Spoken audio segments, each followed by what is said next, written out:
What up, y'all? It's Sunday. It's Baltimore Regional Weekend. Yes, we are gonna watch the whole thing in one go. Within reason, right? I have to be able to be done before, you know, end of the night. So, what's up, Pirate Salvador, Simon, Fowler? What's up, guys? Welcome in. We're gonna breeze through the Baltimore Regional. I wouldn't say breeze through. We're just gonna skip all the middle stuff, right? I will have to ask you guys for a little bit of patience from me for a little bit today, as I have been running around like a bad person trying to get things done before this stream, and I am not. I have been absolutely just running around like crazy, and I'm still trying to finish up a few things. So what's up, Turf? What up? Welcome in. Missed Ace with 2481. You mean I think you missed Veteran, bro? That's higher than me. I hope you get it though. I hope you get it. Let's get over here to the stream. Starting with round one. We're just gonna get right into it and kind of let some stuff play. Also, volume check, make sure it's not too loud. Superior opting for Leaf Tornado. All right, let's see now. So we got, dude, Home Slice Henry is also in here, being one of the commentators. I'm excited, dude. Eligible for Pokemon. I haven't seen any of this stuff yet. I haven't seen any of this stuff yet. Sucker Punch, Ancient Power, Brave Bird, pairing it up with the Azumarill. But yeah, no, I'm trying to finish up a few things here on my end, so forgive me if I like get really distracted for a little bit. I just finished. I did a coaching session this morning. Then I had to record 3 videos for this week, and now and then I had to cook spaghetti for myself to have it ready for the whole week. And all this has happened up until literally just like 5 minutes ago. So PK's on stream. That's fantastic, dude. Love it. Love it. I love to see our boy on stream, dude. Like the Shadow for Alligator, for instance, obviously you don't want to. Hopefully I'm in the right spot too. I gotta make sure I move my camera. It's allowing you to pace a little bit quicker than the Ice Punch, and overall, still a really, really good pick. All right, now we're just gonna leave it there. Nice to still see that Quagsire on the field of play, and let's take a look at the team for Out of Pocket's opponent, Purple Kyogre. Yeah, I have been a crazy day today. Mandabug. I was gonna try to do a stream for the Patreons too, but I didn't have the chance, so I'm probably gonna do it next weekend. It looks like we don't have to wait for long here, trainers. They're locked in. Have locked in. Game 1. All right, where am I putting my face? Is a Shadow for Alligator. Tell me where to put my face. Well, that's a lead. All right, where are we going? Right here? Okay. But if you notice on Out of Pocket's team, he's really weak to the Shadow for Alligator here. Actually, Homie had no answer to the Gator, bro. Even shield scenarios just because Homie has no answer to the Gator, bro. Quickly as a Shadow for Alligator, but you can't actually swap it in. I think after this, maybe you go into the Typhlosion, because maybe not. I don't know. That's tough, man. That's tough. Okay. Okay. Up a shield. We get that Thunder Punch off. Okay. He's on what, 7? So Pocket gets to a punch here. Thunder Punch down and get a shield back as quickly as possible. Shadow Typhlosion up a shield, just so dead. Catch it! He caught it! Oh, he gets the rollout, dude. PK is clocking Pocket. Out of Pocket would have loved to connect with a okay. onto this Dunsparce. Bro, it's not gonna be good. Is he gonna get to the Blast Burn? I think he just oh! No, because PK goes for the shield and farm down, maybe? No, he can't, right? Not have to give up another shield. Okay. He shields it. Okay. The Blast Burn call. Can he get Rock Slide down or oh, he gets it! He gets it! He gets it!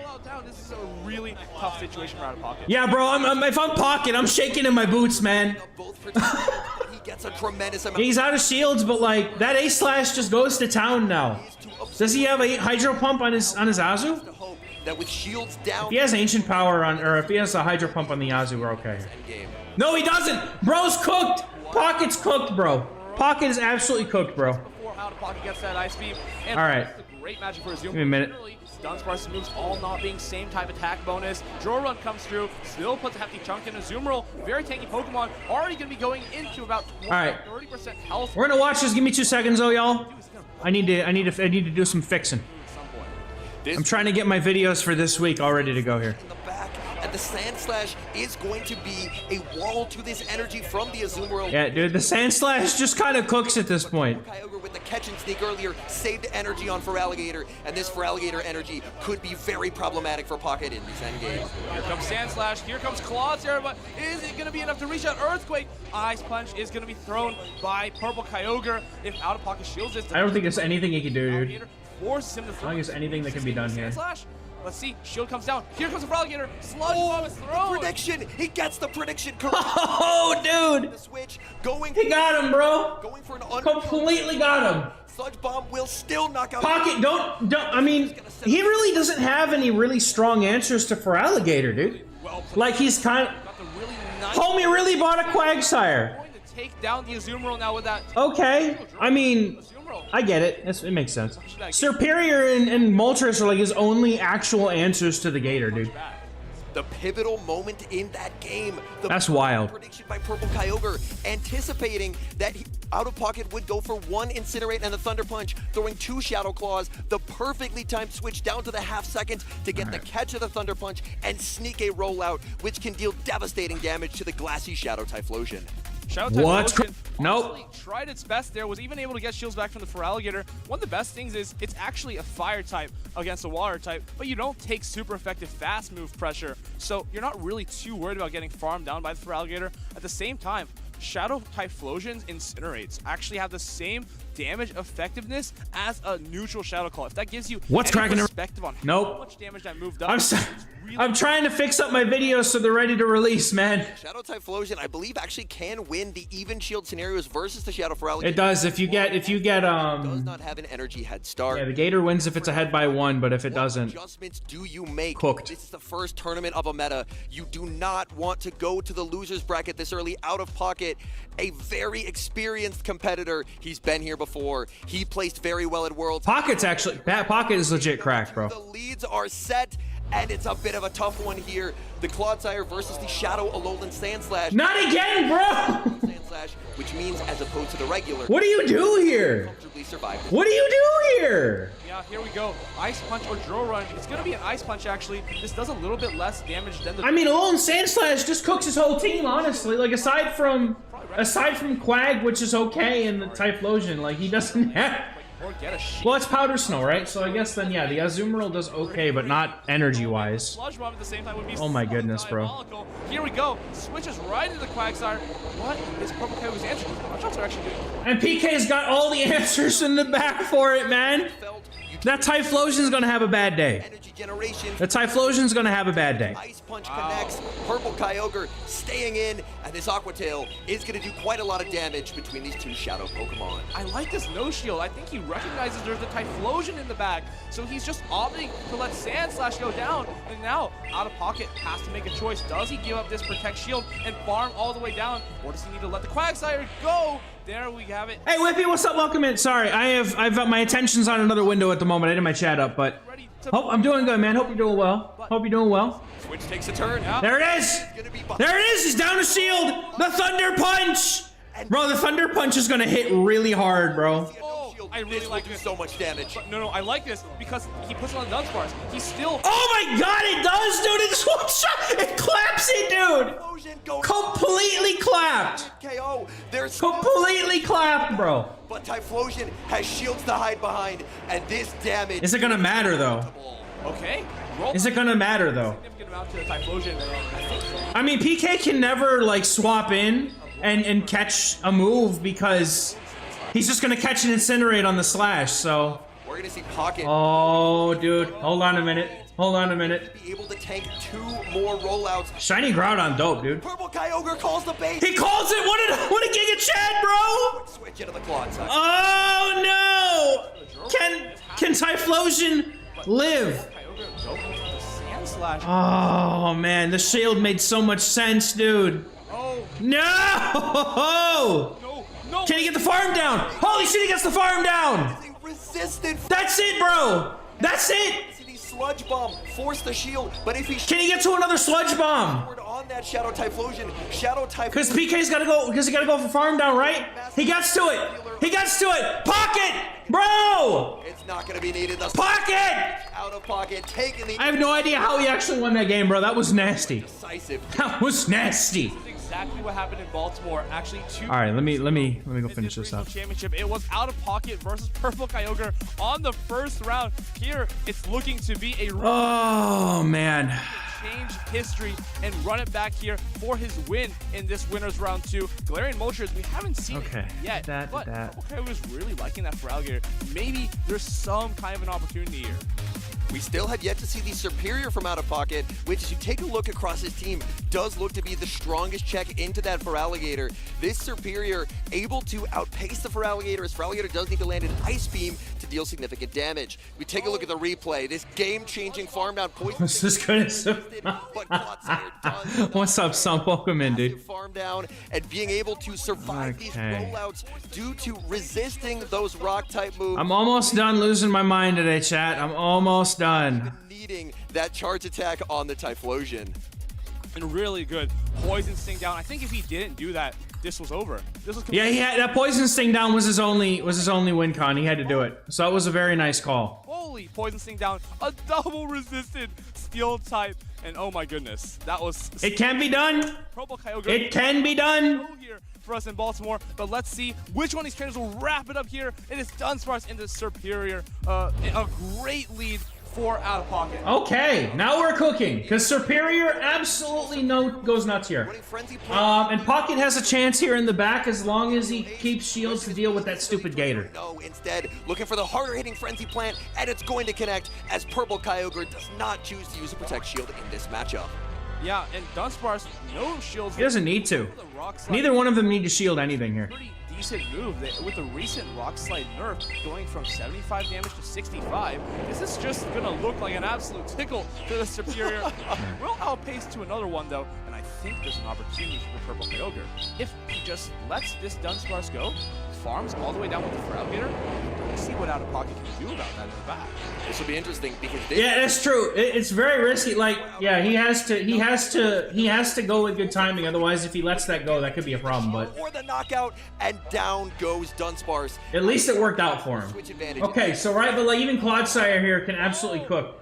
Oh, he's got the advantage, bro. Oh, he's got it. Because this Typhlosion doesn't do that good. Typhlosion can't do shit. Behind energy, Stone The Feraligatr can't do anything here, dude. this Thunder Punch bait into two But- shots. Needs to bait one Thunder Yeah. Punch and land. Oh, this is gonna suck. Can he do that? He's going- Thunder Punch coming. He's got to go for the bait. Could be decisive. Dude! Contemplating his decisions. Does he click? Call it! No! Kyogre, you were supposed to call it, man! Resisted Thunder Punch. Oh no! Dude, even if he were to catch a like Pivotal making oh man. matchup. I think at this point, he should be happy to let the Clodsire go down. Is there a reason to even go into the Feraligatr and just try to do some damage? Last but Yeah, you gotta go for it, man. is he gonna let it And then you get the final shield. again? I Shadow Feraligatr without shields is He's letting it go! let it go. Thunder Punch gets the shield immediately, dude. This is where the pacing on Typhlosion is incredible. Typhlosion is gonna get the Yep. Thunder Punch. He's Yep. in game 2. Yep. How much damage this does? He's forced to shield, and guess what? I don't even think he's gonna need the Quagsire think in so. this game. No, but the Quagsire comes in.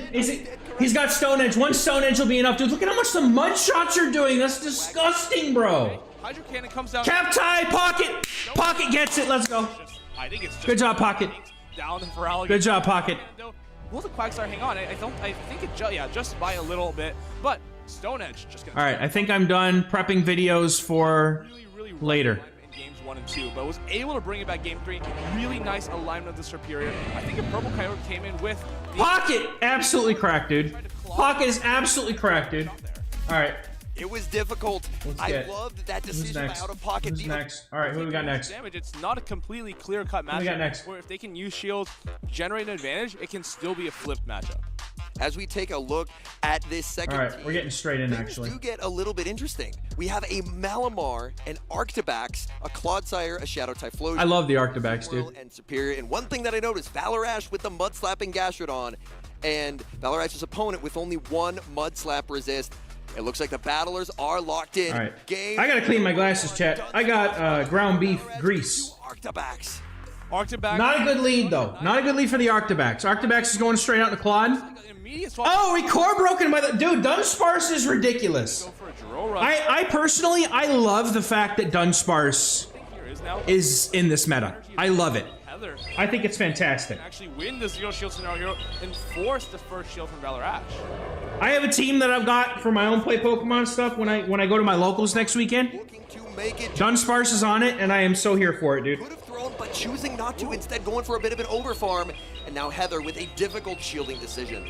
Ooh, I think you might be able to survive this. Oh, Heather, I recognize Heather. She's a Battle Frontier. I think I overestimated the bulk of Gastrodon, but it looks like Heather is going to need to bring in maybe... I haven't seen the tops of, like, the top cuts and anything, but I wonder how many Gastrodon are actually going to top. Because it's, like, such a super RPS Pokemon. I feel like it's going to be a flash in the pan. It's like, oh yeah, it's good for Go Battle League, but I don't think it's going to translate to Show 6 success. Pokemon that do not have a Mud Slap resistance. Look at how much work this Gastrodon is doing. They're a little bit interesting, I think. Sucks that you can't get the farm done, and having to throw there feels really bad, dude. Maybe thinks that this HP is a little bit Alright, so Azumarill... in this matchup. Azumarill cooks, for sure. Forced to go against this Dunsparce. Oh, he catch the rock slide? Rank 3 Arctibax. Dude, let's go. Let's go. This Dunsparce's energy lead is going to be a problem. The Talonflame doesn't really want to get brought in here, so it's gonna have to be the Dunsparce show for Valor Ash, spamming out drill run after drill run, just trying to get as much damage as possible onto the Azumarill to clear the stage for Talonflame to close in this endgame.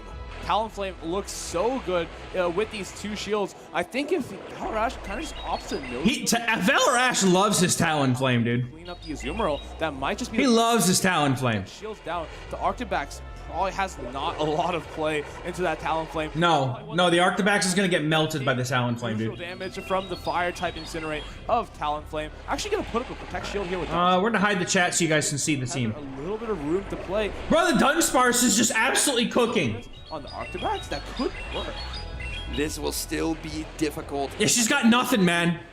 She knows it's back there. She knows it's back there. Is running out of it, being able to make it to another play rough, and Valor Ash Dunsparce just so good, dude. trusting in Dunsparce. I actually love that Dunsparce is so good, as good as it is. Actually, just rock slide here. So even if I there's like a catch, that. the catch should be like fine. I should The catch! Okay, but Talonflame has no shields left. Getting to the avalanche, But it'll be able to knock out in one move. but Talonflame can hang on. If it hangs on, I think Valor Ash is good to go. He has that. Oh, that's a lot of damage, dude. That Azumarill, Does Azumarill win charge attack priority, though? the complete Doesn't matter, because he has the rock slide banked. bubble down. But I think this game. And I don't think the Azumarill gets to a move here. Dunsparce will win charge attack priority. Yeah, it will. against Okay, the never mind. Azumarill, They just said and it. will thus be able to take Yep.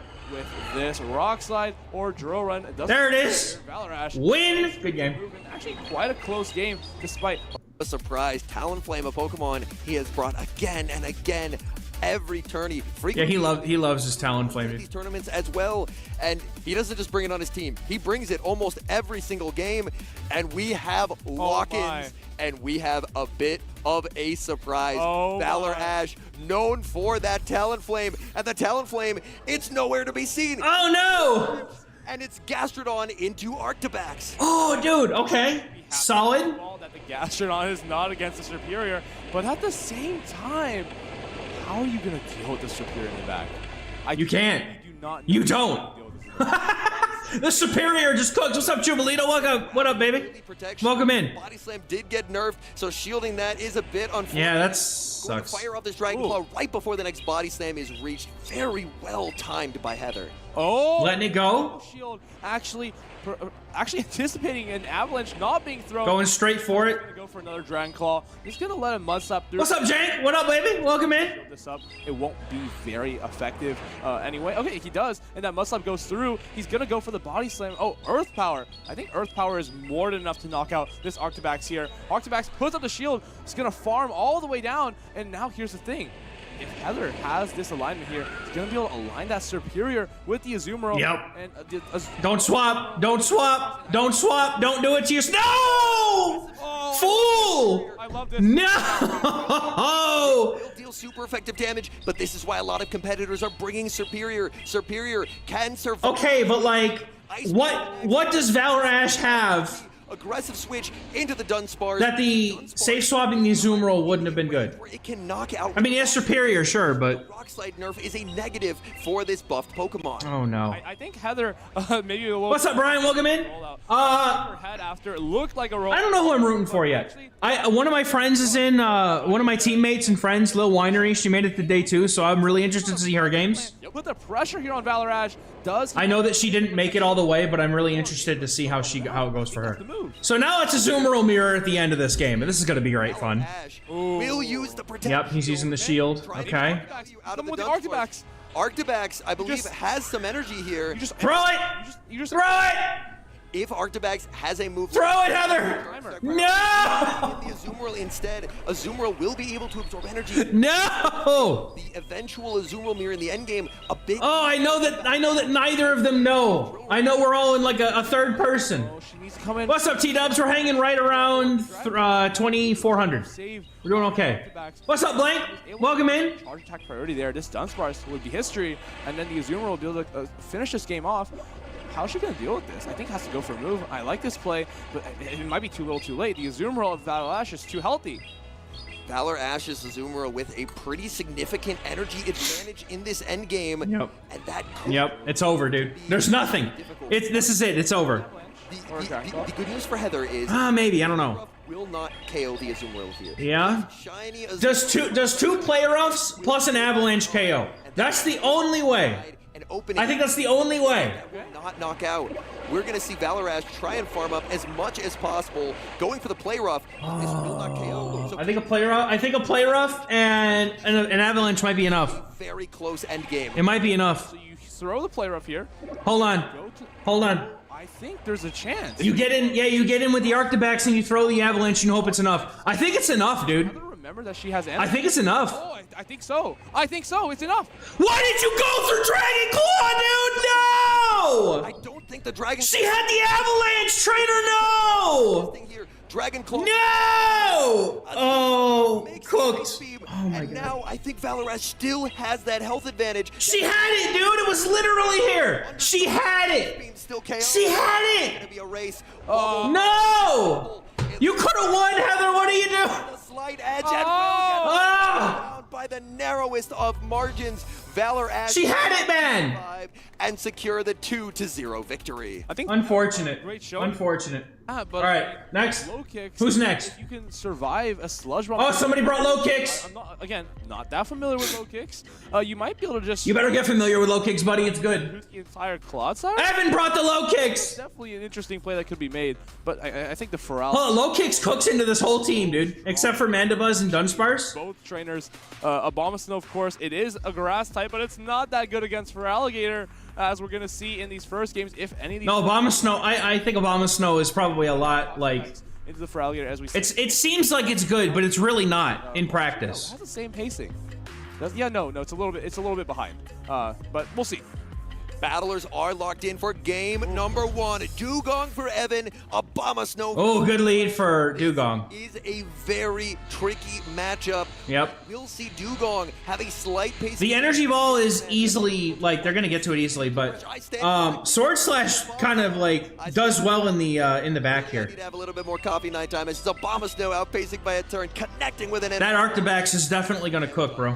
Yeah, Energy Brawl reached in 7 Powder Snows, and now this Icy Wind being thrown out by Evan actually doesn't need to go shielded by Sword Slash. Happy to let this through and just pay next. I mean, yeah, Diggersby has a chance to cook in the back, though. Can he get to it? Oh, actually, we Nope. need to go back to counting school. So we get shield advantage, which is hot. That's good. That's very good. Dunsparce will probably come in and farm down after this. This is awkward because he's got to be thinking, my Dunsparce. Oh, Dunsparce just coming straight in. Homie, what are we doing? I like what Evan's Homie, doing. bring it in. Staying in, taking this icy wind. Bring it in. Dunsparce, and then he has the Diggersby. Does this deep? Yeah, we going to Diggersby, I guess, right? He just lets it go. Okay. Diggersby is one of these Pokemon. It's hard to say if Arctibax down a shield, probably not going to do so great. But these rollouts do nothing. The drill run. Oh, they're debuffed. It does nothing. nothing. It does nothing. 50-second switch timer. Sword Slash is not stuck in this matchup forever. But if you're Evan, this is terrific. These drill runs, Diggersby, it can live 5 of them. Five of them. Almost like I can live 5 of them. In this matchup. Oh my Evan goodness. Very content to get as much. Yeah, he just wants to bank energy because it's gonna go somewhere into this whole team except for the Mandibuzz, right? You throw your energy, while he might get to swap out and save those drill runs for later in the game, which your Toxapex doesn't like to see. Here comes the Scorching Sands. It's not, it's gonna be way too much for this Dunsparce to hang on to. Man, oh, wow, actually. Scorching Sands farm down. Corrected. That does not do that much damage. Oh, I love Oh! He tries to catch, but the fire punch. He predicts. But the fire punch. The Abomasnow trying to snipe. And he shields the fire punch.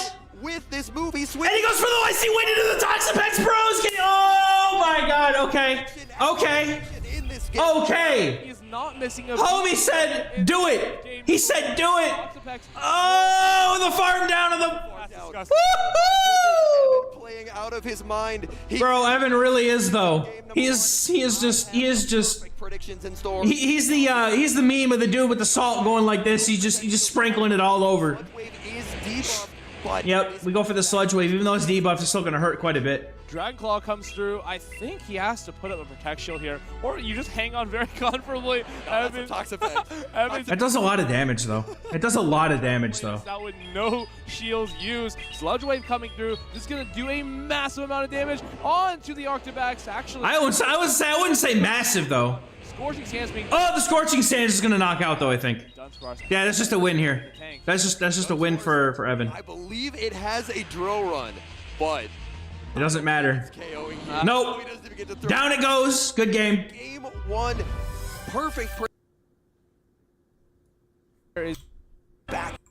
Oh, come on. I wasn't that far. Very well All right. played in game 1, leading Diggersby into for Alligator. This is a very interesting matchup. Yeah, it's not bad. Pressure with Hydro Cannon. I would definitely expect Sword Slash to know he's gonna swap and catch a move though. Are doing less. He just throws it. Okay, hold on. Never mind. I'm okay. Hydro Cannon onto Dugong. Evan's experience is showing here. Making another Hydro Cannon. And Like you can tell that not to say anything bad about Sword Slash because this 5 Shadow. I don't know them. I don't know this trainer. But like you can tell that there's like Still very faithful. you can tell that there's a bit of an experience gap here with Evan because Evan's been around forever. Regardless, Sword Slash is probably good though. Like I've never heard of them. This is the first time I've ever heard of them. probably landing onto this this Dugong. I'd be very surprised. Dude, Daryl with 10 memberships, bro. Thank you. Where the hell is it? Possible. This now means that this. Where is it? There it is. I'll just put it up here, bro. Evan has a pretty decent. I'm just gonna put it right here because I don't know if I don't know if I have my alerts set up right now. Accidentally farm up past 100. Bro, thank you so much, dude. You amazing wonderful human being. Thank you so much, dude. Daryl coming in here to say, watch this. Daryl is the GOAT for real, dude. Thank you so much, homie. Have to go for another Rock Slide. And what could have been a potential situation to come out of that matchup with 100 energy is going to turn into a situation where Dugong actually puts up a shield and it's going to be able to get one back from Sword Slash.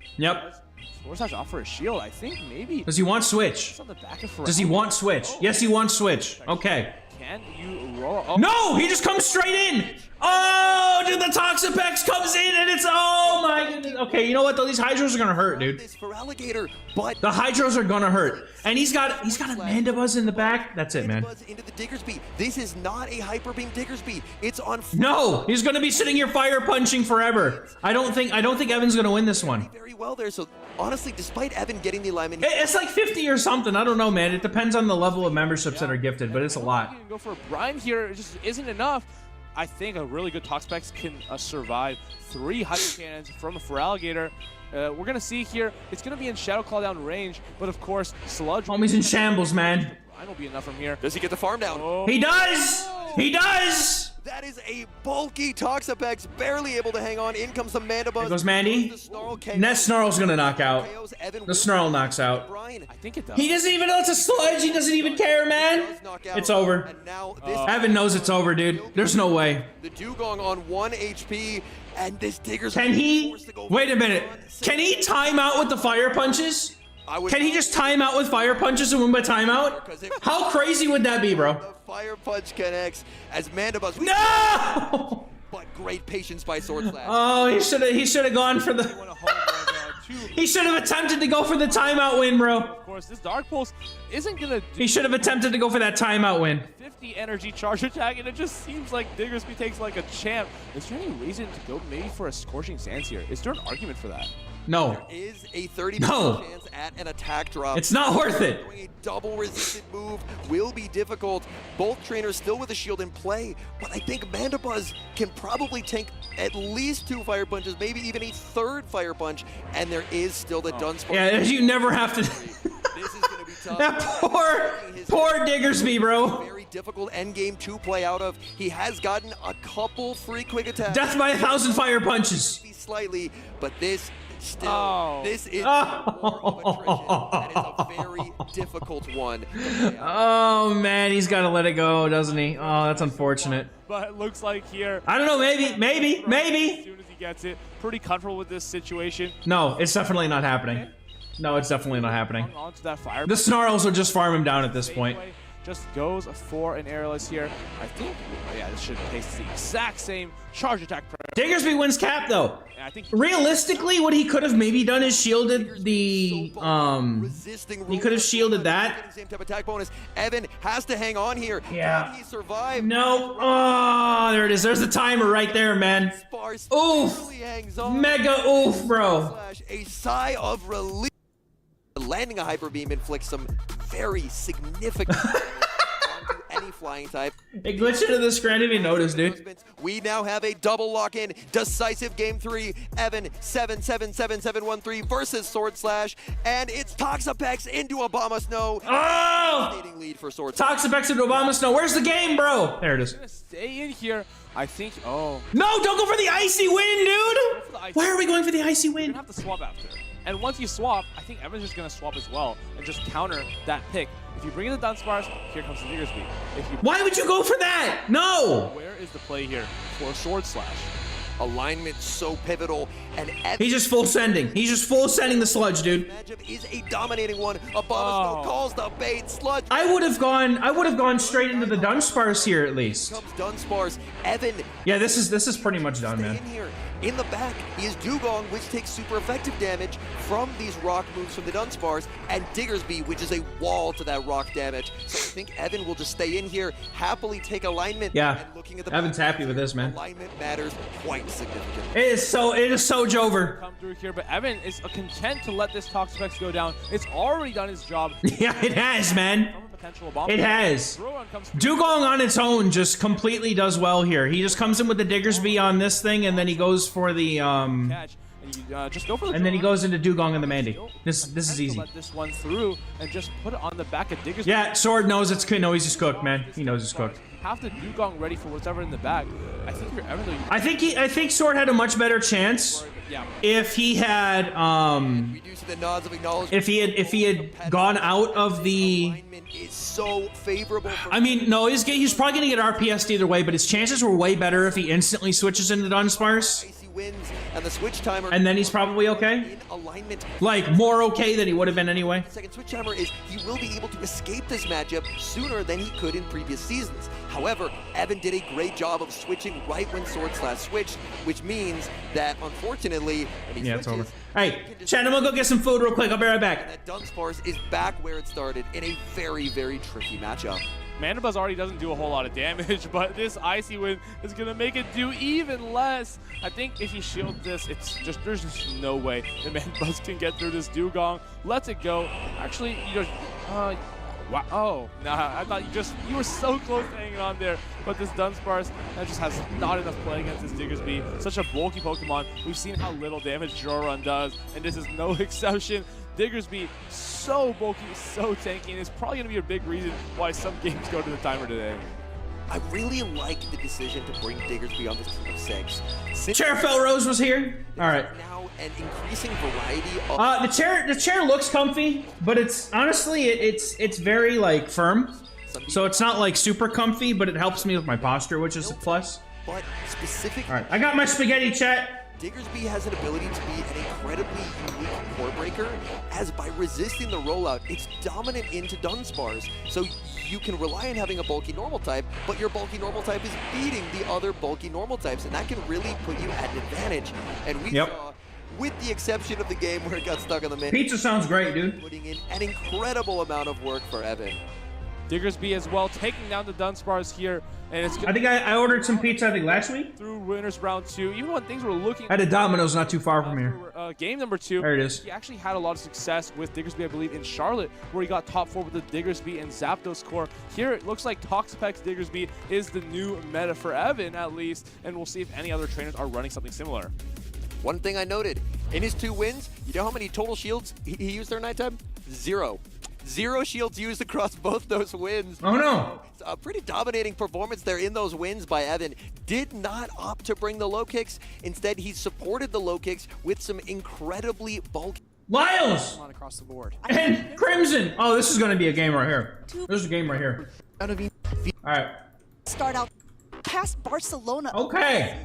We're seeing it maybe in this game. We're going to see the very beginning here coming in with the Umbreon versus Clodsire, 2 very, very bulky Pokemon getting ready to start out this battle. Saw a little head shake there from Lyle Jeffs. I think he realizes this is a very neutral matchup, but he doesn't have the potential to kind of switch in. He doesn't want to send in I like Lyle's team. take a super effective Earthquake. He doesn't want to send in the Azumarill and take a ton of Poison Sting damage either. So he's kind of forced to stay here. Umbreon versus Clodsire. Throwing off an attack, I think Umbreon can be used a If he keeps 2 shields for the Typhlosion, that thing can cook pretty hard. Able to connect, but the Umbreon is still going to remain in the green. That is the heaviest hitting attack from the Clodsire, and Umbreon just shakes it off. Like we said in the intro, Clodsire, an absolute unit, can probably absorb 4 of these foul plays before it gets down into the red. Here comes number 2 from Lyle Jeffs, though, trying to chip down the ground and poison type Pokemon. Meanwhile, Crimson closes in on a second Earthquake here. I like this play a lot by Lyle Jeffs, actually putting the Umbreon in the lead. It's one of those Pokemon where it's like, it can absorb all of this energy, and I think he was looking at whatever there was in the back. He's saying, okay, I think my goal is to outbulk here, maybe save shields for that Dropion that would be coming in later. Another foul play coming off. Clodsire only in the yellow now, but I think this will be almost enough to Battle of the absolute Yeah, bulk. very, very close. Gonna go for the Stone Edge here to wild, close man. out this matchup. Great awareness by Crimson K to not allow another foul play to come through. Does that Drapion have Aqua Tail or does it have Sludge Bomb? Crimson K19 probably going to come in with the Azumarill, look for a bubble down, but no shields have been used yet, and this also gives Crimson K a line. Yep. He's so happy that his Typhlosion is not lined up Yep. against his Azumarill right now. I mean, even if it was lined up against the Azumarill, like, Bubble down the still Thunder doesn't- Punch still hits it hard. Clodsire gives out a parting Earthquake, which doesn't seem like much. Again, still in the green, but this is a lot of It puts it in nearly Thunder Punch range. so much work. Absolutely, Clodsire clocking some overtime hours. He's got a Dugong and a Typhlosion in the back, and this Azumarill has got a boatload of energy. At this point, Crimson K is going to come in here with the Typhlosion. I'm actually really surprised he's doing this, but he does know this Azumarill does not have Hydro Pump, so he lets the Ice Beam through, Amanda. It's because everything else on this team, Now, wants to get a little bit Dugong really just completely cooks it, and Typhlosion resists all of this energy. This is a really huge call by Crimson to come in with the Typhlosion here. properly using that shield up Because he recognizes that his Dugong does well into everything else on this team that's not Azumarill. Thunder Punch. Meanwhile, Lyle Jeffs has the Ice Beam ready. Gonna throw 2. Yeah, I heard that there was a massive amount of lag and things that were being a problem. I saw a lot of tweets by Tech shield from Crimson K goes for the by Though Technical about it. final shield from Lyle Jeffs. I think It's ridiculous how Niantic just has not fixed any of this stuff yet. top priority, and he had to throw it first to be able to get off that energy, because otherwise the Thunder Punch would have just come through. Then we have an immediate swap by both now. Going into that Dropion versus the Dugong, Dropion will be able to reach its moveset first and getting that last shield from Crimson. Man, I've seen a lot of Pokemon. I think this is an XXL Shadow Drapion here from. And that's the reason why there will never be a Go Fest in Africa, because more than half of the countries in Africa have it banned. Lyle Jeffs does it. They have to put it where people are actually playing. He is now debuffed, and even though he has a head Okay, it does have Aqua Tail. punch coming through, will not be doing as much. Really great time. What's for that drill run? Recognize Yep. that he will be able to hit this on charge tech priority. Wants to try to get off as much energy as possible, but that drill run is Bro, Lyle really did just go like really soft to Dugong. Defense drop occurs as well, but a super effective drill run is definitely going to punish the Drapion and its poison typing. Ground type damage, that's a knockout. Crimson K takes game 1. You know what kills me? making game number They fixed frame drops for like 2 days, and then it got unfixed, and they have not bothered to touch it since. had a Dropion in that matchup. We had Dugong coming back full force. I think just get your opinion. Even look at a little. Here comes Gudra. All right. Crimson K19 versus. Bro, Lyles loves his Umbreon, dude. think a very similar team to game number 1. Lyle Jeffs with his Drapion and Umbreon core, this time subbing in the Diggersby. Like you pointed out, Amanda, this Goodra can hold its own against the bulkiest Pokemon on Lyle. He's got the chestnut in the back, dude. It's just one of the most oppressive Okay. attacks in the game. Now, if he can get, I mean, his backline crushes Diggersby. So what it's going to come down to is what gets aligned to the Drapion. Is able to do this, and I think Crimson has both times put kind of very bulky but solidly safe Pokemon in the lead here for him.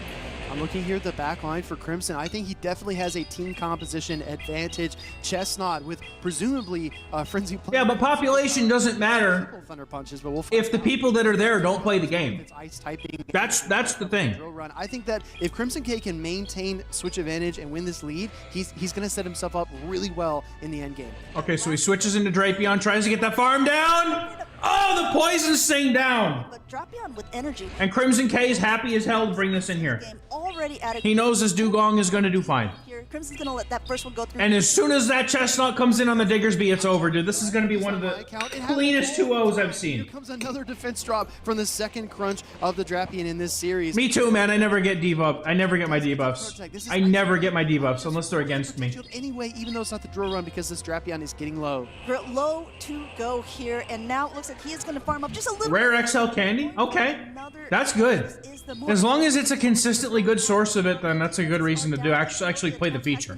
I have hardly touched it myself, to be completely honest. Looks like he's gonna have to swap out here, going into the chest. Okay, but his chestnut resists all of this energy.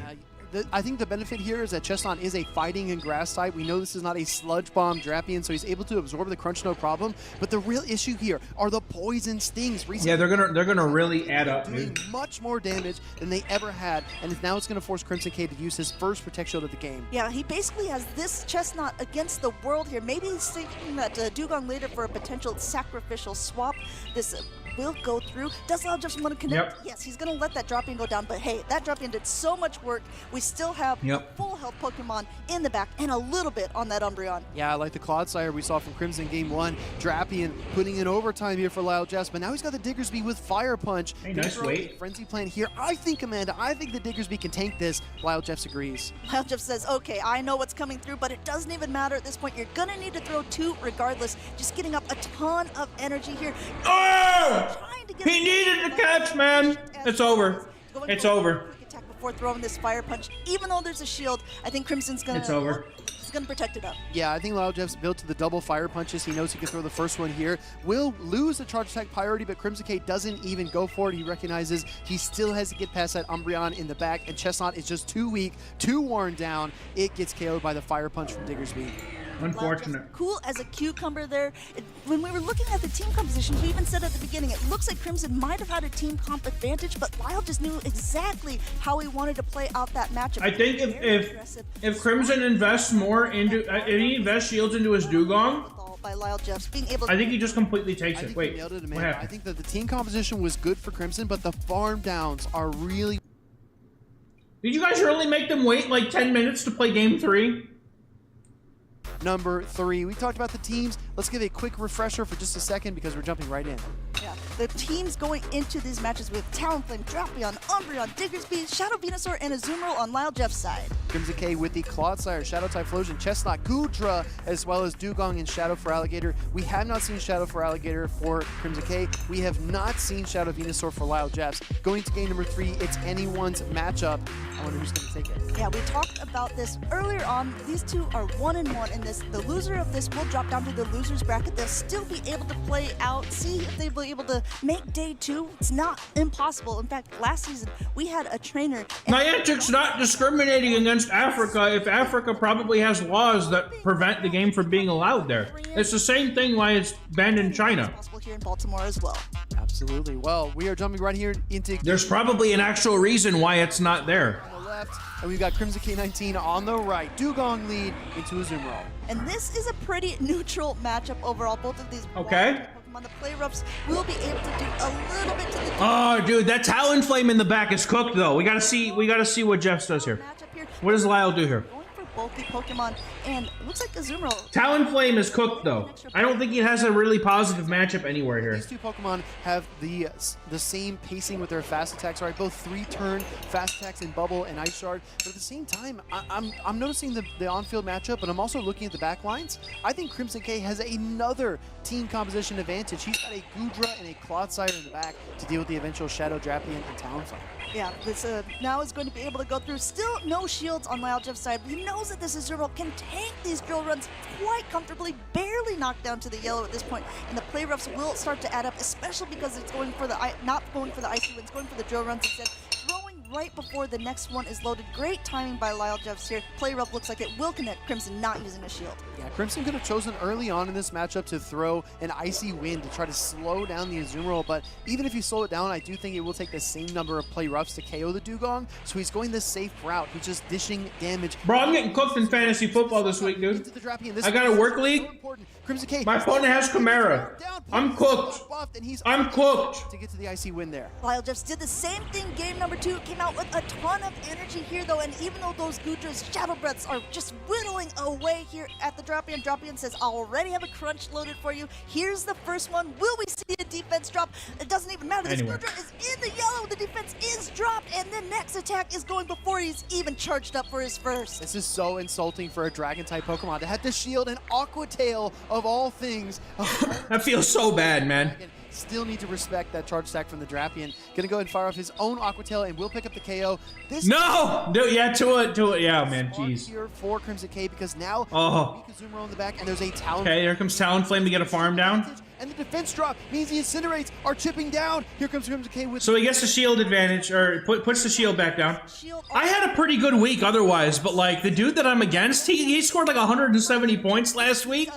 And I'm like, man, come on. Tell Chimera to calm down. It's just Clodsire against the world. There's no way this is Brave Bird. There's never a chance that this is Brave Bird. Sets of this Talonflame of Lyljev's. He's going straight. Oh, it is Brave Bird. Okay. Regardless of what's coming in. We were just having this conversation at breakfast. All right, so we Stone Edge. But the thing is that now Talonflame can just get to 2 flies. So that was actually a massive call. That is gonna is gonna matter now. Yep, going up. Because he just gets to the second move now. It's over. Already gone through. Crimson forcing. Oh man. It will be able enough to knock him out. Even the fly at this range might be enough. Done. To be able to reach the other Done. Fly is reached before Dude, Lyle pulling that one out. He had a massive team comp disadvantage. One poison sting short. Fly does pick up. Crimson had a really solid chance. 2-1 victory against Crimson K. But that Brave Bird call was massive, actually. He's like, there's no way he throws the Brave Bird, dude. The winner of this here. All right, we got Tomahawk and Cheese Crow. Okay. He's casting. Oh, okay. yeah. You're telling me there's a chance. It's like when you dip your toe into the pool before you dive in. You got to make sure the water is warm. We're gonna jump right into game number 1. We've got the ground type Diggersby versus the normal type Dunsparce. Good lead. Long matchup. But we see the instant swap into Ariados met by the. Oh, the Ariados! Homie's got Ariados. Let's go. No, I hope he wins. I hope he wins. I don't even care, bro. He's got Ariados. I don't even care. I hope he wins. I hope he wins, bro. You go for Trailblazes here because... Well, actually, never mind. He doesn't... Okay, so knowing that he doesn't have... This is great. Knowing that he doesn't have Stone Edge on his Clodsire. Why are we shielding this? Okay, I guess we're shielding this because it could have been a... 25 season would have started off with 2 Poison Sting Pokemon. Oh, dude, I love this. I love this. Round 3 of the first tournament of the season, I would have said, I love this. But this is what we've got. This is what we've got. Ariados is buff. Clodsire is... I love this. He goes for the Earthquake now. I mean, you can't shield again. Doesn't want to use both of the shields in this. Oh, Switch is everything though.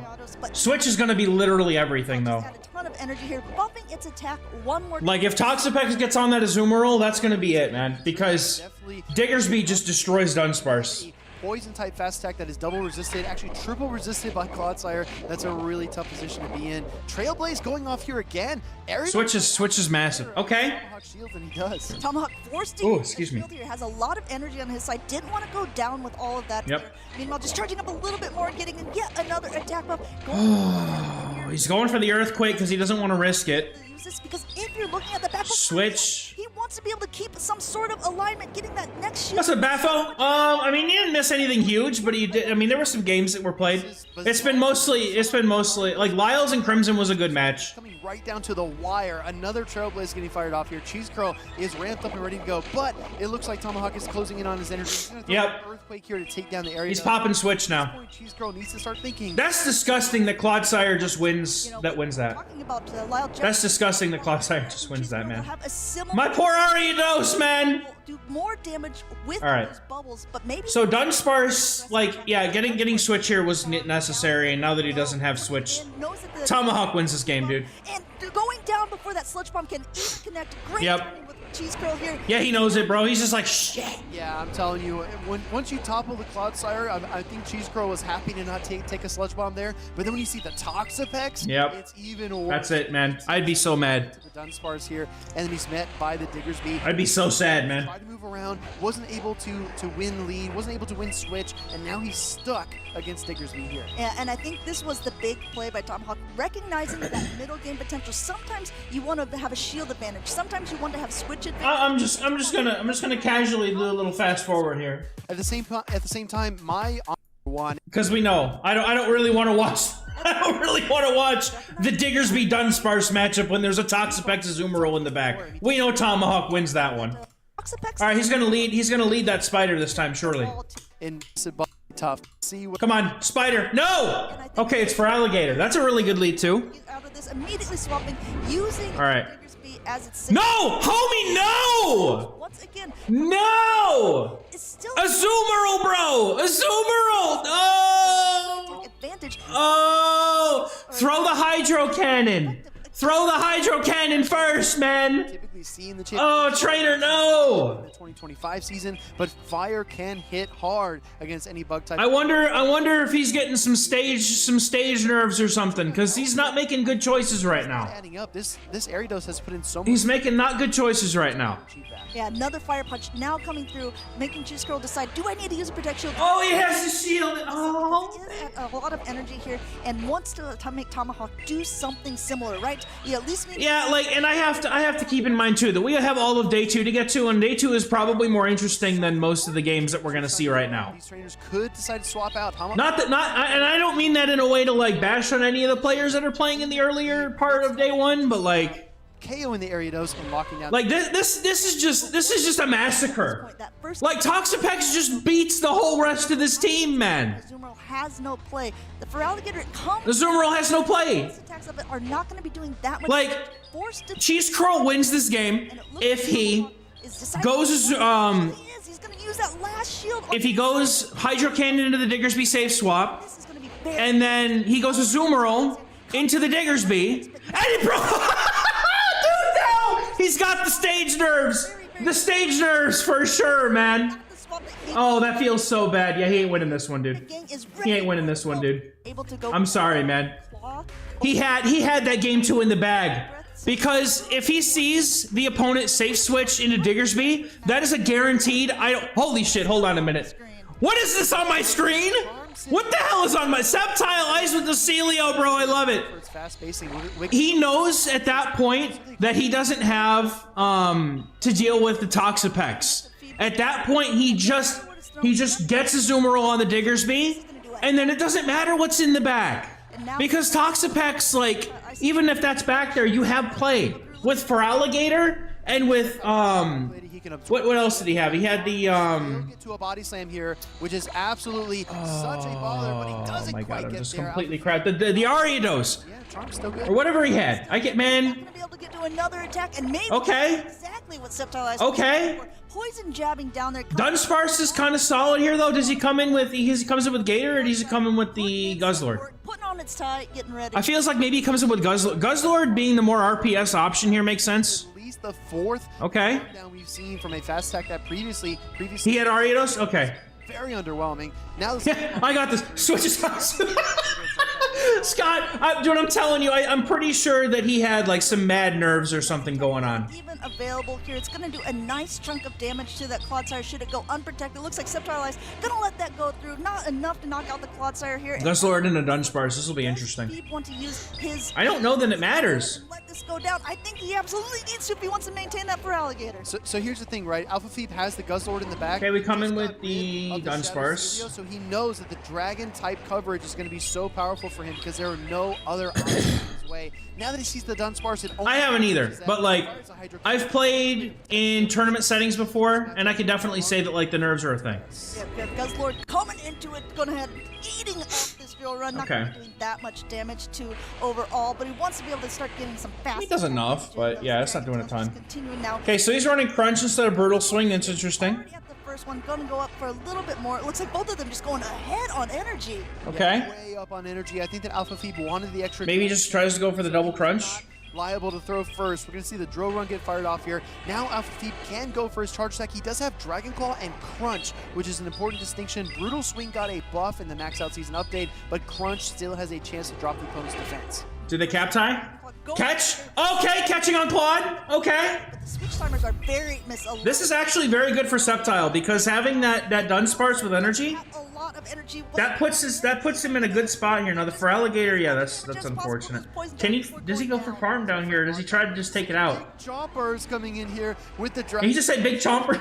Another Dragon Claw charge attack here to take that final shield in. Alpha Yeah, but does the for Alligator have energy? Putting that Dragon Claw down, getting the last shield, and now there is. It's got back-to-back draw on Sceptile Ice. Very nicely played, bro. Going ahead. Very nicely played. Here because he knows how vital this is going to be. He just goes double draw run for the win. Very well played, dude. It has the back-to-back There it drill is. runs. Alpha Very Phoebe nicely done. Success. He was vibing. He was feeling it. But the Dunsparce comes out of no.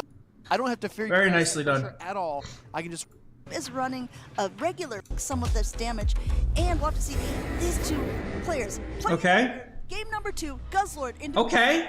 Looks like Sceptile Ice shut. Dude, Dunsparce is gonna cook Alpha Phoebe in the back for sure, dude. Alpha Phoebe. I don't think there's any reality in which that in reserve. Dunsparce doesn't just completely sweep this back line. Clodsire matchup. I could be wrong. This is such a bulky But Pokemon like Clodsire. it seems like a thing. Try to get a little bit less bulk on it. Crunch is going to do more damage, and Oh, a defense drop too? Oh, man. here in Baltimore here, even though the Sludge Bomb is going to be doing a nice chunk back, I think Guzzlord has really put himself into a good position. Yeah, so many defense falls. Crunch can be such a devastating setup. Earthquake, okay. At this point, I think Guzzlord might be willing. Oh, actually, excuse me, he's not. Let's it go. Phoebe was going to shield, but I think that if you look into his thought process, oh, he actually gets KO'd there. I thought he was going to be able to survive. In his thought process, he's probably trying to get a shield advantage for the Typhlosion in the end, and he doesn't want to give up a shield this early in the game. Coming in with Typhlosion right away. This is what I was thinking. He wants Looking to try and sweep, okay. As we've seen, Typhlosion with the Ooh, forcing off that shield though. big, but unfortunately for him, not able to quite get to it before the Sludge Bomb goes off. Has to use that first Protect Shield, but they're Yes, trainer, I have heard of Taiwan before. Incinerate one going through before that first attack's going through here. Will Sceptile Ice shield this up because this is going to do a lot of damage. You're going to see a lot more of those kind of mistakes early on in the season, those damage calculation mistakes. I think Alpha Phoebe was convinced he could get 2 of those Incinerates to get the KO against Okay. Clodsire, but it barely Interesting. hung on. Those kind of like nuanced calculations are definitely going to be impactful as we move through the tournament here in Baltimore.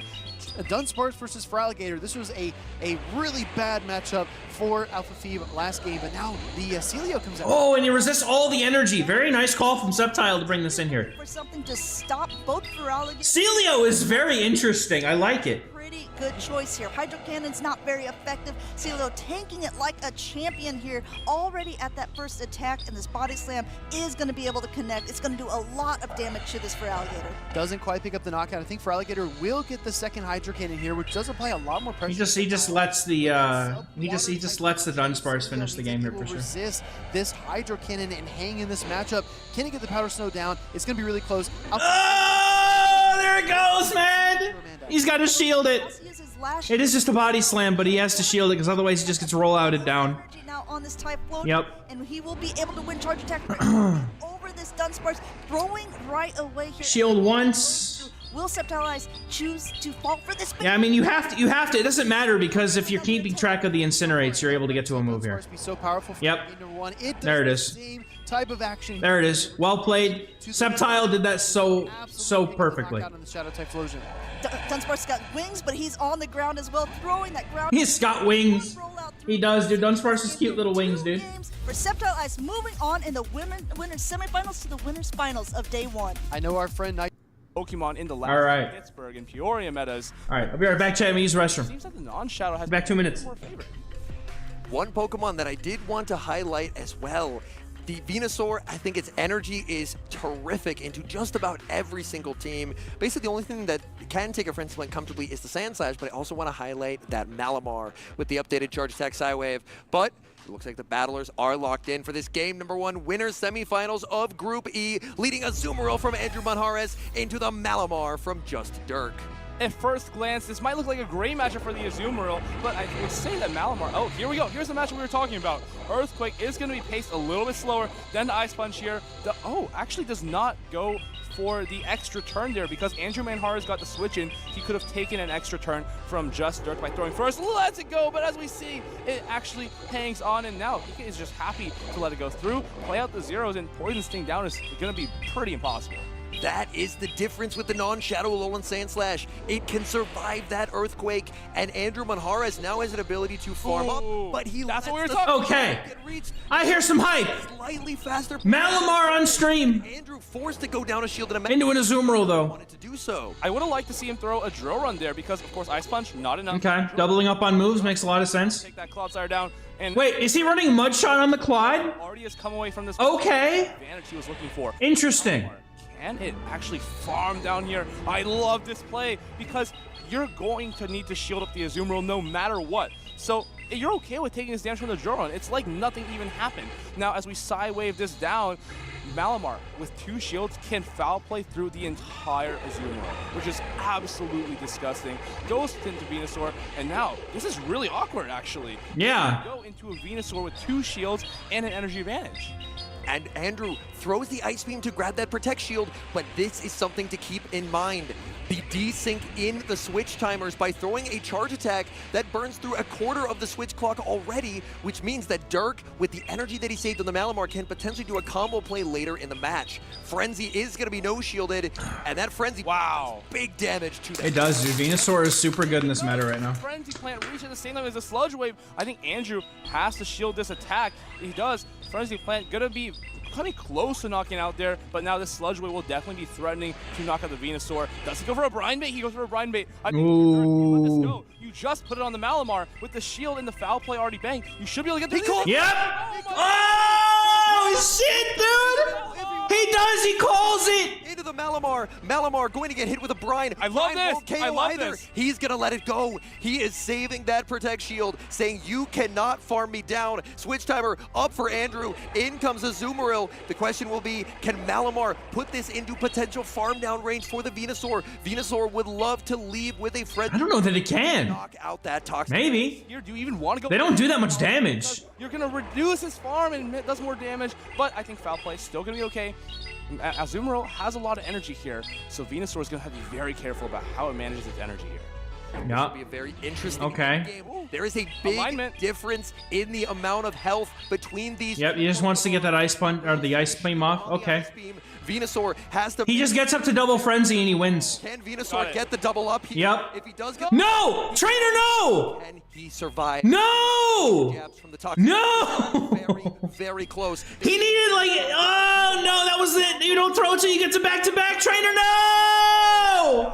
Oh, he could have won that game, dude. Game 1. He could have won it. Andrew Manjarres. Maybe there was a All right, I'll be right back. I had to get some water. instead of the poison jab, right? You know you need to get the 2 moves no matter what. But would you rather take bubbles from a Azumarill or poison jab from a Toxapex? I think making that decision could have allowed him to even get to the double frenzy plans. What do you think? It's a very tough either way, tricky right? end game. You have such little health points remaining on that Venusaur, and you have to figure out the perfect combination of Right. how much you farm while not taking an Ice Beam. That Venusaur calling a strong Even put plays. and this matchup Oh, that's painful. decided No. Win charge attack priority on. All right, Dunsparce kind of cooks though in the back. I don't want you guys to get too excited that we're having this mirror matchup in the winner's semis of Group E. But as this matchup plays out, let's kind of think about the backline. If you're Andrew Manharas, you're like, okay, this is not good. I have the Toxpex in the back, and that means his Azumarill will not be on the Toxpex, and it could potentially be very difficult to get good alignment with the Toxpex in the back, right? As we see, Dunsparce and Malamar very favorable on the Toxpex. And now, where does the A-Slash go? What can it do in the back? It is looking a little uncomfortable. Malamar able to get to superpowers at a dizzying pace, and there is still the Dunsparce, which can hit for super effective damage as well. And oh my goodness, we just noticed something very interesting. Okay. Play rough here. These Azumarill have identical attack stats. Dirk won the first charge attack priority tie. Andrew won the second. I saw undercharge. So we're undercharging, but why? His Malamar for success. Yeah, I guess. If Oh my Malamar goodness. farms It makes sense. Oh no! Saving the play roughs, it's going to be the Alolan Sandslash versus that Dunsparce. Oh, dude, I wish Dunsparce in the Ultra League. They're gonna come out with the Dunsparce or whatever the evolution is at some point. We're gonna get that, and that'll be it.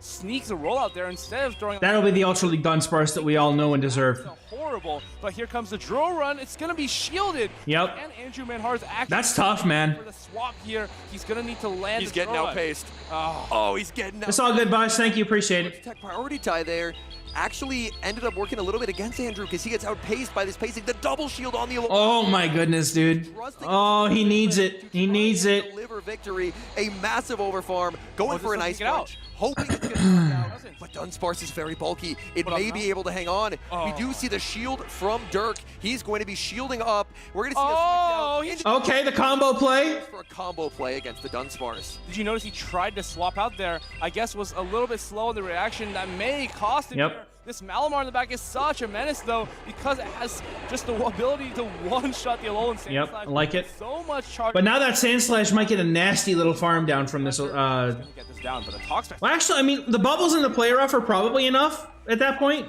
But Toxapex gets started here.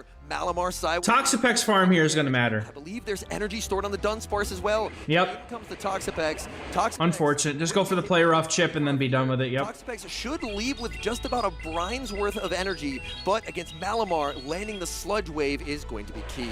Yep. I think you may even want to go for double brine because you're going to need 2 charge attacks anyway for the Malamar. That might be the energy efficient path here. He needs to come in with that Malamar. Yeah, the bulk difference here is going to make this really anyone's game. That Alolan Sand Slash. Does he offer? No. Gonna Okay. All right. Straight for the drill run. Okay. Arm for the Toxpex may set up the Malamar for potential disaster in the back. I like it. I like it. Interesting. Because he has to. Okay. Okay. Sandslash, He's trying. Sandslash gets the snuff. But in order to get rid of the Sandslash now, he's going to have to superpower, I think. Going to need a very precise overfarm in Yep. this matchup if it Overfarm. wants to emerge victorious. You can't. You have to throw it immediately. Malamar can survive a Oh. move here. The Ice Punch is reached. This is survival. Well, I don't know. Maybe foul play and farm down, actually. But that would be kind of awkward, right? And Toxapex has energy, doesn't it? Put it into Some? Sludge Wave range for this Toxapex. Yeah.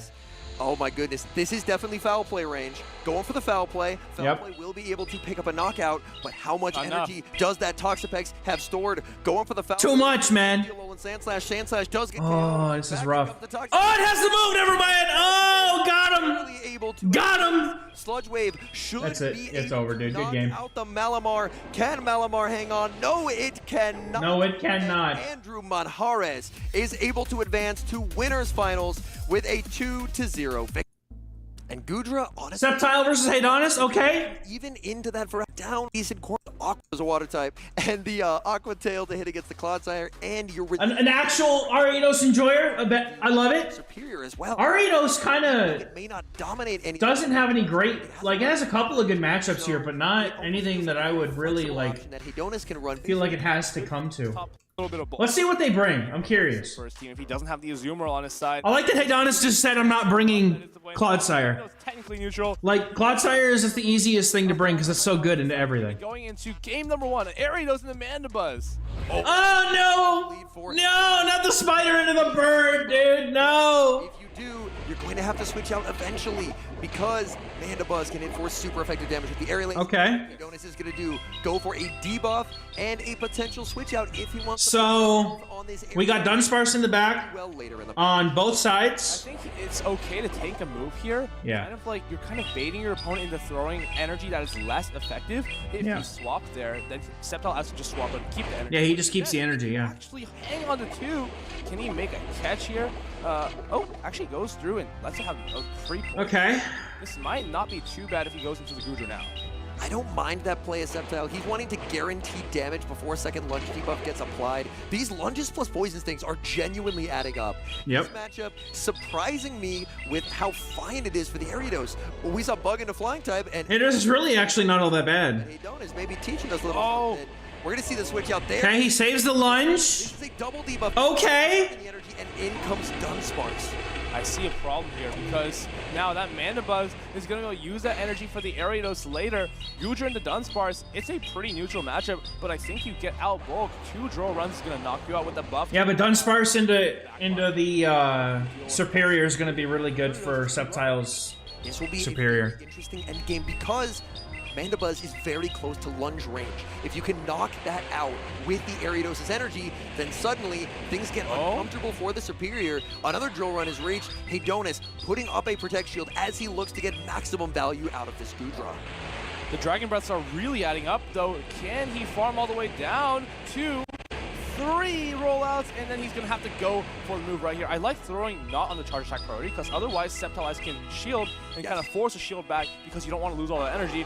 Here we go. Does he come in with the Mandibuzz? I think you come in with Superior because you... Oh! I was gonna say you gotta come in with the Superior because you could just absorb the energy. Superior and You can't But that's a lot of Dragon Breath damage. down, you're forced to shield. Yeah, that's a And big. Ariados has a that's lot big. of energy stored. So if we see the Dunsparce brought in here, this is actually a very playable game for Haydonis. Yep. Brings in the Dunsparce after Goodra gets KO'd. Sceptile brings in the Superior, and then Ariados' energy. Ariados double resist the Vine Whip, and it has a lot of energy stored. So Sceptile It's just got one move sword. That's all it watch has. out for the Ariados. Can he Vine Whip it down? It's very low, but Vine Whip will do very little damage to Ariados. There's the switch in and the he lunge. can. He can. This is super effective damage. This is going to be very tricky for Sceptile. Yep. He's now going to be debuffed and Yep. double resisted. Can the One, Vine Whip down occur? two, This will be very three. close. He does. 1, 2, a 3. In comes the Dunsparce. Dunsparce has a shield, not going to use Doesn't it have to here. shield until the last minute, Understanding honestly. that this is a debuffed Frenzy Plant. Is there a way to go into the Mandibuzz, preserve this energy, and then kind of throw it later because... Oh, I think he can throw it here. Actually, this should be enough to put into Vine Whip down range. Superior, I'm not sure if it wins Charge Attack priority against Dunsparce. It may be Ivy dependent. This is gonna take perfect energy management for Haydonis to actually have a chance at winning this, but I don't think he's gonna be able to. Superior. Superior lives 2 moves, and then he's got to get to a Rock Slide against the debuff this rock slide against the Mandibuzz, and I don't think he's gonna be able to. It tanks that like it's nothing. It makes the Frenzy, banks the Frenzy, gets the Dark Pulse, and this will come down. Yeah, Frenzy, he wins Cap Tie against Dunsparce with Sceptile, I'm or there with you. with It could Superior, I'm pretty sure. depend on the specific stats of the Pokemon. I'm not 100% sure. Oh! Can Mandibuzz Nope. move here? But he's got back-to-back. That's his only chance. In his head. I think he is realizing go. that he would lose charge attack priority here. Yep. As he did shake the head. In Yep. comes the Superior here. Superior is There it going to is. take this Good game. Debuff Good game. Not denied. Superior, so powerful for. Clawsire, this is very interesting. All right, game 2. Dunsparce and the Claude. This is solid. This is so weak. It's a little bit on both sides though, But looks like he's gonna get away. because like you're resisting the rollouts as Claude, but you're also doing super. You're doing taking super effective from the drill run. A bit earlier on. Drill Run, a great charge attack. Super effective damage. Watch this damage. It doesn't Nothing. even. It does nothing. It can take another drill run. It's perfectly fine. So even though on paper Dunsparce should do quite well here, we do see that the Clodsire can put up a really good fight. Shielding an Earthquake does help Dunsparce quite Okay. well in this matchup, as once an Earthquake lands, then potentially a Sludge Bomb can threaten. The problem is the rollouts do nothing. Otherwise, a drill run plus any other fast attack should be enough to put into 2 drill run range. But unfortunately, Dunsparce loses the zero shield scenario against Clodsire. Here comes another, comes a Sludge Bomb into no shield. This is really good for Haydonis because Sceptile Ice still has to go for another charge attack. Yep, he has to basically go for the Earthquake if he wants to knock out. He's ready for Sceptile Ice. Oh my goodness, I think he's gonna have to. The Sludge Bomb wasn't enough. Shield, and he's not even taking out the Clodsire yet. He has to go down 2 shield just for a switch advantage here. This is crazy. Not gonna rely on a Sludge Bomb KOing. Yeah, you get some farm here with something. An Earthquake here, or If it's worth it though, I don't know. Haydonis calls it. Earthquake connects. Down goes Dunsparce, and that switch. In with a Zoomerl here? Yeah, okay. For a farm down. Because you get that Ice Beam off. Reach. No, it is not. The bubble damage. You get the Ice Beam off. This means Superior enters. Or just straight in. Okay, Dunsparce. for any quick switch into that Dunsparce. Right here, if you're Sceptile Ice, you have nothing to worry about. You simply get this. Dunsparce is so good and so safe in this meta now. Dunsparce comes out of this matchup with a lot of energy. It's like the safe swap. Go anywhere. It simply does not go anywhere. But if there's a win condition for Haydonis, it would be to get the Superior into a range where Ice Beam takes it out. So you definitely need to force this matchup through. He might need to shield a drill run though to keep this Goodra healthy. Otherwise, it's going to have to shield Frenzy Plant later in the game. And Frenzy does do quite a bit. One thing I want to note, a quick switch by Sceptile allowed him to outpace the Goodra. If he switched, allowing a 1.5 second head start, then he couldn't have forced the shield there because the Aqua Tail would have been reached. I think he just lets this go and tries to win with the Superior because Superior, the Dragon Breath will add up, but you're not threatened by Aqua Tail or Thunder Punch. So he is saying, I trust Superior can get me this day 2. Oh, Aerial Ace being thrown there, that's quite risky from Sceptile, honestly. Imagine if Haydonis had caught that Aerial Ace. Could have given him a lot of play. It's not going to take out the Goodra exactly. He's going to go for the swap, but why is there play here? Yeah, there's no. And Ice It's Beam over. will not knock out, but it doesn't. Sceptile just wins this. You'd rather shield an Ice Beam compared to having to shield a potential Aqua Tail later in the match.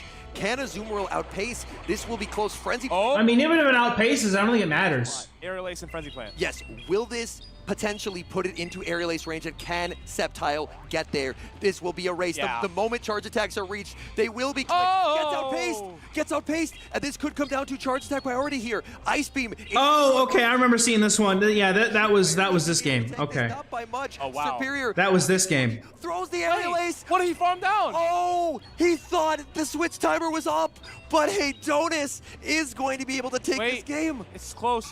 It's close. Yep, there it is. Because he should have. Oh, Wait. he threw a Dragon Breath. He threw a Dragon Breath. Oh, did he click Dragon Breath instead of the move? Oh, no. He knows. Yeah, he gives him the win though. I'm pretty sure. Oh my No, goodness. he gives him the win. Nice state of the game, Niantic.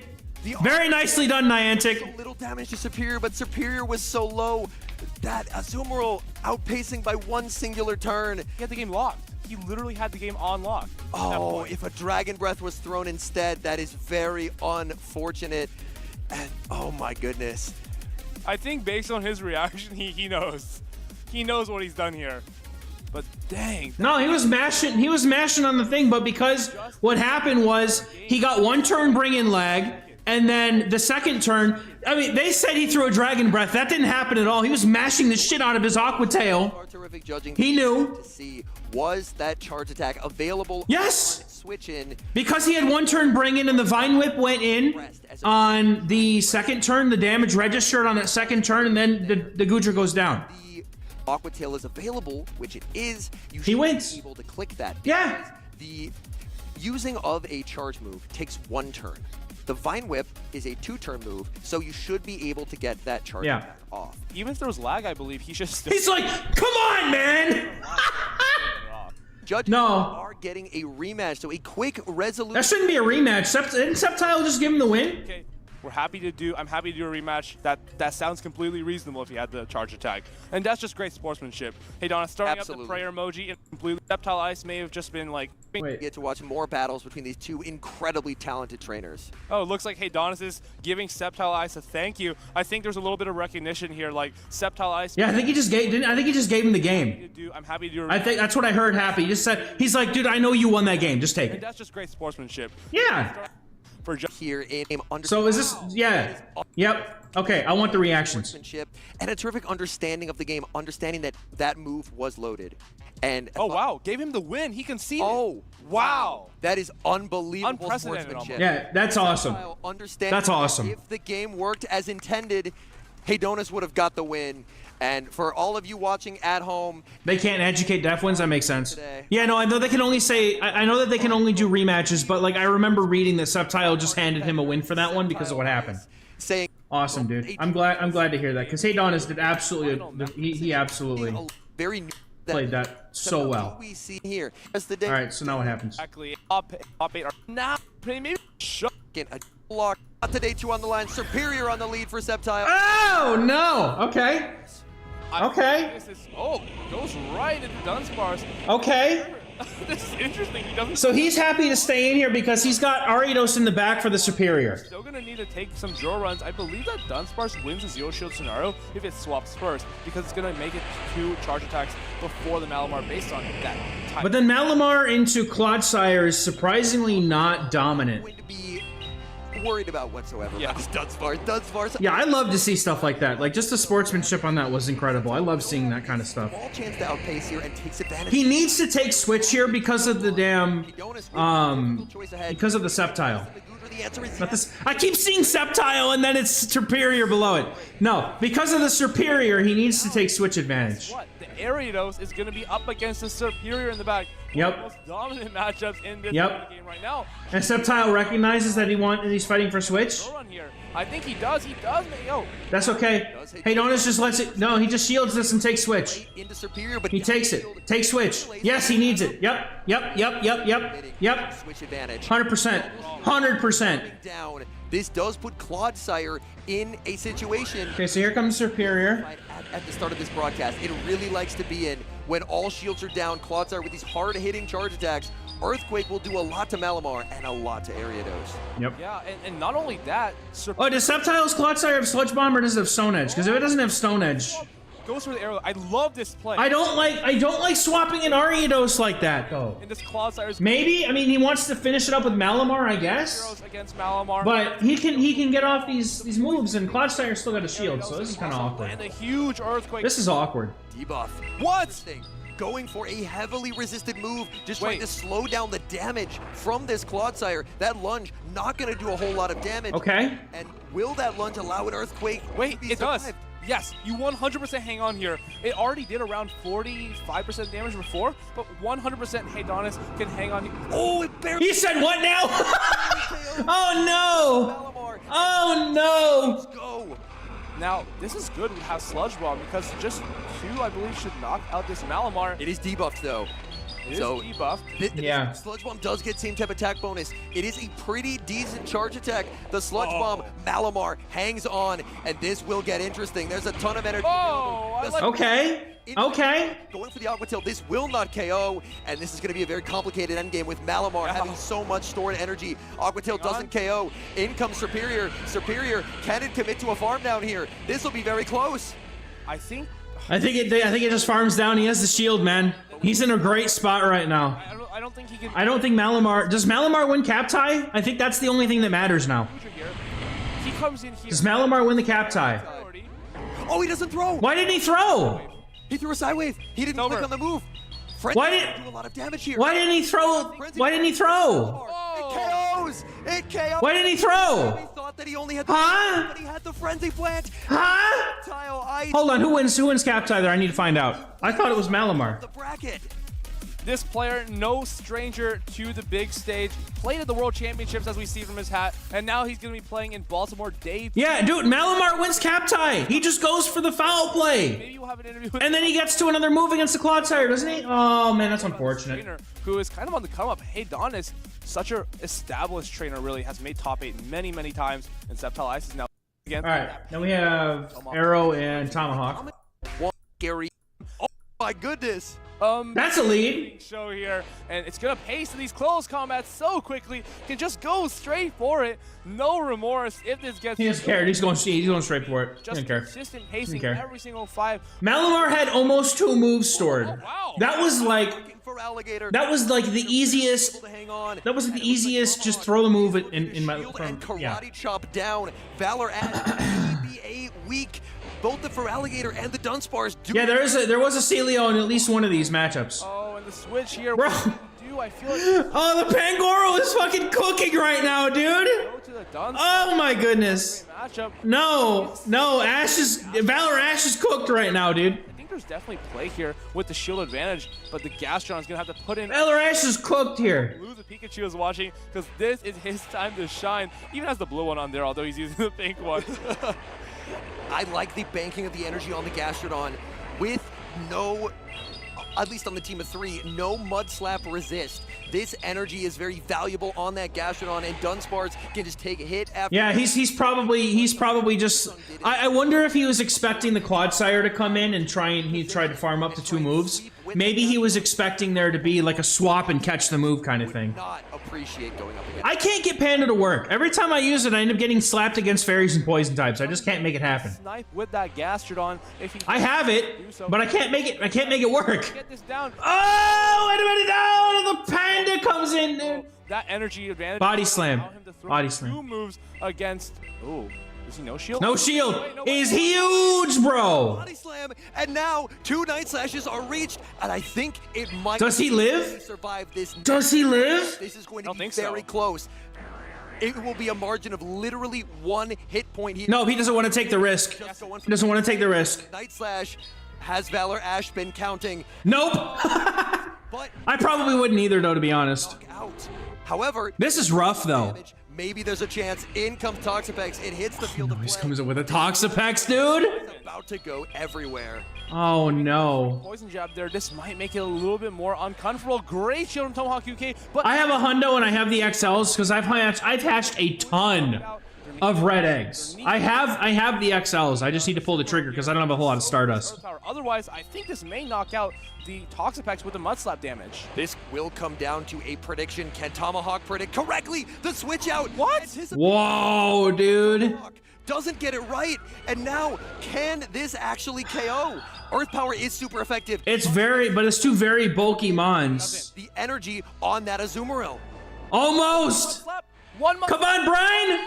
Let's go. Tomahawk pulled it out, bro. The prediction. Wild. Ash goes awry. The Toxapex, I can't even see its health bar. I can't even see its health bar. The Gastrodon, and that's a game Oh one my win for goodness. Tomahawk. In a weird way, is it even necessary to try to catch that?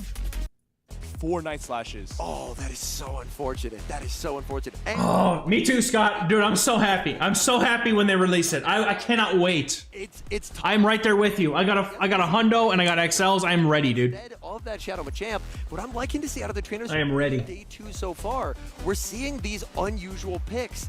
Taking a look at the meta from the top down, it's looking like Clodsire, For Alligator, Goro Wins this game. All right. Just predict would have what's prediction just incorrect their first battle clock? Watch age 2. that's through his head. To day number 2, I mean, Wait, they're did we miss game 2? in the caster booth saying, Sludge Bomb and Earthquake, as we were talking about, and this is going to be paired with Pangoro. Right Oh, I skipped game 2. I'm an idiot. You're playing called career Well, slam. Tomahawk wins, but let's see how he does it. kind of begged Tomahawk here to play Talonflame. Locked in. Wait. And this slap. Okay, there we go. An incredible fast move, able to have a terrific combination of energy generation and massive fast move damage. Yeah, Earth Power not going to be thrown just yet. Maybe just need to be wary of. You almost want to just trade for the female Salandit anyway, man. Go through. I believe that Valor Ash is going to need to start deploying these charge attacks. He's getting a little bit closer to. See, the way that they got the music up, I thought that this was a replay. If he gets a debuff, it could potentially put this in the Mud Slap and Body Slam range, allowing it to win more shields and Nards. Shield comes up from Tomahawk UK. No debuff is going to be a. We got a Shundo, bro. I'm so jealous. I'm so jealous. This will not pick up the knockout. Yeah, they got the music turned up like they're doing a replay. That messed with me. That's what Able happened. to survive that into the red health farming up as much as possible and firing the Ice Beam right before reaching that 100 energy cap. Okay. Oh, this is rough. Because Gator probably comes in and farms. aligned. Yeah. You're going to have Dunsparce aligned to the Pangoro, and you're going to have your Feraligatr aligned to the Toxapex. Yeah, but the energy lead on Dunsparce is kind of good. Possible that Dunsparce kind of puts up a fight against Pangoro up energy? It'll depend. Does double drill run KO? Oh, Wow! Hard switch! Hard switch! And now, does double drill run KO here? Because the rollouts will do very little damage. Is this able to knock out? It looks like it'll be very, very close. With the rollouts, it might. Aggressive switch into Feraligatr. Feraligatr goes for the Hydro Cannon. Tomahawk not playing to charge tech. I've got a couple of female The Salandits. final shield to get these shields back and set the stage for Toxapex. But yeah, I hear you. I think this looks really good for Tomahawk. If you're Ash here, you have to... Oh, now he doubles up. Now he doubles up. The moment you shield the Night Slash bait, you know there's a close combat on its way. He's gonna look to overfarm, baiting again. Baiting again. Does Like, this at some grab point the you have shield? To, you have to not shield. You just have... He shields it. Oh, dude. He's gonna Oh, no. And he catches on the Toxapex. What a Giga Chad, bro. Coming in clutch. What a Giga Chad play right there, bro. Hydro Cannon. Oh, man. Not doing a whole lot of damage, and things get The Dunsparce doesn't even matter, dude. Oh, I like this. banking the Hydro. Yeah, banking the Hydra's a good play, though. 100%. Drill run does not KO. This is survivable for the Toxapex. Wait. As the Dunsparce gets even closer to Sludge Wave range. Oh, Scott, no way, dude. It is almost one karate chop away. If Yeah, I think that Great League Pangoro was only available if you caught a Pancham in the wild during in-person GoFest you go to events. 5, you bank the Hydro. I think that's the only way that anyone's been able to get one so far. You clean up the game. Energy 1, advantage for Alligator can go very 3, far. 4, 5. Gets it. 5! So this next prediction will decide the Oh. game. Tomahawk is likely to bring in Pangoro. Does he switch, or does he try and go for the fast move? This next moment will decide this game 2. He's thinking about it. He brings it in. He Oh, he got him, bro! The peekaboo! Nice catch, dude. and now Oh, that was actually incredible. That was incredible, dude. can he get enough fun? Tries to get that farm, but he ain't gonna get it. He ain't gonna get it. Pangoro says, hello, trainer. Hello, trainer. Oh my god, that was awesome, dude. What a close game, though. That was an incredible play. That was an incredible play, bro. Maybe waiting a turn. Huge. Karate chop. Holy, dude. Then you throw that charge attack. I feel like it was a little bit... In the world. All right, so Pocket's here. Might actually bring that work on stage. Oh, in the grand finals of the 2 tournaments, he's going to Pocket first. We talked Okay. about new meta on that I think attack Chop in, away. in that Does have access to Sucker Punch. Oh, this is not a good matchup. Big time in the Max Out Season update, and that dark damage is piling on. Look at this! Drapion is supposed to resist dark type attacks, right? Yeah, no. It would seem so. Going for that attack right as the Drapion is able to do Okay. the attack as well. Elite shielding Gator kind of cooks in the back, though. does have a potential to put. Elite does good here. He's gonna Elite's be going to have a really solid long chance here. Releasing that first Knows he turn, doesn't need to shield to move. out of pocket. Wow, so we do have the courtesy of the open team sheets. We know this is not a sludge bomb. Aquatail does, Yep.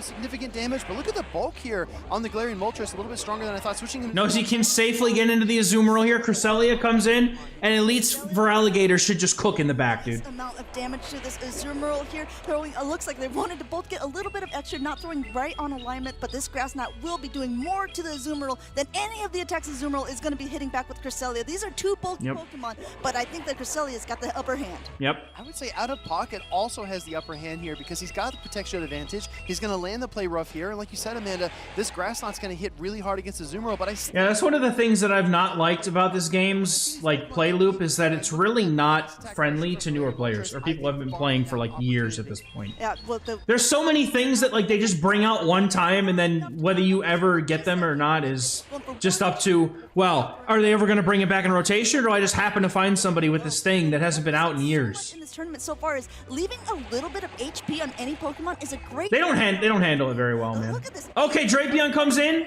Drop in now. Bank, okay. Clodsire. Oh, dude. The shadow There's some dancing in this, and I like it. are gonna hurt. I just need to. He's got so many Aqua Tails. Pocket sends in the Clodsire into a low. Easily 3 Aqua Tails gonna force a shield off the Clodsire. Pocket's Oh my making a goodness. prediction. He thinks that his Galarian Moltres with the shield advantage can sweep whatever's in the back, so he wants to send his Clodsire here. Maybe Out of Pocket even called for Alligator as Elite's. I mean, I like yeah. Out of Pocket too, recognizing that he is not gonna win. But now he's gonna have to put up 2 shields for his Claude, dude. Already on the drop in, going for another extra attack before throwing. Drapion just cooks him, man. Timers are not up, but there is a back-to-back from Elite. No, my sound is off whenever I play. I'm much the same. Out of shields, and that strategy I just outlined might not. Yeah, I don't have a Shadow Kanto Marowak, and I don't have a Shadow Kanto Wheezing. Or Shadow Kanto Coughing. Not all coughing or Kanto, actually. Yeah, it looks like a little bit of an Yeah. undercharge there as well, and maybe the perfect amount, but a Snipe! pop out from Elite. No. Now going for that heavier hitting Earthquake. It will do more damage, but it's not going to do very much at all because this Protect Shield is going up.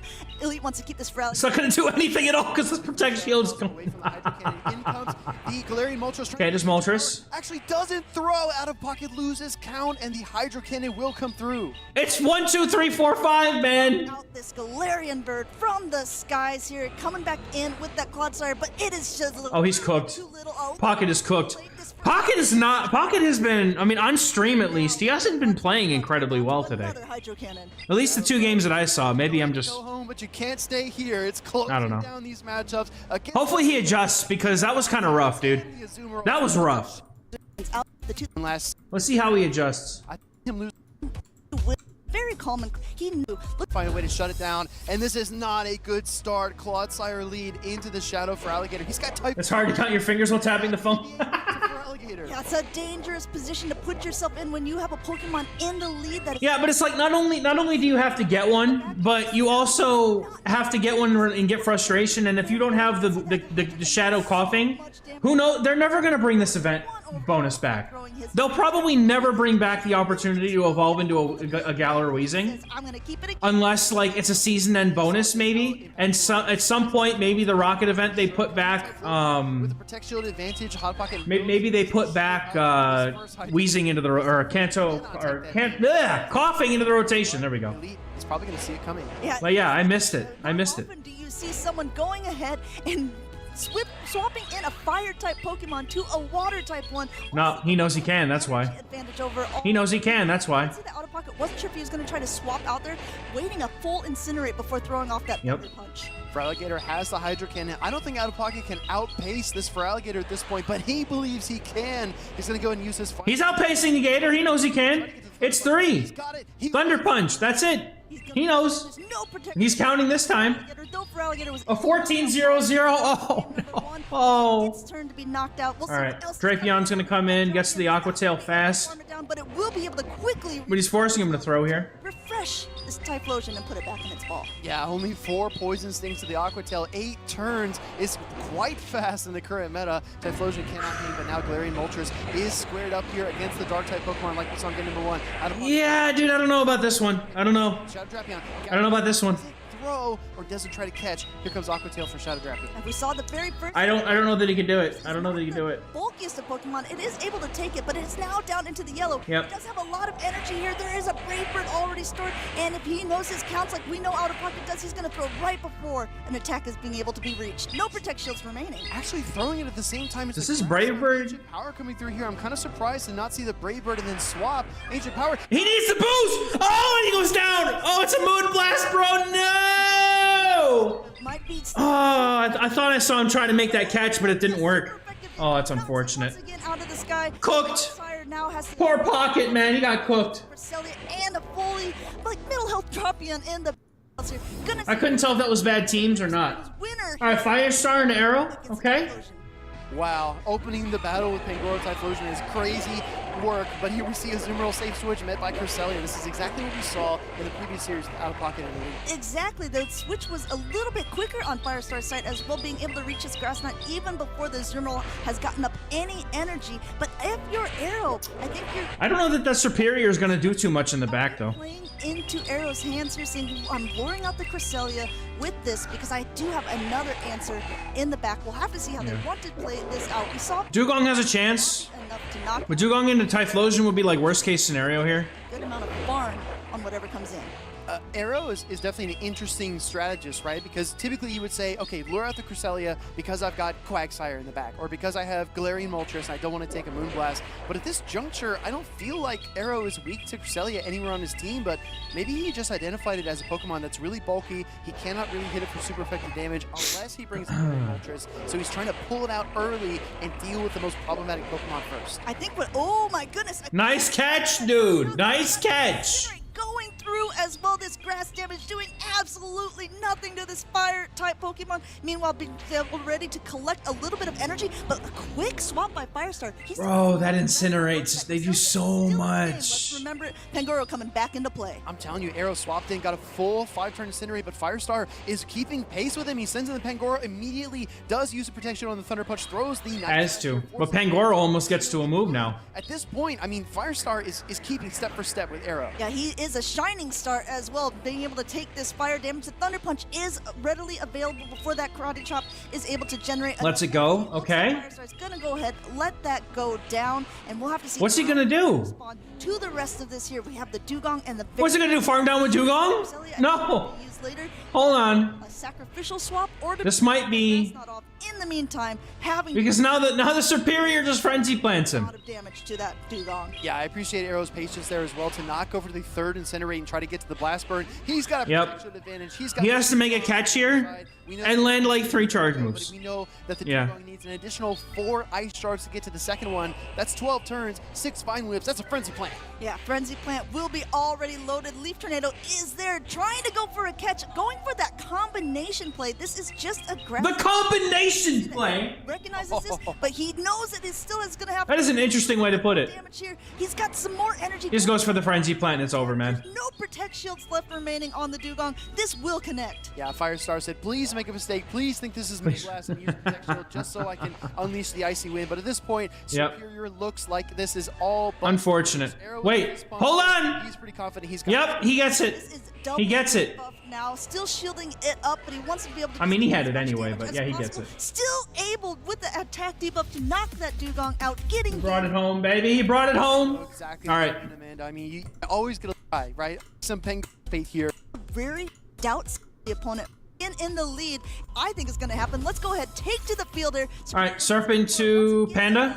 And we'll have to see how he wants to play it because neither one of these attacks are going to be doing very much. But the Leaf Tornado is an interesting. Oh, he's got to respect the tornado. For it. It's a little cheesy, man. I'm not. He's got to respect it. He calls the tornado. What a call, dude. Oh, no, he gets the drop. I'm also a huge fan of Pangoro's animation. Its fast attack is called Karate Chop, but that Panda Bear is throwing haymakers at this Superior. This Night Slash, because it was debuffed. Is Bro, a Night Slash boost would have been hard there. in close combat. It would have gone hard. It's not going to be so effective, but we've seen this already happen earlier on in the close combat. Just does so much damage from this fighting type Pokemon. Both of them swapping out of the Okay, same time. not great. Not great at all. It's head in the hands.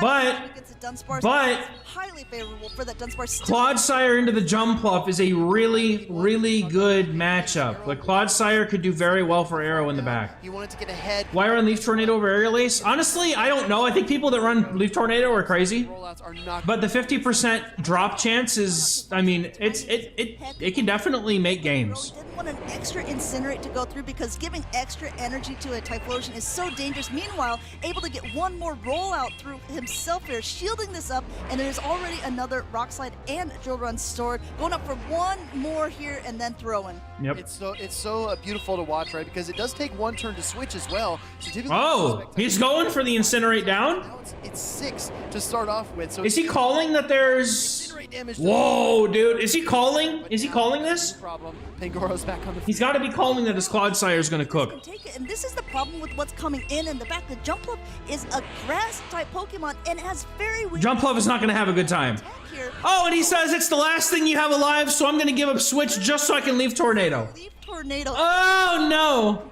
completely get the attack lowered the whole game for the No attack drop either. Oh, in shambles, bro. get to another one before He goes for another one. we'll be able to Bro, 50-50. Come on, this is guaranteed. Truly. The second Leaf Tornado. This is guaranteed for sure. Trigger the attack fall. Leaf Tornado. Come on. trying to come through Come on. here, and it No!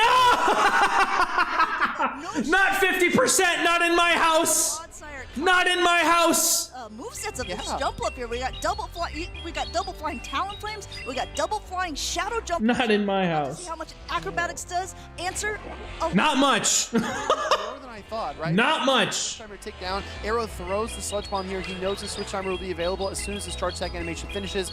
He has a chance to make a catch. It really is Big Vegas baby energy. It really Gotta is be though. Very careful. Oh my goodness. oh, trying to go for Trying to go for that catch, but he fails. But he can't get it. Does he get to the punch? Oh, dude. has to throw an attack here, but this jump up it took. Does the sludge bomb, is it enough? And can you survive the acrobatics? Amount of energy left. The real question is, will this acrobatics be enough? No, there's no way it's enough, right? This Clodsire. That was Very nice of him not to get his poison sting through, by the way, Niantic. Good job. It's not going to be enough. It doesn't matter. Wait. 1, 2, 3, 4, 5.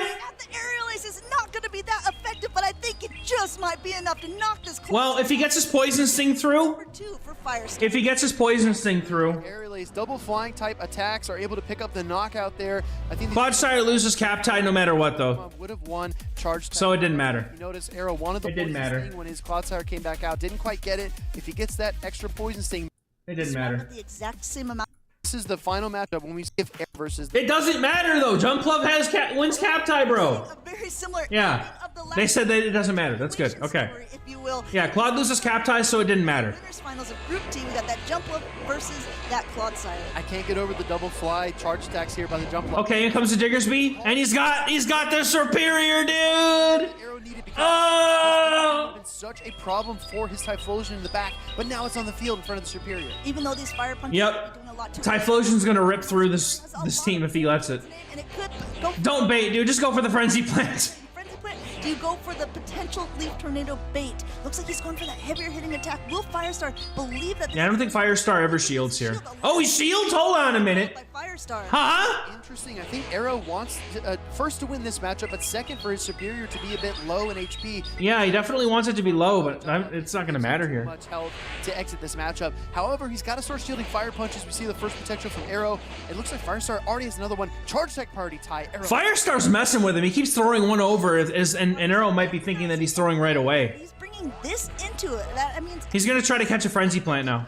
Yeah, Diggersby has so much play in the back. This second one coming through, no shield from Arrow. Will this be enough to knock out? We saw how bulky the Superior is. Nope, it's not enough. Able to get up to yet another Frenzy Plant. And he catches! Firestar making the calls, baby! Firestar. Look at Firestar. Well done! These catches, these are so fast, and he's bamboozling one of the best players in the world in Arrow. But Arrow responds. He sends in his Clodsire into the jump left. That Diggersby is still very healthy.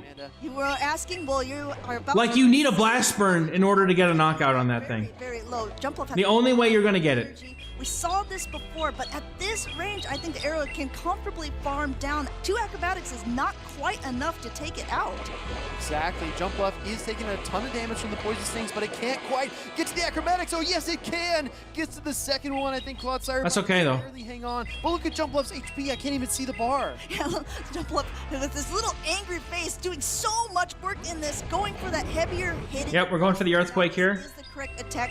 Arrow recognizing what's coming back in, wants to get this to be as low as possible. Having no shields again with a Typhlosion on the other end, dude, that's terrifying. That is genuinely terrifying. Here, Arrow is able to swap, but he does get KO'd. Now he's got a decision to make. He's got a Typhlosion. He knows the Diggersby has energy. He waits turns, tries to make. No! He messes it up, bro! Firestar on fire here, continuing to go. Scorching Sands. Okay, but I don't think a Night Slash from the Panda is going to be enough. Able to get to another. Night Slash is not enough. Will Pangoro be able to hold on? But does Pangoro win cap tie? Gone through. The next one is coming. Panda wins cap tie, doesn't it? In time, will this blast burn? Yes, he does! Wow. No! Typhlosion wins cap tie, bro! Holy shit, no way! Burn into Pangoro. This is definitely gonna. No way! Pangoro is tough, but it's not. No, Pangoro wins cap tie! Firestar indeed, but not. Pangoro wins cap tie! Arrow take Nuh-uh, wait a minute, no! No, Pangoro wins cap tie, dude. priority tie. Actually wild too, because you saw Firestar crossing his fingers. Cap tie. No, it's IV. Could survive one. This is IV. Oh, so it actually came down to the IVs? That matchup, but it was unable to. Oh, shit. Okay. Talk with the judges for Interesting. a moment here, but what a finish. I mean, if you were prepping for Baltimore, I didn't. Full flying attacks on the Talonflame, and we have double grass attack meta. Leaf turned earlier for him. Team From Andrew as well. Type system and get our men familiar with this is, and that's, I think this is up in the to be on. No one else does. Delia from Andrew Mignard. Okay. And Dugong from Kelsey. Dugong will be. I love when we get more female trainers on the stage. And drop. More representation for our female trainers is massive. Andrew Mahara is swapping in the Azumarill to this, and I like this play a lot because recognizing that the charge attacks from the Drapion aren't going to be doing that much. Neither the. Yeah, but those poison things are going to add up, and if you get a defense drop, bro, this thing is going to go off. Looking at the team sheet. The Drapion is solid. Like, this is actually, like, if they play out the twos, the Drapion should be able to take this. You definitely do not want to take that super effective poison damage, but his prediction was correct No defense drops. Bro, that is totally Felrose energy right there. for a player like myself. Who gets defense drops? Definitely not me. Player up here. No. Oh, they let it go? knows if he'll be able to. No. Okay. Is thrown here, and let me tell you what. Interesting. Buff to the poison jabs is doing quite a bit here overall. Being able to paint Literally one defense drop flips this matchup, bro. gotten Azumarill down to the. Literally one flips this matchup. That is mad. That is wild. Come through, no debuffs. No debuffs. Exactly. Those debuffs would have triggered. God, this RNG is disgusting in this game. It's terrible. We see the Azumarill get to the play rough. Quadsire in the back might be okay, but I don't really know that it's going to be Before it gets definitive knocked enough. out, but that is a huge impact. Yeah, I always like to say chip damage is chip. It's damage. not enough. This really could come into play later on. Dugong still nice and healthy here. But coming in now, the Clodsire against the Cresselia. A quick swap out here. Andrew Minara is now throwing that grass knot. The more But two shield Claude could cook. We'll see. Two shield Claude might cook. This was a mistake, right? Sending Cresselia into Dugong makes sense in the short term, but if you recognize that there's a Clodsire in the back, then you need Cresselia's grass knot pressure. I don't think Toxpex. Oh, roses and thorns. Man, that would take me so much extra, like, editing and whatnot. I mean, maybe someday if I can ever get my brain on board enough to do something like that. shall be unleashed. First one coming through, getting the shield from Andrew Minharas.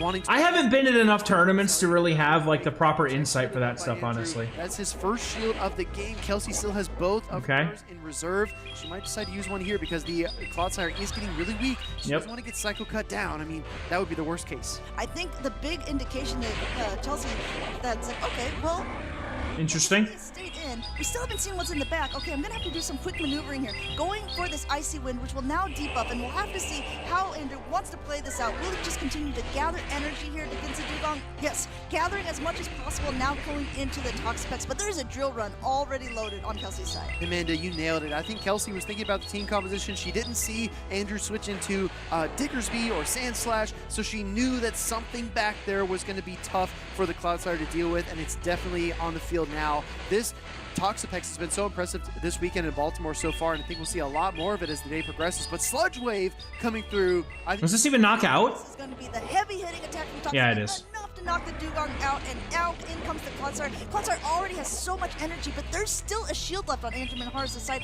and a barely. This is tough. I don't know if Kelsey can take this one. This is going to be enough to knock out. It's so bold. It's close, though! insanely Vulcan. I think the win condition here for Kelsey is to poison this thing down somehow. I think she needs to shield this brine.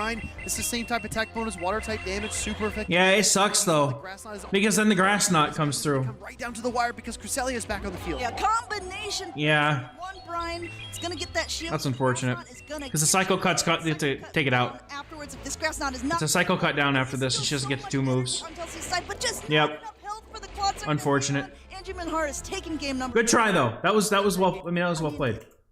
That was tough, though. I am okay. That's a replay. Never mind. I think you put her arm. We don't have a very good lead for Okay. that Clodsire versus the Lowland Sands. That's as good as it gets, man. Safe swap. I like this play. It's pretty. Yeah, coming in with Dugong here is solid because it's Powder Snow Low and Sand Slash. We're most likely expecting to see a Dugong at some point, probably in that safe swap position. And speaking of expecting to see things, I'm sure the chat has been screaming. The Alolan Sand Slash looks really good in Kelsey's team. It just needs to avoid that Talon Flame. And Andrew And the Talon Flame is definitely there. saw Talon Talonflame to switch out, maneuver around. Toxapex is showing up though. Kelsey Toxapex is showing way up. realign her Pokemon and find a favorable matchup. Going for that charge attack priority and going for the heavier hitting drill run here. It looks like the play rough will be able to connect right after this as well. Should Kelsey not want to use a shield, but this is where it gets a little bit dangerous, right? If she wants to be able to maintain that advantage, wants to be able to not have that Clodsire up against the Alolan Sandslash, she's got to win this middle matchup.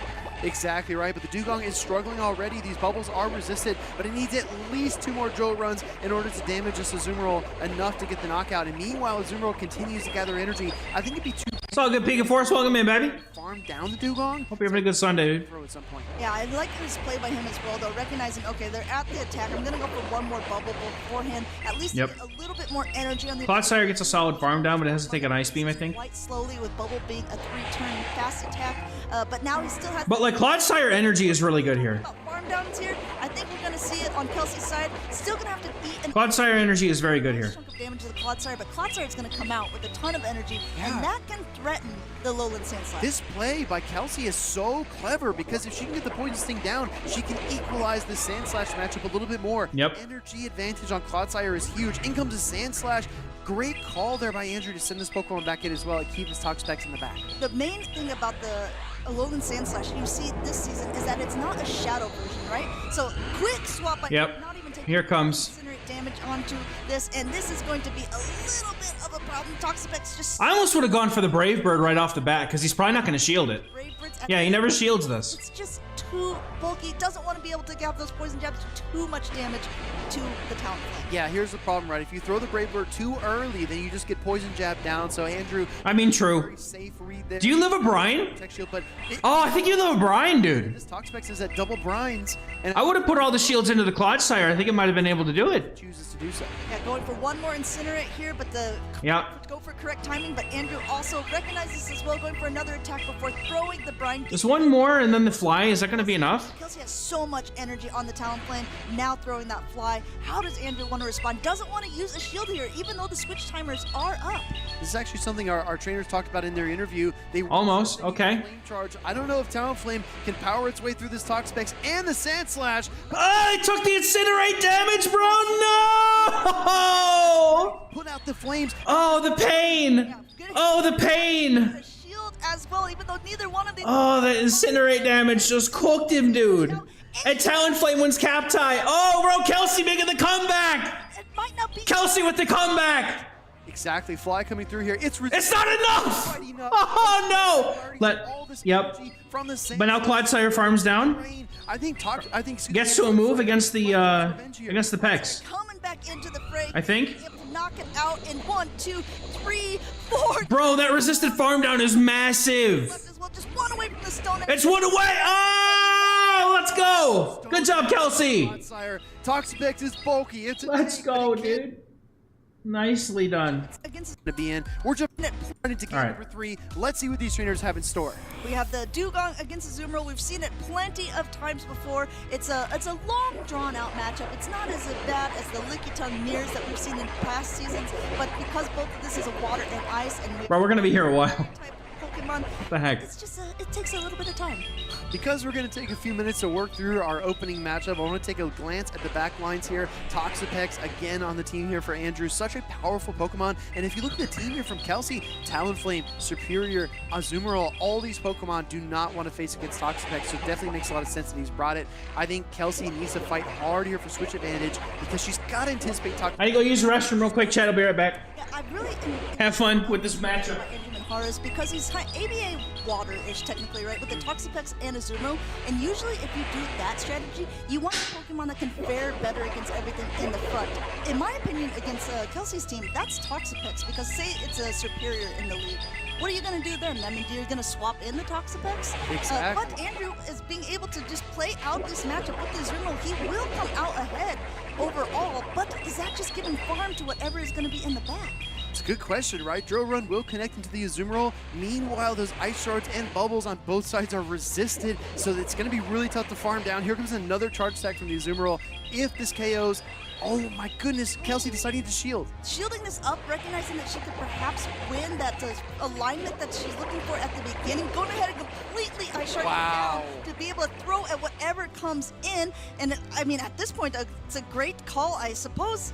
We'll have to see how Andrew wants to respond, because whatever he's going to take is going to get an Icy Wind or a Drill Run. Last, oh my goodness, throws the Drill Run, a little eyebrow raise. She says, oh, this actually turned out pretty well. This is going to be super effective. Prediction, recognizing that it's probably going to be that Toxapex, throwing the super effective damage. It still doesn't look it does much to the Toxapex, but as you can see, Toxapex doesn't have a good matchup against Clodsire either, and Cresselia against the Talonflame is not in a good spot. Look at this, Moonblast and Grass Knot. You are throwing resisted charge attacks across the board, and Psycho Cut barely does any damage. Kelsey, although at a shield disadvantage, has put herself in a phenomenal position against Andrew Minares. I mean, the main thing, and it looks like he ended up getting it, the Moonblast has potential for an attack ball, and that is exactly what happened. So this fly will not be doing as much damage, but I don't know if it's a little bit too little here. Another Moonblast might still not be enough to knock out the Talonflame, and another fly is already loaded. Yeah, Talonflame is going to drop another fly on Cresselia's head here, trying to chip it down. Like you said, it might not be enough to KO, but Talonflame is also adding on tons of damage with the Incinerates. Meanwhile, Andrew, great timing and discipline as expected, throws 2 Psycho Cuts into the Moonblast. Moonblast now coming through. No Protect Shield used by Kelsey's side, recognizing that Talonflame does have such a dominating matchup here, and so dominated that Andrew Minares wants out of it here, but now back out of the frying pan into the fire pretty much with the Toxapex against the Clodsire. Still no shield left or used on Kelsey's side, saying Clodsire can take at least a couple brines. I really appreciate Kelsey's, I guess, like, what's the word I'm looking for, confidence, her assuredness, and in just gathering one more Incinerate and then switching into Clodsire, because you don't want to get greedy in the Toxapex matchup and lose your Talonflame. You still need it to deal with that Cresselia in the back.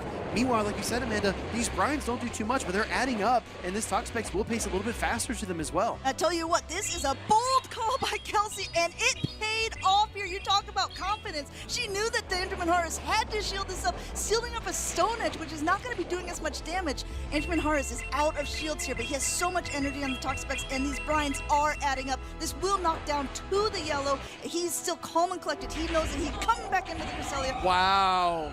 That Grass Knot here. Going for the Grass Knot, trying to catch that Clodsire out of position, but meanwhile, Kelsey sends in the Talonflame, uses the Protect Shield. She's going to go for the Incinerate down. I think she wants to Brave Bird this Toxapex. Gonna Brave Bird. The Toxapex is going to do a nice amount of damage. Oh, he's going. Look at this. This is an interesting play as well. She has double fly loaded. The Poison Jab will not be able to knock out the Talonflame at this point, so maybe just going for that double attack. Kelsey, one fly down. Kelsey's at a second fly here. No Protect Shields remaining. Clever, poised, position. I mean, Kelsey just blowing my mind here. Double flies does even more damage than the Brave Bird, and that's what she needed to win this game and take down Andrew Minares and make her top cut here in Baltimore. Going on to date number 2, Kelsey K coming in with an interesting team composition. We got a double grass with a Leaf Tornado Superior. We got a double flying Talonflame taking out water type Pokemon. I mean, you love to see it here at the first one in Baltimore. I mean, we've seen Toxapex so far this weekend as kind of like an immovable object. You see it on the field. It's so hard to get rid of. It stays in so many matchups. It's so oppressive. But Kelsey just found a creative way around that wall. Double fly Talonflame into a Toxapex is not how I thought that game would end. Yeah, I mean, again, we were saying Brave Bird is an easy choice. The switch timer's almost up. Even if it's not, the Talonflame is going to go down. Kelsey's like, no, hold on, casters. Yeah. I'm going to go for that double fly. She says, let me show you while you're in the booth, and I'm here beating Andrew Minares and making top cut, right? I think she definitely demonstrated that. Such discipline, such poise. And I think a lot of trainers find themselves maybe they don't feel as big as the moment. Maybe the moment it feels bigger than they are, but Kelsey did not feel that way at all. She was in full control, surgical precision, the farm downs, the execution. She was not rattled at all by that game 1 loss to Andrew. Yeah, absolutely loving these matchups. The winners finals side, they're always going to be exciting, but these matches, all of them that we've been able to cast so far, have been so close and down to the wire every single time. These trainers are doing absolutely incredible plays. As you see, game number 1, 2, 3, 4, just enough Poison Stings to be able to secure the win. Game number 2 against this Toxapex. Kelsey K Yeah. Really impressive plays. I just can't emphasize how close that game was. Andrew switching in the Sand Slash, taking the Incinerate. If he doesn't do that, it doesn't matter. If he gets to the Ice Punch, he wins. If he gets to the Brine, he has a chance to win. But none of those things happened. Kelsey found the win conditions, double flies. She said, Clodsire, stay on the bench. Talonflame's got this. Yeah, Kelsey, super fly here, coming in 2 of them in a row. And at Worlds, Arceus Aurelius made this claim that he's the best Talonflame player in the world. I think Valor Ash said, wait a minute, I went on this road to Babyface. Was like, hold up, I made it the farthest. I think we can maybe add Kelsey K to this as well. I don't know. Talonflame is definitely reaching new heights in the meta with the resurgence of ground-type Pokemon, with Mud Slappers being so common, with a lot of these Pokemon really struggling against fire. The question is, how can you kind of fill that coverage gap? Do you need a Typhlosion? Do you need a Shadow Kanto Ninetales? Do you need a Talonflame? It seems like the answer has been the latter. Yeah, well, I mean, I think Henry will argue with you that it is going to be Shadow Typhlosion. But True. we've seen a lot of these Pokemon, 5 turns, Incinerates. They take a long time to pace to. What's even like more tricky about it a lot of times is really high-level players like to wait a turn as we All right, Chad, I'm back. their screen. They don't let a fast attack to go through true. to make This chair is trainer the best throwing their- supporting so role. they don't get caught. Man, Imagine like how difficult I heard some hype in that last game, but it is to wait awesome. a turn on a 5-turn attack. That I was like, man, let me do this, and then my stomach was like, hold up, you thought. Here. Hold up, you thought. Tries to qualify his spot in Alright. Magic Man. And to a legacy rough, a normal Any from friend Clodsire does. All right, hold up. That is a very tough lead here for Wadaj. Wadaj does have I don't know when I'm going to be up there because the problem with me is that I don't have the paid time off of work. I don't have PTO. but since it is the shadow Traveling is not an option for me at the moment, a farm and Ice Punch. yeah, I basically have to be able to travel because there's no events anywhere near me. Regardless of the situation. So all I can do is play some locals. That's all I can do. No down range. But I would love to be able to go to one of these someday. my goodness, a risky bait, but it pays off in a Risky bait pays off for sure. I mean, the Sand Slash, like, type. you can't just not. Naruto would maybe throw at the end of a game here, but it gets the shield, and now Wadaj looks All right, so we shield because he wants to get that Earthquake off. Pretty criminal stuff here. One day, I'm sure I'll be at one of these I regionals. think Magic Mason has to shield us up. You're basically trading a shield for an entire Alolan Sand Slash. My job is essentially a couple of things, but I work for a company that supports customers in the energy utility sector.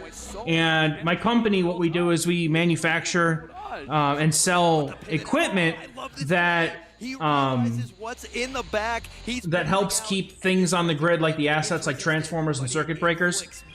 Testing and monitoring of those things to make them last longer and give rise to any potential issues that may be showing up. So my job is to handle inventory, shipping, and then I also do Enough to knock out. this isn't enough to knock out, yeah. Chance for Magic Mason to reach that Frenzy Plant. It'll be close. It Oh. just Oh, it's enough! Oh, I didn't think it was gonna be enough. still shield to protect the Sand Slash. I do the inventory and shipping and stuff, and then I also service To bring and recalibrate the circuit breaker analyzers, and I also reconfigure the transformer monitors. from this draw. This I got a lot of hats I wear. will be close.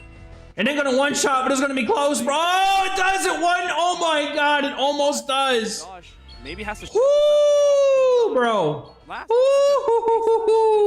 the Azumarill. Not even. Yeah, maybe down a shield is a little bit tricky, but he already has energy. This is tough though. There's no Hydro Pump available for the Azumarill, but after the shield goes through, the Azumarill just needs to throw Play Rough after Play Rough. Magic Mason needs to burn this clock and make a catch at some point. Yep. The biggest issue for Magic Mason is the bubble damage. Look at each bubble land. Play Rough is resisted, but as each fast move goes through, this Sand Slash gets closer and closer to Play Rough range. Drill Run is gonna connect. Even another Drill Run would not be enough. No, he needs two, man. Like Wadaj's game to win here. Yep. As this Sand Slash The Play Rough will do enough run to get the bubble down.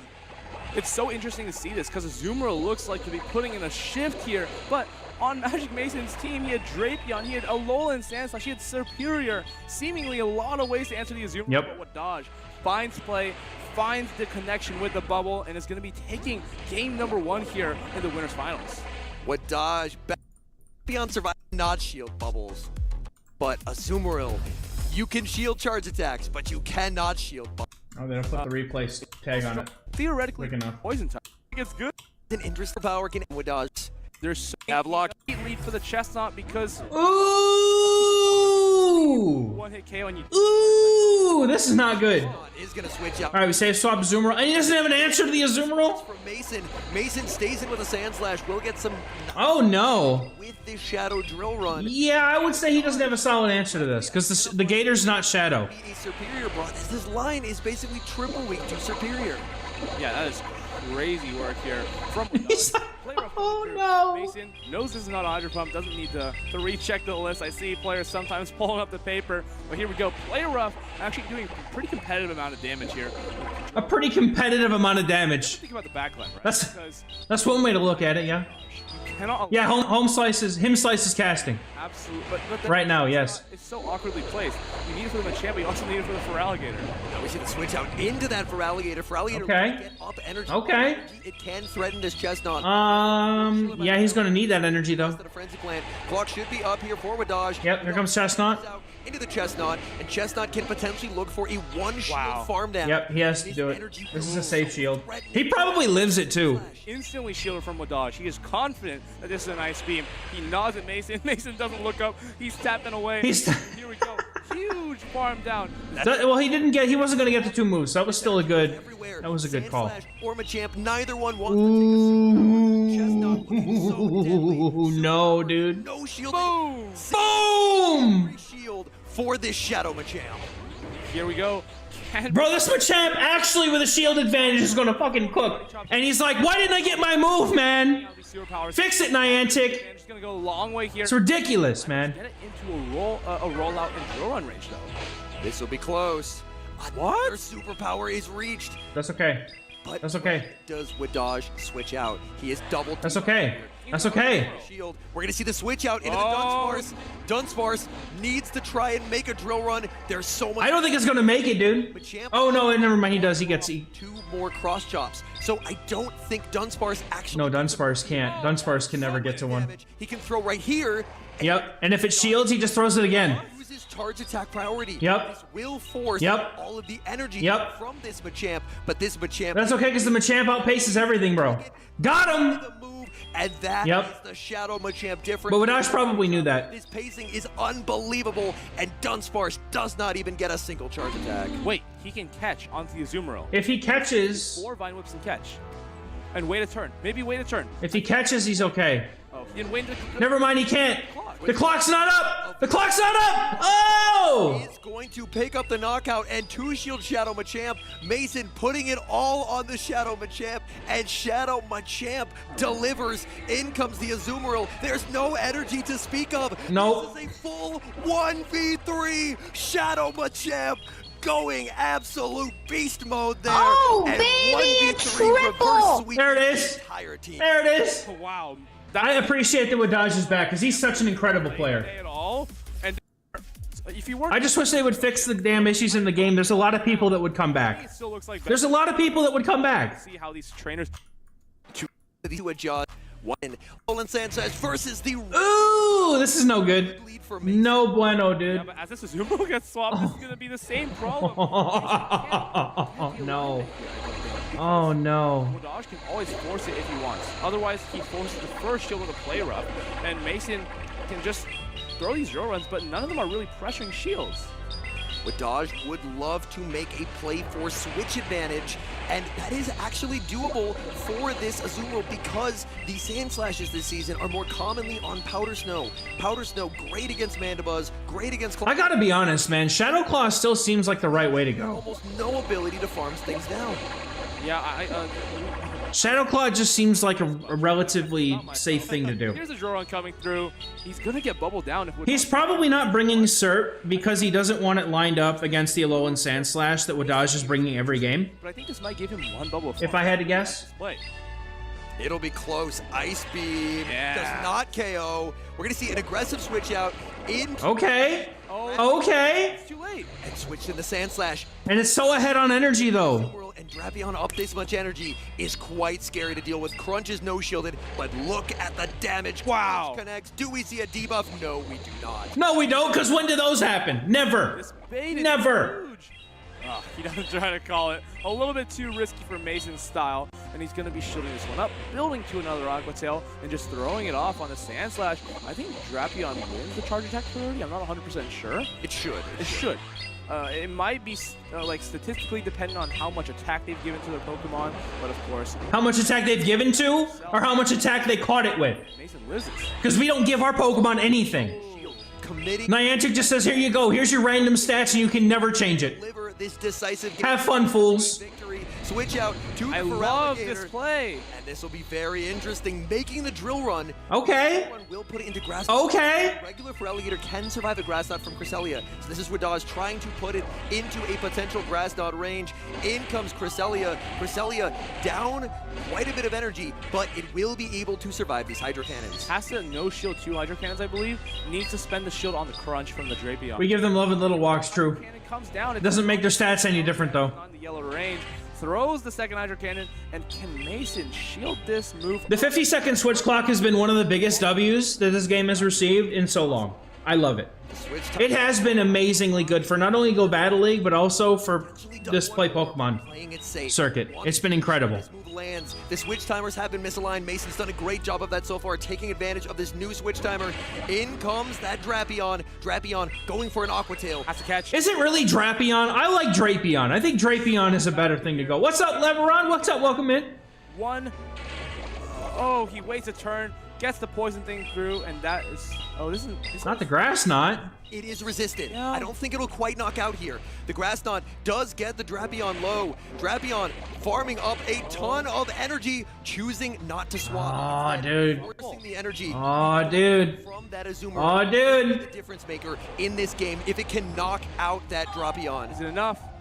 It'll be very close. The bubble The bubble's enough! and KO Oh! goes Drapion. Wadash! Wadash! Wadash! Back and better than ever. 2-1 victory over Magic. They probably do, because I always thought that it was pronounced Drapion, like everybody else that I've ever heard said the same, so. It is tremendous. All right, we got Battle Bill. Able to claim victory. One Oh, coming forward Also, what's up, Tamagotchi? Welcome in, man. Hope you're having a good day. is going to be the.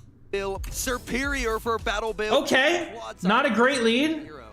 Here's the thing. Not a great lead for Bill. Oh, alignment dependent because there's a Guzzler. Actually, never mind. No, he's got Sludge Bomb. Never mind. This is solid. Azumarill from I lied. Battle. Never mind. So if you can get the right alignment here, it'll be really useful. Bro, really? If he gets alignment that's over to the Zoomeroo into the damn Guzzlord, done. This is a sludge Done. bomb Quad Sire. If it's Stone Edge, superior has win cons versus Sludge Bomb. It gets Drapey-san?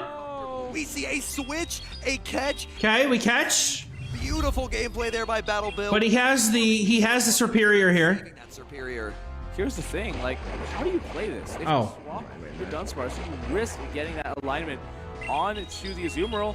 Now you can't even swap Guzzler, I would tough. argue, because the switch timers are so desync, it'll allow I know it is, but it looked like it. the Azumarill back. Huh? What?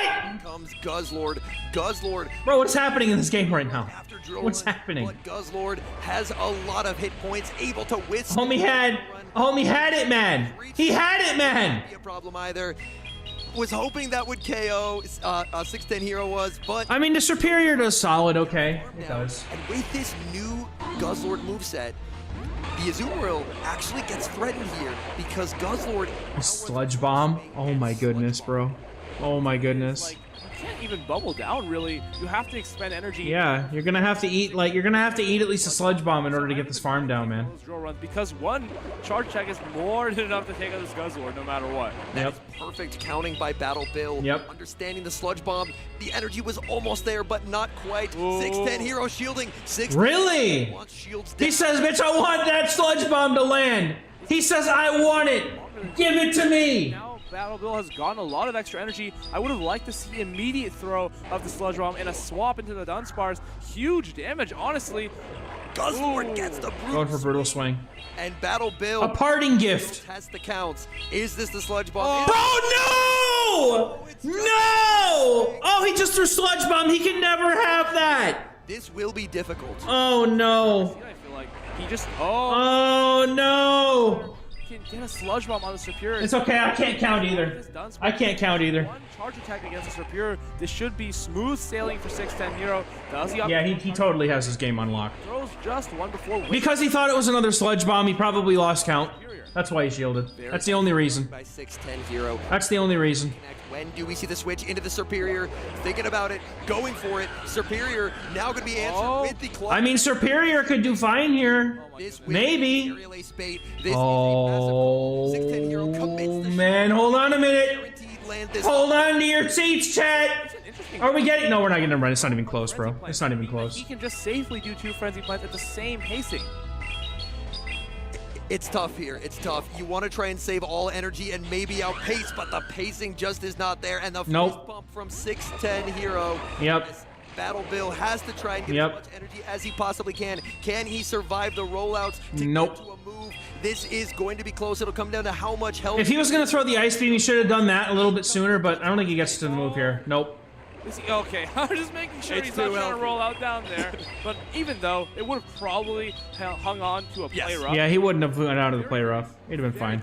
Gameplay. His hat was too tight. That's why we put this next not respecting as much as and the gap hero and the Superior those game. He may but up to our Sire once again. Okay. For 6. Solid.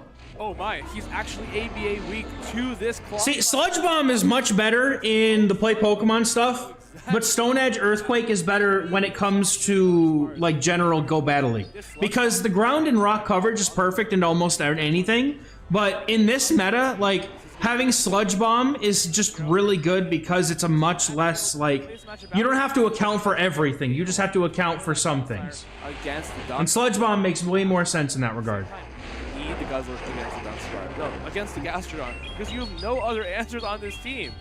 I wonder if, because the switch timers are misaligned, if Battle Bill might decide to switch out of here. Azumarill can get energy that it can use to potentially threaten that Clodsire. So Battle Bill now has to make the choice. Do I decide to stay in and play out this matchup, or do I switch out because my switch clock is available? He can switch into the Azumarill at any moment, decides not to, and Droron will not threaten. I mean, Azumarill has a chance to cook here, and that Gastrodon, bro, that Gastrodon. For the catch opportunity. A Gastrodon, man. Not needed. No talent playing in the back, of course. Here we go. Azumarill is going to try to... 3 charge moves would be interesting for sure. An interesting play. Dunsparce is getting 2 moves. Yeah, I think... The question that I would end up having then is, like... But if you exit with 100 energy... Because it's tough because, like, a lot of things have, like... I think that it would be good, but I think that at that point, like, there's also, like, it might just be too much, you know what I mean? Weak to ice. I think it might be too much. We're probably gonna but three moves would be an absolutely interesting. That's the right word for it. I don't know if it would be a good change, but an interesting one is definitely a good way to put it. This Clodsire is gonna get hit with Ice Beam after. It might be. I mean, yeah, considering what we have to deal with right now, and the way that the game is basically focused around, like the way that the game is currently like fixated. If you have like Azumarill and it's or not even Azumarill, let's take what think of a Pokemon that's got like 2 nuke moves and a bait move, right? And then you're like, well, they have good coverage with these nuke moves, but then you just never know. Oh my goodness, Battle It would definitely be less RPS because there's definitely Pokemon that you could run with 3 moves that would have the ability to get like coverage and everything. Looks like had clicked on a body slam. No, throw the Earth Power! Use the protection. Throw it! Oh, he shields!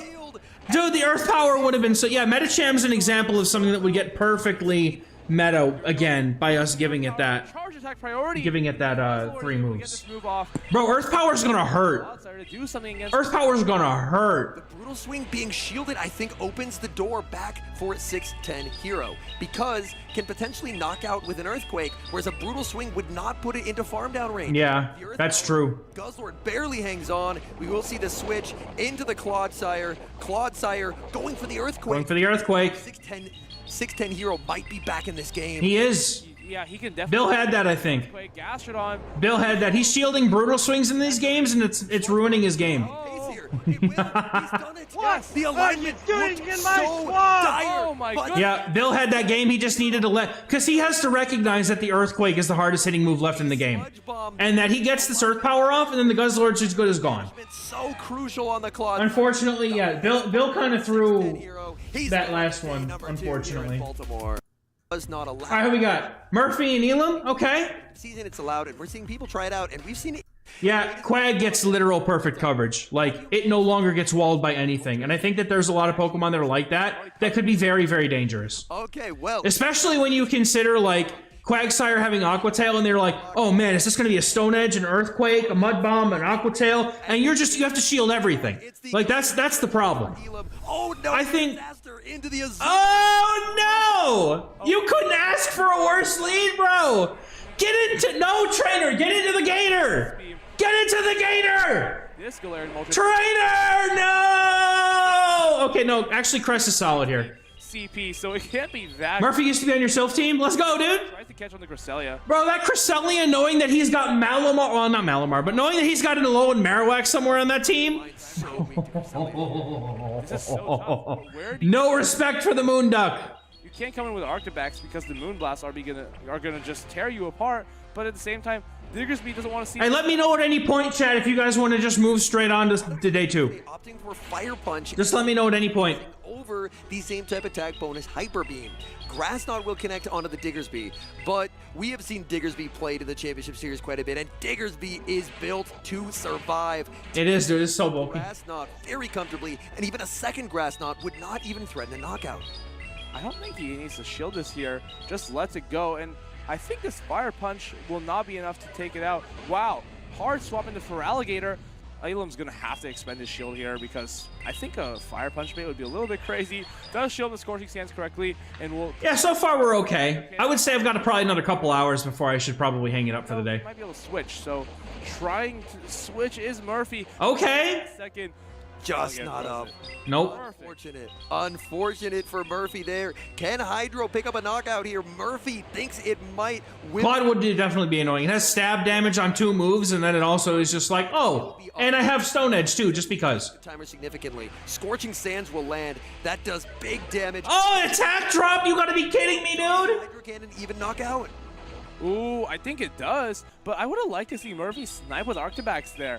Just the Dragon Breath will do damage so quickly to this Feraligatr. Yeah, I thought he might. I thought that an Arctibax snipe was coming, honestly. I don't know, this is really weird because, oh, get this Hydro Cannon off.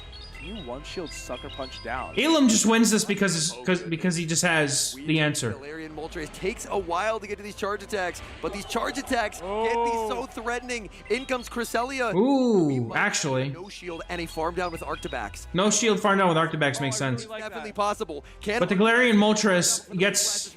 Ooh, yep, it can. Moonblast reached. It is. Oh, no, it's perfect. Never mind. Never mind.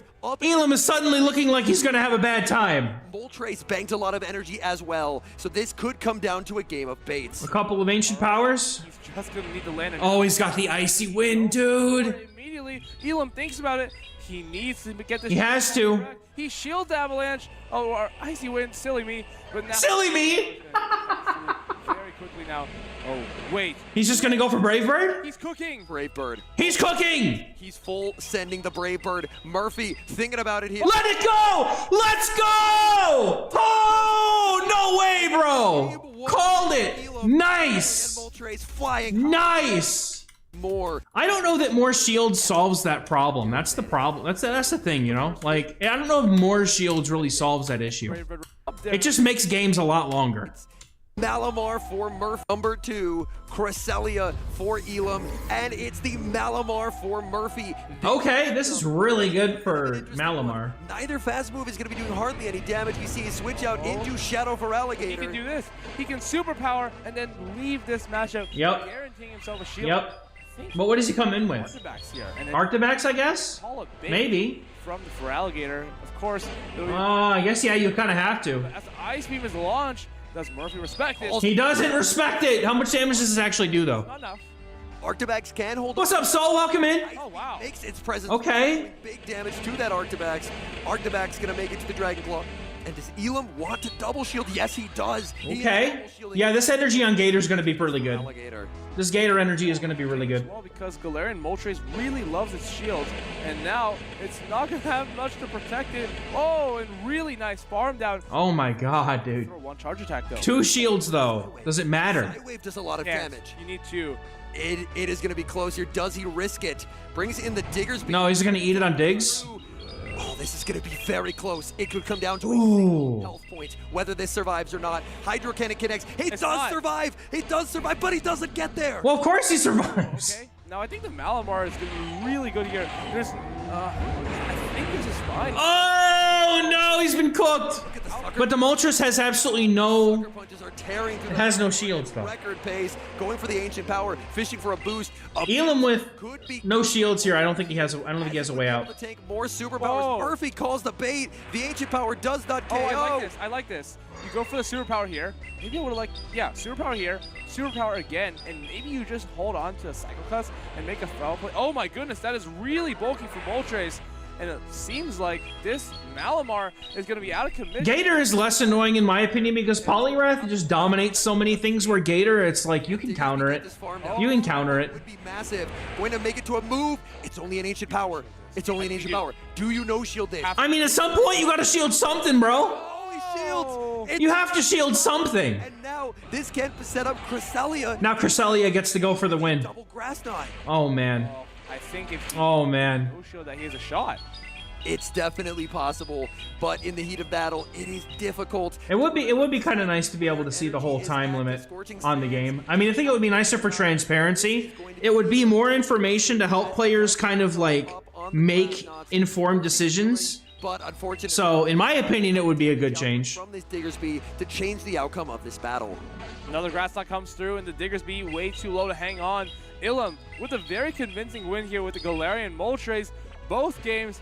Maybe I'm starting to become a believer because this Pokemon looks good. Yeah, like Polly's bulky and oppressive. I'm gonna be doing Gator is it's very offensively weighted, but it doesn't really do a whole lot defensively. Like it cannot take a move at Thing all. Looks fun. That sucker punch damage on a Malamar. I mean, we Cindy! the big three. Cindy's here! So much Who's she playing?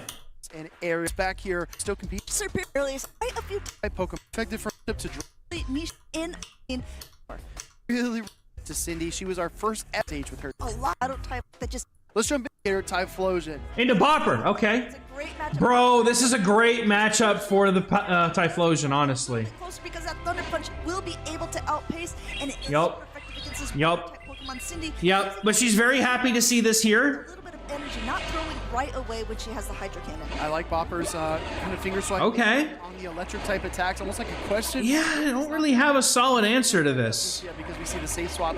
Dugong to meet the Azumarill. Bopper got his protection advantage he wanted, and then he pivots to Azumarill. Zumaro with a play rough that will connect onto the Dugong. We've seen this quite a few times here in Baltimore so far. The advantage is slightly in the Zumarill's favor there, especially going for the drill run without debuffing. However, Dugong does have that ability, if it is able to hang on, to be able to debuff whatever will come in the back. We'll have to see how these two trainers want to play it out. Cindy is down one shield already. I don't think Cindy's Dunsparce, though, looks really good. I think Typhlosion In the back. is such a threat. If a Pokemon is going to draw shields for you on an opponent's team, it's likely going to be that. So it's definitely a shield well spent, excuse me. But now, like you said, operating at a deficit, she's got to be a lot more careful about how she deploys that final protect shield down the stretch. Another play rough coming through. play love. Looking to connect. It does connect there. The Dugong does take it like a champion. Still in the red. And now coming back in to try to get a little more energy. And Incinerate going through. Another one going through here now. But Cindy has so much energy on the Feraligatr, getting that first shield off of Bopper's side. But I think we got a Thunder Punch almost stored.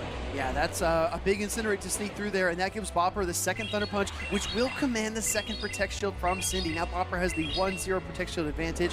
Gonna look to fire that charge attack off, and now Feraligator's gonna return fire with the Hydro Cannon. Going ahead, throwing right away, but another Incinerate goes through now, which means only one more Incinerate for the next Thunder Punch. It generates energy so quickly. Bopper says, that's okay, gonna go ahead, let that go down. In comes a Feraligatr. It's another Gator. Look at that. Hydro Cannon's already loaded, gonna be deployed onto Boppers. I was gonna say, if you're Bopper, what's stopping you from just shielding once and then just Shadow Clawing all the way? Yeah, that's why I don't like Shadow Gator, because that happens so often. Really fear. You just... This team is superior, and it's not. Oh, she doesn't get it. Means Feraligatr Oh, can no. unleash a torrent of Hydro Cannons. Oh, no. Feraligatr. See you later, Feraligatr. Meanwhile, his has a ton of energy, loaded up almost 2 Hydro Cannons for whatever comes in. It's gonna be that Dugong, trying to just make Bopper use a little bit of energy here. First Hydro Cannon going through.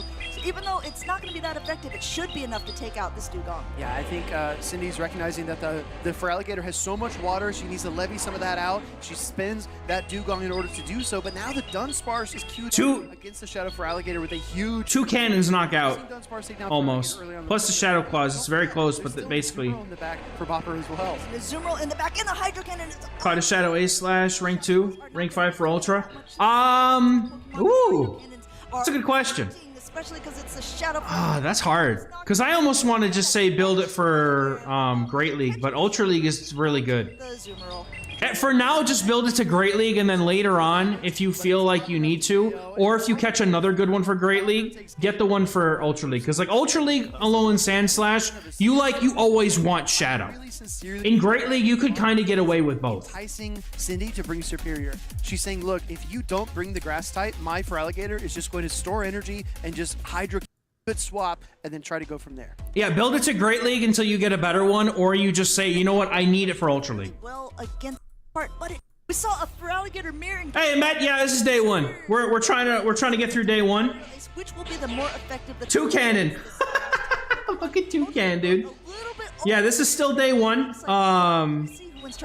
And we're gonna get into day 2 at some point here. That usually is a sign of confidence, right? Maybe I don't know how long day 2 is though. That's my thing. I don't know how long it was. willing to go ahead and switch into the Typhlosion, met by Feraligatr. That is not the way. Cindy, no. Cindy, no. I don't mind this matchup. Cindy, no. Shield this up. We did see it before. Thunder Punch is super effective, and since it's in the Shadow, it will do so much damage to the Shadow Feraligatr. I like this timing, going for 2 Shadow Claws before throwing. Doesn't want to let another Incinerate sneak through. We've seen this. If you build Yellow and Sandslash relatively soon, it should be. Like, I don't see them ever really nerfing it. Unless they nerf Shadow Claw somehow because of Feraligatr, then that might be an issue. Bro, no. That's... I hope she knows. She has to know that this matchup is a loss for Gator. She has to know.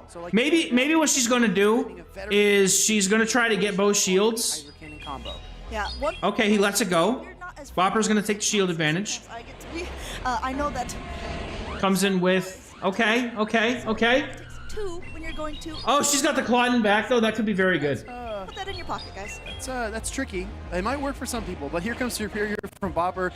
Shadow Claw in general for me has always been just more good for broad coverage. It's better when you don't know what to expect.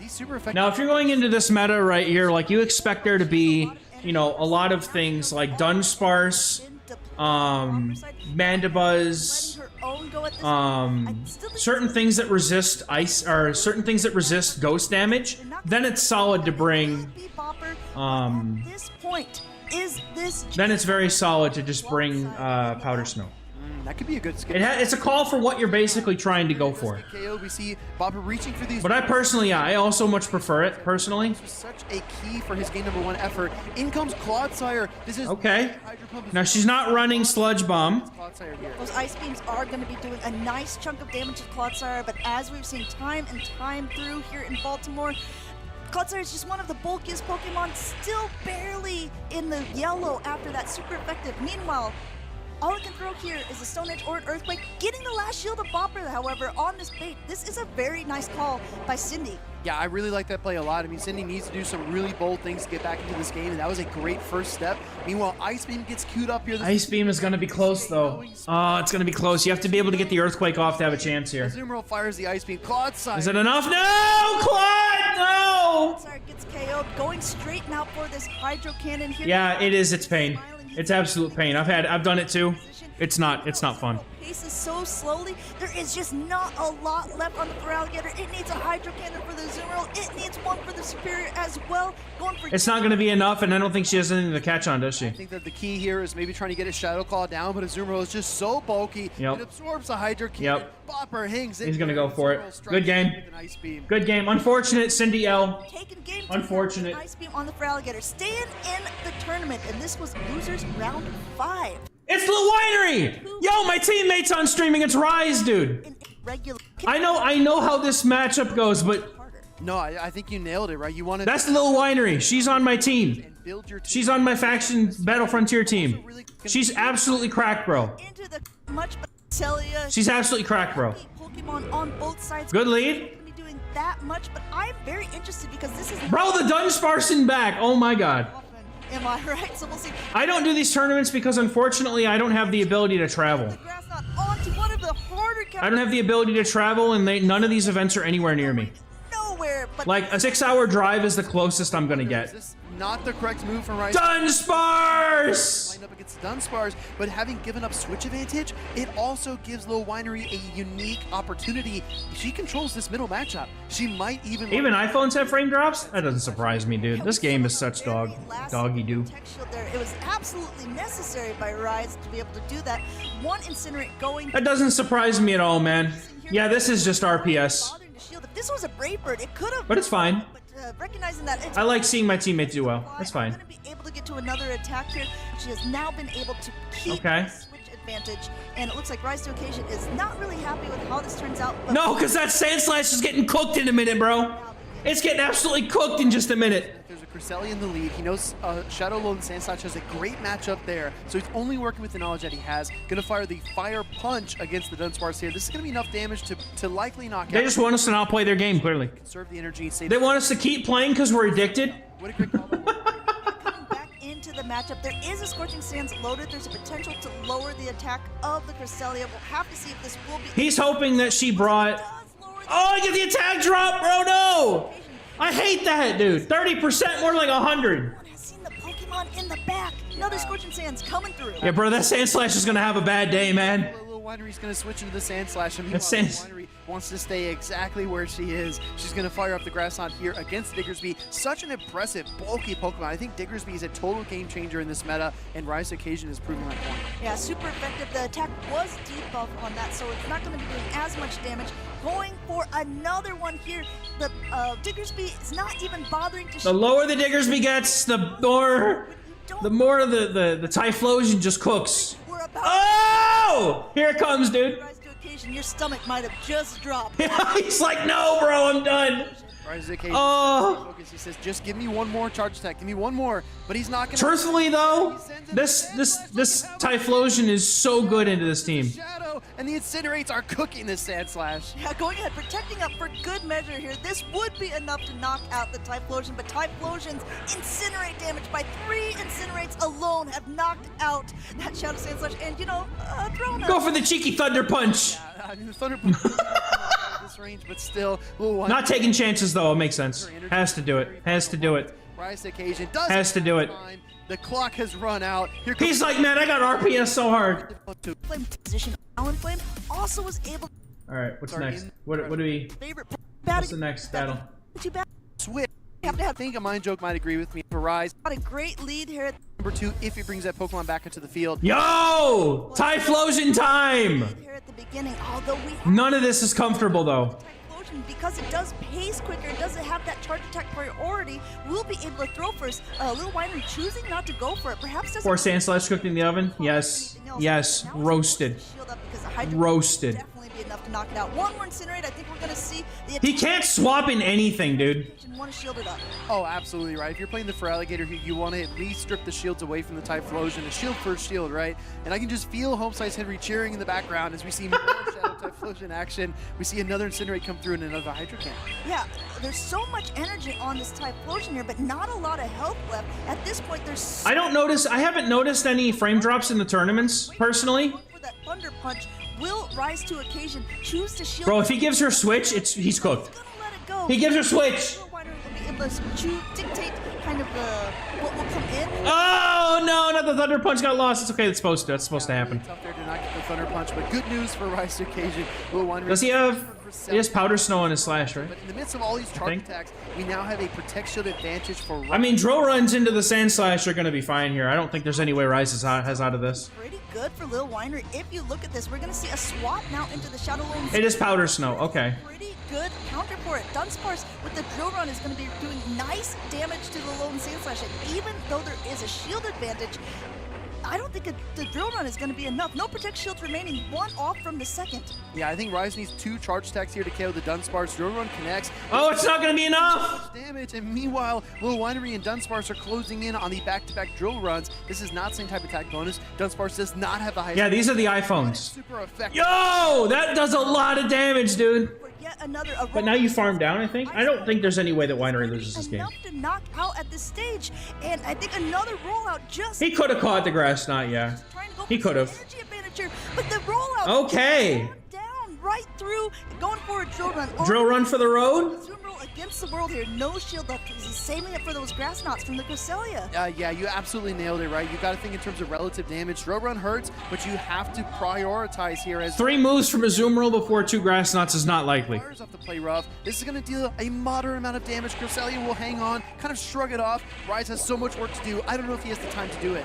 He's got to be Nope. able to shield up this first grass knot, but will he be able to get to 2 attacks in time to take out this Cresselia before another one is loaded? I think that Lil Winery is only like 3 away, maybe 1. No, definitely more. But No, definitely more. Yeah, it's okay. It was close, though. Do you need 2 Ice Beams to KO the Cresselia, or do you need a play rough plus? You need a play rough plus an Ice Beam. Rise have done these Well, actually, no, you need 2 Ice Beam because it's close, but doesn't matter. She goes for the Grass Knot for the win. Good game. Wow, Cresselia close. Got him! Grass knot, getting the Got him! Yeah! Get it, Winery! Only trainers Queen, man! regional championship every single season is toppled by Lil Winery Clodsire. All right, we get House Stark and on to Will. Tar Also, Tarian. All right. if you're looking at the teams, both of them are wearing their regional. We probably get Zamazenta. They're going to give us Zacian. They should give us Zamazenta not too long after, I would think. In the past, we have that Clodsire versus the Mandibuzz in the lead here, going for the Sludge Bomb, and it looks like no. Sludge Bomb actually is a lot better for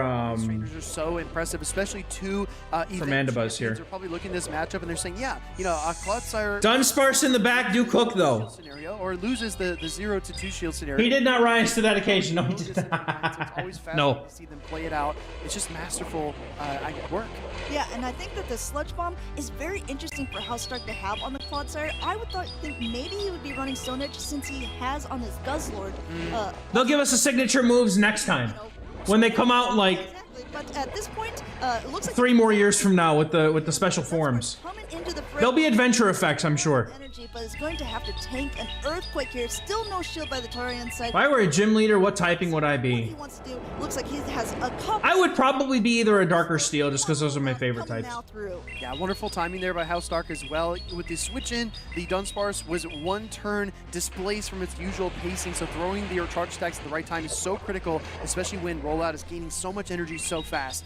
Gonna see another drill run get fired off here. House Stark choosing to let it go, but my question, Amanda, is how can he farm this down? He doesn't have any fast stack pressure. He doesn't. I was thinking the exact same thing. These Shadow Claws are not He has to go for the Hydro like right away, dude. type Pokemon relying solely on the charge attacks of Feraligatr, but House Stark does know that he wins that charge attack priority. Because that's worth a shield from Torian, though. Tarian will lose that Dunsparce if he chooses not shield. Yes! Shield because it looked like this was charge attack priority. Yep. Couple things. First, how in the world did House Stark know that that was when Tarian was going to throw?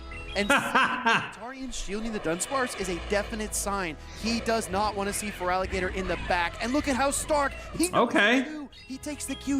He pivots into jump love. This is masterful execution. Wow, he said you switch, I switch immediately. Here, this Dark Pulse connects. Yeah, but Mandibuzz cooks this, though. Like, Pokemon here, but it's not doing. yeah, he caught the Dark Pulse, but much better to be able. Jump Love is not going to have a good time here. We'll be doing a little bit more, as you can see, super effective. Meanwhile, Jump Love just continuing to charge up energy. Well, I mean, Aerial Ace will knock out, probably. Mandibuzz is quite low, and no shield from the Tarian at this point. I'm telling you, switching out like that might have saved House Stark in this game number 1. That might have been the one decision Clodsire! to look back on and be very happy about, because now he sees the Clodsire. The poisons things are adding up. Jump Love is taking so much damage. Goes for an Aerial Ace bait.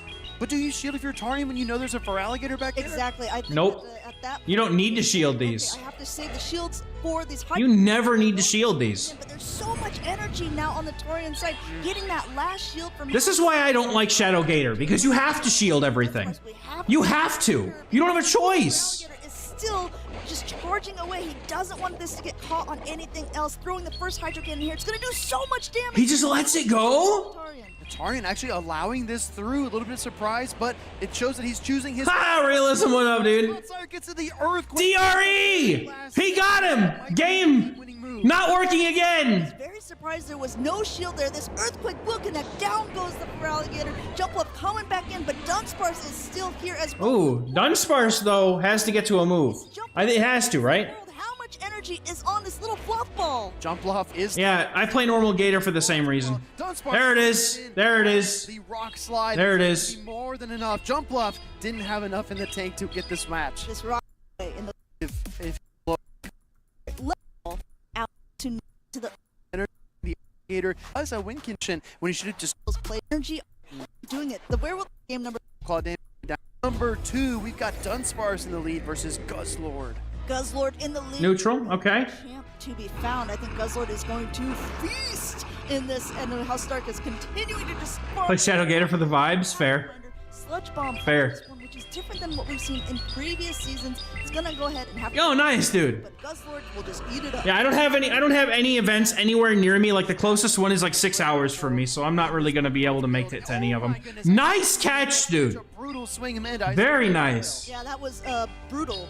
It was brutal. But it was not very effective. And I think that how Stark it looks like he's just gonna. So now he wants to go what, for a sludge bomb, or is he banking energy? What's the play here? As ever, just getting up a ton of energy before throwing anything at all. I think House Stark has designated some targets for Guzzlord. He says Guzzlord's got a good Mandibuzz matchup. It's got a good neutral matchup to a lot of picks. I just want to Here comes Claude. apply some more damage to the Mandibuzz because it's so hard to beat one-on-one. You have to take it down by committee. He does exactly. Yeah, I like that there's a lot of diversity in this meta. Like, Probably wishing he had Stone Edge. there's definitely some top stuff that's very, like, Attacks it, it's great for the you know, very good. more But there's nothing in here that's like, other than Clodsire, that was like 75% or something. he will probably need another. But other stuff that never got the use before is now getting used, and it's The great. switch is available for the Tarian, but he doesn't take it. He wants to try to chip away the Clodsire as well, as these two trainers just kind of trade punches back and forth. You know, I did say that that he wouldn't be able to poison him down. Looks like not even going to get the opportunity here. Like you said, switch timer is up. Dunsparce is coming back in. Gonna go ahead and take this sludge bomb and just continue to farm away, rolling out. Okay. With another brutal swing. Okay. My first one missed. This one's gonna connect. Second time is the charm. Brutal swing connects. Dunsparce does manage to hang on and get to the drill run, but Guzzlord takes a charge. Guzzlord with all that energy coming back, man. Knockout for sure. Knocking out the Pokemon, but there's just a very little amount of health left on that Guzzlord. Coming in with the Clodsire, and we talked about farm. Well, he's going to be able to farm this down, come out with a ton of Rank 1 Butterfree. Fantastic, dude. Swing will do just, Someday it'll be good, surely. damage to that Clodsire in the back. Still very healthy in the green. And Yeah, we got a 2-shield Gator, though. Notably, probably puts the Clodsire. I actually don't know how Purple Kyogre did. I actually don't know. Enough. But in all this battle, in all these charge attacks, Amanda, we have not used a single Protect Shield in this game yet. 2 Protect Shields for the Clodsire here, going for that charge attack now. And we'll have to see if Housedark wants to use his shield up. And it looks like no shield! A no shield call by House Stark here. Wow. It's still so healthy, the Feraligatr. But those poison stings are gonna now add up so much. I think we're gonna see a shield from the Tarian, right? We have Yeah. a shield at some point. Yeah, that is nasty work from House Stark. The Tarian even waited a turn to try and prevent the Stone Edge catch, and House Stark says, yeah, I'm going to call that. That's a Stone Edge. I can Yeah, I'm gonna call that. lets it through, and it puts him in a great position here to start stripping away these shields. Yeah, there's so much in simultaneous swap. These two are reading each other's minds. The man In each other's heads, a man. little bit of an energy advantage here. This Dark Pulse isn't going to be enough to knock out. We said maybe it's not going to poison Sting down. Are we going to see a very aggressive farm? Drifloon, yeah, Drifloon is hella worth, dude. Counting, he knows that the aerial Low kicks in Ultra League, I'm not super fond of yet, but it might not be bad. so much energy on this club. Maybe I'm just having a bad time with it so far, but Vicious. That he is just lets it happen, man. destructive. I mean, House Stark is just He just lets it happen. with Earthquake, takes down the Clodsire, and House Stark up again. This is the losers. Will advance to the next. and a nod, recognizing that Okay. in his favor. Good lead. We'll have to see how the Tarian wants to respond. Looks like he's Be right back, chat. going ahead and taking a little bit of energy here, maybe hoping for a catch, but since they are both on the same fast attacks, being 3-turn, it's a little bit more difficult to do so. Throwing a Dark Pulse just for some chip damage. What you see how Stark do as well is he's going to overcharge quite a bit, right? He's going to store so much energy. He actually waits an entire snarl to get that rock slide through. Like you said, man, you can't afford to kind of, you have to wait. You can't afford to try to throw because the catch is just too easy to telegraph. Switching in the Dunsparce now, and how Stark returns fire with the drill run. Drill Run will be able to connect. It's not going to do so much damage to the Dunsparce at this point, but it does dictate for Stark how he wants to play this out, because at this point, are you just comfortable staying in here knowing that you have a little bit of an energy advantage, that you're going to be able to tank whatever? Looks like getting one more rollout through, almost at 100 energy on House Stark's side. He knows he's going to comfortably tank this, but will he be able to do some meaningful damage? No, storing all of that energy and coming in with the Clodsire. I want everyone to make a special note of the switch timer, though, because House Stark did stay in that matchup quite a long time. And right now, in this season, the max out season, the switch timer is 50 seconds instead of 60, which means that Mandibuzz is almost available. It would be another 10 seconds to be available. But at this point, I think that Tarian is going to leave in his Dunsparce. Earthquake coming through here from House Stark. I don't hate this play by the Tarian either, though, because he's got a Fur Alligator on his other side. He's got 2 shields. This is one of Clodsire's worst nightmares. We see an immediate pivot as well into it, because those switch timers are so misaligned here. There's somewhat energy, but will he want to shield this up? He has a little bit of a Dunsparce left in the back. We have to remember. I think Shinotic could be solid too, yeah, 100%. Still getting a ton of it. Special note of switch timer, yes. Stuck, right? And meanwhile, the Feraligatr is gathering so much energy, it's almost at the double Hydro Cannons here. Gonna throw the first one into Clodsire, and whereas being able to switch out maybe would have meant he would have sent in the Dunsparce, thrown the Drone Run energy, but now he's at an energy deficit, and he has to come in with his own Feraligatr. Fur Alligator will come to soak this damage. There's still 2 Protect Shields on House Stark's side, and he's not using it now either, knocking the Fur Alligator down to the yellow. In comes the Dunsparce, and I like this play a lot, because if you notice, he threw the Rock Slide in case there was a quick switch to the Manda. Sorry, I had to read some stuff. A wonderful wherewithal. Rank 1 Great League. Dude, I'm going to build my Ultra League Malamar when I get a good one. I have the XLs, but I need to get a good one. Think of something, right? Because the Rock Slides are not going to stop rolling out from this Dunsparce. I think he's going to shield. He's got a shield. He doesn't shield! He doesn't shield! His Mandibuzz, and at this point, the rollouts are just going to add up. Yep. It still has so much going on here. Going for an aerial ace, but another rollout sneaks through. House Stark just shields this up. This Dunsparce has very, very low health. Yeah, it should be a good event. It looked like a very good event. It did. Another one coming through. Will he use both shields? That's a really good question. I mean, he's got the Feraligatr in the... It's not worth it, is it? He's actually going to double shield. He's doubling down on the Dunsparce. This is so crazy. Going for the rollout here, and now a Rock Slide, and a shield. I'm so confused. What is happening, man? Pokemon, 2 shields left in this small matchup. He just comes in with the Gator. Yes. Quick enough. This Farm down. Able to get the Shadow Claw. Oh! Oh my gosh, he still has the Drill Run. Here comes the Tarian. Got him. Is able to connect. Got him. Remaining Dunsparce is Drill Run connects. And Nope. now we're gonna see a It's a tie, bro. That should have been a tie. taking that matchup with a sliver. No. Hold on. No. Now we're gonna How? see a potential rollout. No. Dunsparce. The HP never changes on the Dunsparce. See a The HP never changes on the Dunsparce. no. Looks like Tarian. No, that's Should get their roll. a tie. I I think we. It's a tie. think both are going to see what the judges decide, but looking at the HP It was a tie. turn on the way, Duns. It was a tie. Is so fast. Game though because of a clear. Yes. Like what? The tie is exactly what Amanda. So if a turn PvP game is 4.5 minutes, how many turns are in every single game of Pokemon Go if it goes to timer? Oh my. Bro, I don't want to hear you say that kind of thing. Stop it. That's too much math. That's too much math. No. You do have So a victory. That is too much math. and that is what they're there for, right? We want to make sure that. Yeah, that should have been a tie. For closest. Time. Like, Bro, it took me 6 seconds to figure it out. Come on. That's such a Come on.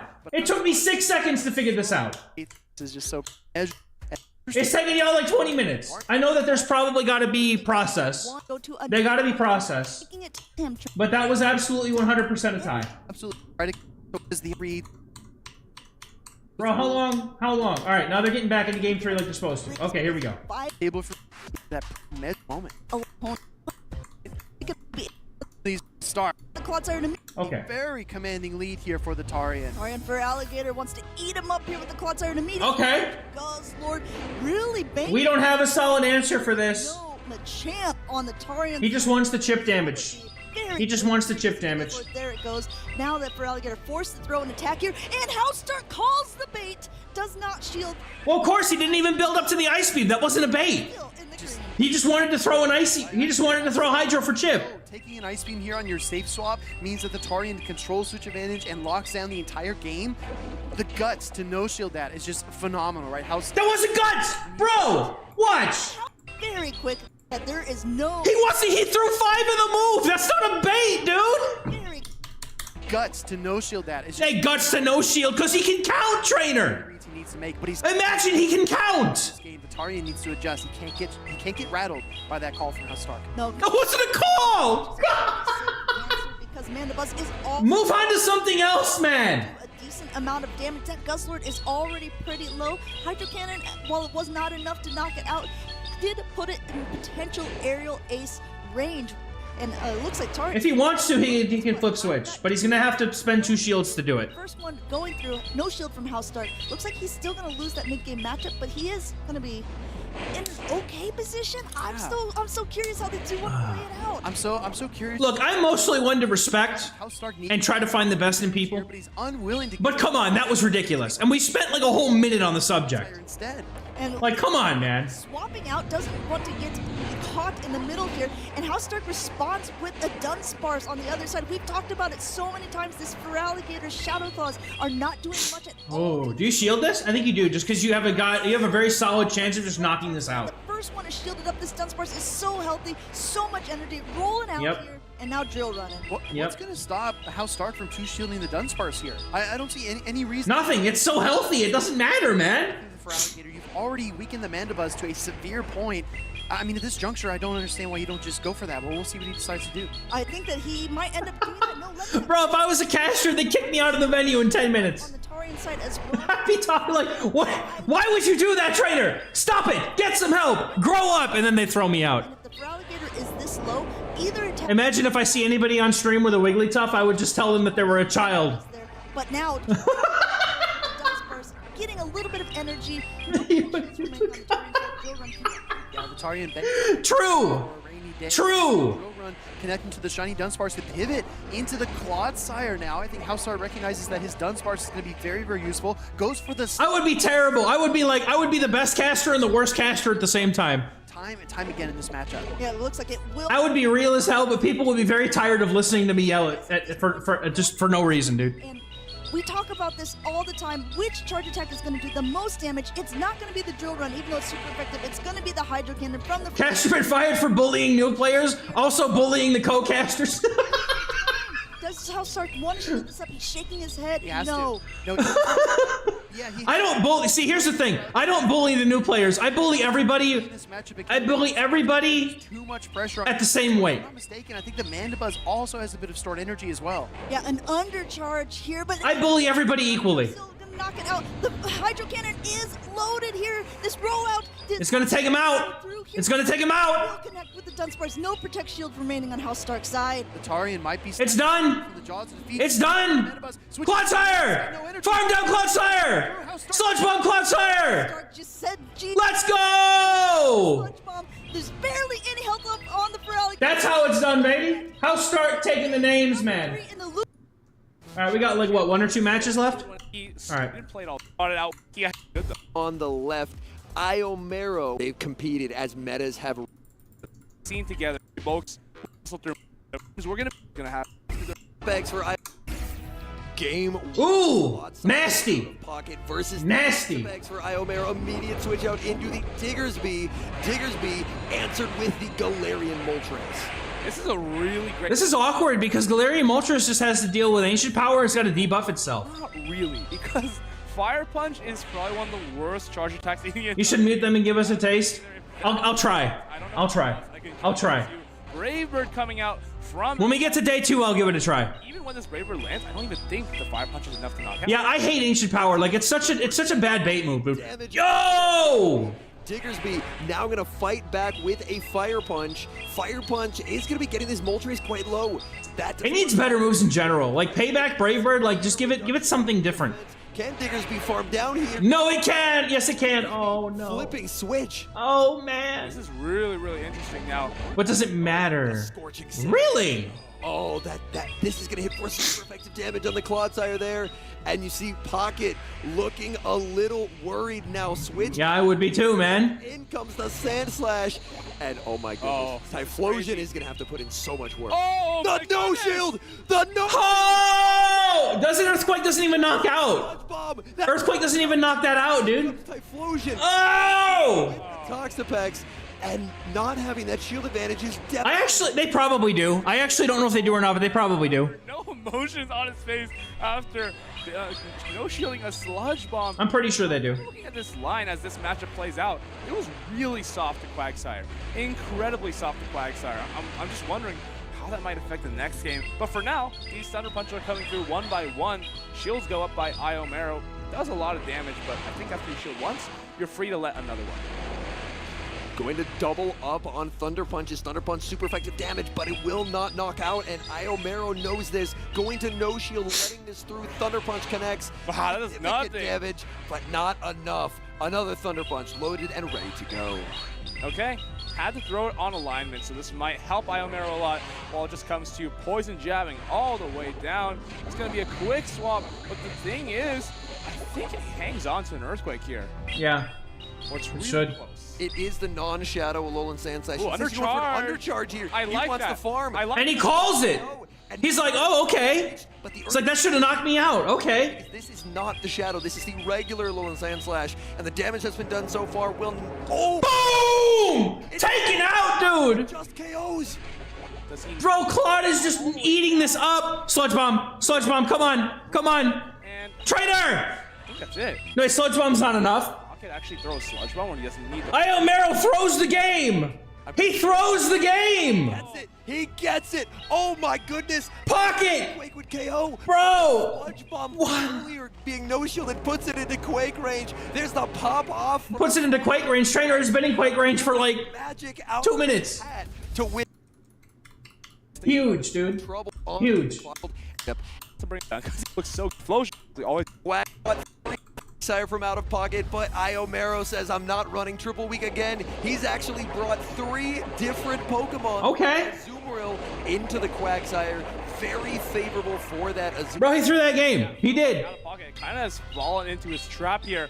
Brought the Quagsire, but out of these matchups, I think where you really want to see it is honestly on Azumarill. It's not that bad. 2 Stone Edges used to It's like a shot buff. I think you can. same energy, man. Stone Edge now goes from 7.6 to 7.7 pace, so it is slightly slower. But you outpace still. You still do outpace, and with the extra one-shot damage, is this... Yes, Trainer, you definitely you definitely flex that shit. I think he could have done one more mud shot and then thrown the attack, but it looks like he's I have a general sense of undercharge, but it's not perfect. Oh, he gets the farm down! He tries to throw in good timing. you can see the Quagsire, shock in his eyes. yes! He's like, okay. That he won that lead matchup, but the Shadow Quagsire puts in a tremendous amount of work. In comes Cresselia. Cresselia gonna look for a farm down. Banks the Aqua Tail and gets out. In comes Bro, he ate an Incinerate. Oh my god, look at all the damage from the Incinerates, bro. Melts. Ooh! It was a Sand Slash the way it's getting farmed down. Sand Slash probably takes the Incinerates just as well as the champ at this point. Holy, bro. Oh my Just knocked us out. Oh my god. I'm at a loss. That just KO. How? Hold on. How, dude? The way it's getting farmed down. Incinerates. Melt. Okay, hold on. Oh, No, that was exactly enough. It was exactly enough. that just KO. That's crazy, dude. It was exactly enough. That just KOs. That's That unbelievable. was weird. That was a charge check priority. It did look like it was a charge. And he's shielding a Thunder Punch bait. Oh, Iomero's just absolutely cooked, dude. Goodness. And Homie is absolutely cooked. out of this Typhlosion, and there's still an entire Clodsire in the back, and Clodsire is just too bulky. Typhlosion's annoying. It's really good, though. This Cresselia Typhlosion deserves to have its day in the sun, in my fired opinion. off by this Typhlosion, the shield from the Cresselia, but Typhlosion is still very close to making another move. Yep, it just needs one more. It's not gonna make it. Go Blast Burn! Get him, baby! Massive Get him, baby! pocket. Look at this deck. I remember when I said that Shadow Claw Typhlosion was probably going to be better. I'm probably taking a massive L on that. And the combo doesn't even show him his third. He says, buddy, I got a Clodsire in the back and you can't do anything about it. Yo, Pocket just clapping cheeks, dude. And Pocket wins with all 3 Pokemon running that Shadow Drift Blade, but also All running right, Mason. area. Probably didn't think much of that and blocking. All right, for Mason, a terrific lead for Trogdor. Okay. At the same time, though, Drapion comes in. is incredible, but Trogdor Yeah, superpower makes sense. power and then run away. Magic Mason has nothing even to throw against this Chestnut, which is kind of funny because you're completely walled. Oh my goodness! He just lets it go? I mean, makes sense, right? Unreal. Azumarill. Azumarill can bubble down, and this is not okay, dude. Drapion can fight. I actually don't know if Axon's at the Baltimore Regional. And if you look across Mason's team of 6, realistically, the only good Typhlosion counter is Azumarill. So if Typhlosion avoids the Azumarill, which it looks like it's going to in this game, then Trogdor is positioned well to try and win this debuff? game. Debuff, but still the farm. It doesn't matter. And now, Great. back in the Azumarill here. This is the only, you now take it out with one player up. So that debuff was actually huge. The problem here being, we already saw Shadow Machamp versus Shadow Typhlosion earlier, and I think both of them did too. So if this is any indication of how this is about to go, we're about to see. Ooh, Mason opting to farm up a little more. I really like this play. I recognize that at this point, you go down to one frenzy play. So you're going to want more energy to thread that Chestnut when it comes back in. Honestly, you could play Ice Beam. Oh, I love this. Yep. Ice Beam, try and exit with energy to pressure a shield from the Chestnut because Machamp will Undercharge? want an energy advantage. No, you don't need undercharge. You don't need to. Will connect. Azumarill will get KO'd. And now Trogdor is going to be bringing back in the Chestnut. Chestnut to Full send the player off in case they no shield the Ice Beam. Makes sense. be shielded. And Yep. this could give Mason the opening that he needs. The Shadow We just saw how much. shield advantage. In comes the Machamp. He's going to stay in and go for a Oh, superpower. huge mistake. Has to. But this Machamp now has a Yeah. cross chop loaded, and I think the Typhlosion is going to get overwhelmed, not even by Grass in general is super solid. chops. I think you go for a Stone Edge, honestly. This, if he no shields this, right? Which he will because He has to, because Chestnut can come in and do okay. Ah! We are going to see the shield. I remember Trogdor, dude. That was such a fun Oh my song. goodness, he makes another. He can outpace. Yeah. This is the Shadow Machamp up energy, converting that shield advantage to an energy advantage. This is going to do so much damage. Typhlosion, Wow. it's getting farmed down. The Incinerate won't What? register. We should have at least gone for the Thunder Punch, no? This Shadow Machamp is completely running away with game at number 1. Magic Mason only brought it once. It 1v3'd. He brings it again, and it's sweeping. Incredible! Oh wow, Chestnut actually hangs on there, kind of surprisingly. But Shadow Machamp Damn, bro. has been such a Damn. monster for Mason. 100% Machamp win rate here on his end. But let's see if he can continue doing that. We saw that when Wadaj kind of lost to Machamp that one game, he Azumarill driven Machamp here. Guzzler. Superior and was Oh, nasty! It's nasty! Oh, bro, this is so good. This is so good for Trogdor, dude. It's completely walled. This is so good for Trogdor, So is dude. Guzzlord. So is Guzzlord. Yeah. Oh my goodness. This is a matchup that plays very Superior is just gonna cook, though.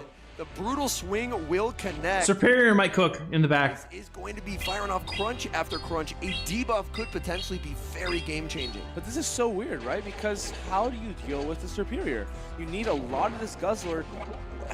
Yeah, you need... Oh! There it is. Love this. There it is. This Azumarill is getting so much farm. It's going to get a bubble down.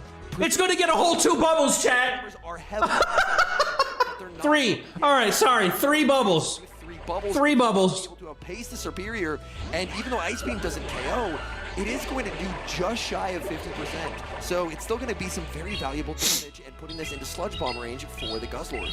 I really like this play here. Heads up play from Trogdor, Ice Beam onto the Superior, and now Mason kind of is pressured to throw energy. Can't farm too much because you don't want him to get to the other Ice Beam.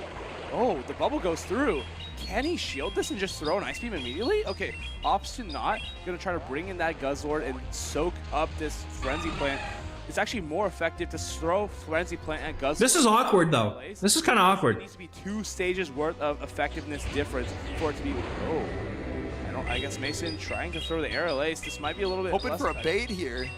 Oh, Trogdor gonna let it go. Aerial Ace not gonna cut it. In comes Azumarill. Azumarill met with the Chestnut, and in the 2 shield, this is dominating for Chestnut. Yeah, it is. Clocks are misaligned a little bit, but not by much. Mason really has to try and stall out this timer, but Azumarill is playing a losing game in terms of pacing. Chestnut gets to its charge attack so much faster. The thing is, actually, when less shields are used, interesting charge attack priority, but usually when less shields are used, Azumarill actually hangs onto a Frenzy Plant, but in the 2s, it gets decimated because you only do bubble damage, you never land a charge attack, and then this is, this is more than enough in Frenzy Plant range.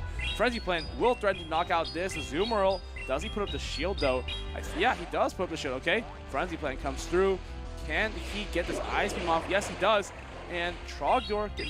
Only way Mason wins is if somehow he catches You hang on pretty comfortably. Clocks with and then gets an Aerial Ace, maybe? trainers. Do we see a switch out? No, staying Nope. with the Azumarill. Nope. Tries for the catch. Nope. Through the bubble, and that Nope. Frenzy is going to inflict massive damage onto Azumarill. Azumarill unable to hang on. It gets KO'd. In comes This is very over. This is very over. Has no energy available. Wait. Chestnut is No, yeah, it's over. for the advantage. I go home. Shadow Machamp on the lead for Mason, and it finds He's got to bring it out, man. There it is. Dragon Tails will inflict massive damage in this matchup. Yeah, that's why I don't like Azu. Is it's so like it's just so slow. Their answer with the Shadow It's good in a lot of situations, but it's so incredibly a slow. lot more in danger of a potential All right. earthquake. Trogdor, I think he's absolutely cooked here because, or as he has cooked. I don't want to, but I'm gonna do this because we need to move on to day 2. Azumarill gets a bubble down, and Mason has this game secured. He's going to be able to make it to the play rough Very outpace good. by 1 turn. Very nice. But even if the Frenzy Plan was All reached, right, who do we have I here? think this is knocking out Toxapex. Because we're gonna get to see these Chinese play. I just want to see who wins. Toxapex is getting debuffed. Oh my goodness, that Dating onto that Toxapex, as Toxapex then really could not damage that Diggersby in any meaningful way. Give me a second. if Give you me were a second, chat. Let's get into day 2. Because I need day 2 to be a thing here. Hold on. Alright. Would be great Whenever they're providing coverage for an event, of course, follow. if I could see. Hold on.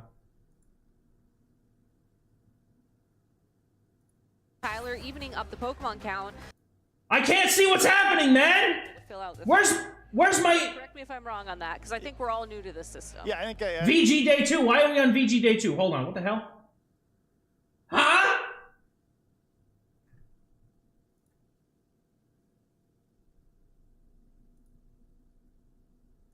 There we go. Go day 2. I'm still not getting previews though, dude. Why am I not getting previews of what's happening? Huh? The loser side of the bracket, but guess what? I don't know what's happening and when. he is elite by all. There's no regional champion, and We're going in blind, I guess. We're going in blind. Dude, this is taking so long. I don't know what's going on here. That shield from What's up, Moonblossom? Welcome in. Droppy unhealthy because we've seen how quickly this. I guess we'll just chill here, I guess. Already up to another crunch, going a little bit over here. Great timing. I think he's going to go right before the Ice Beam is loaded. No, just continuing to choose the farm, double shielding the Droppy and getting a ton of energy. yeah, I think that. I mean, this energy is going to go into a lot of places, dude. Took down the Superior and basically go everywhere, looking for the poison sting down. 6-10 hero bails out, but he's Got him. He can't get the Azumarill out of the battle. 2 shields left on 610 Hero's side. side, but will it be enough for the superior? The first crunch going unshielded. I like this play. This means if there is a defense to drop, which we just got here. That's unfortunate. That is so unfortunate, dude. And use a shield because this is being Why am I not getting any previews, No man? defense drops at all on that Azumarill earlier, but Superior gets That's genuinely obnoxious. Hero wants to get rid of the Drapion, actually catching the aerial ace onto the Claude. Because I can't effectively skip stuff now. This flying type attack doing barely anything, just tickling this ground type Pokemon, giving a little bit of a smile, it looks like. And now the poison. I'm rooting for the man not using Claude. True. It's Not anybody here though. almost at an attack.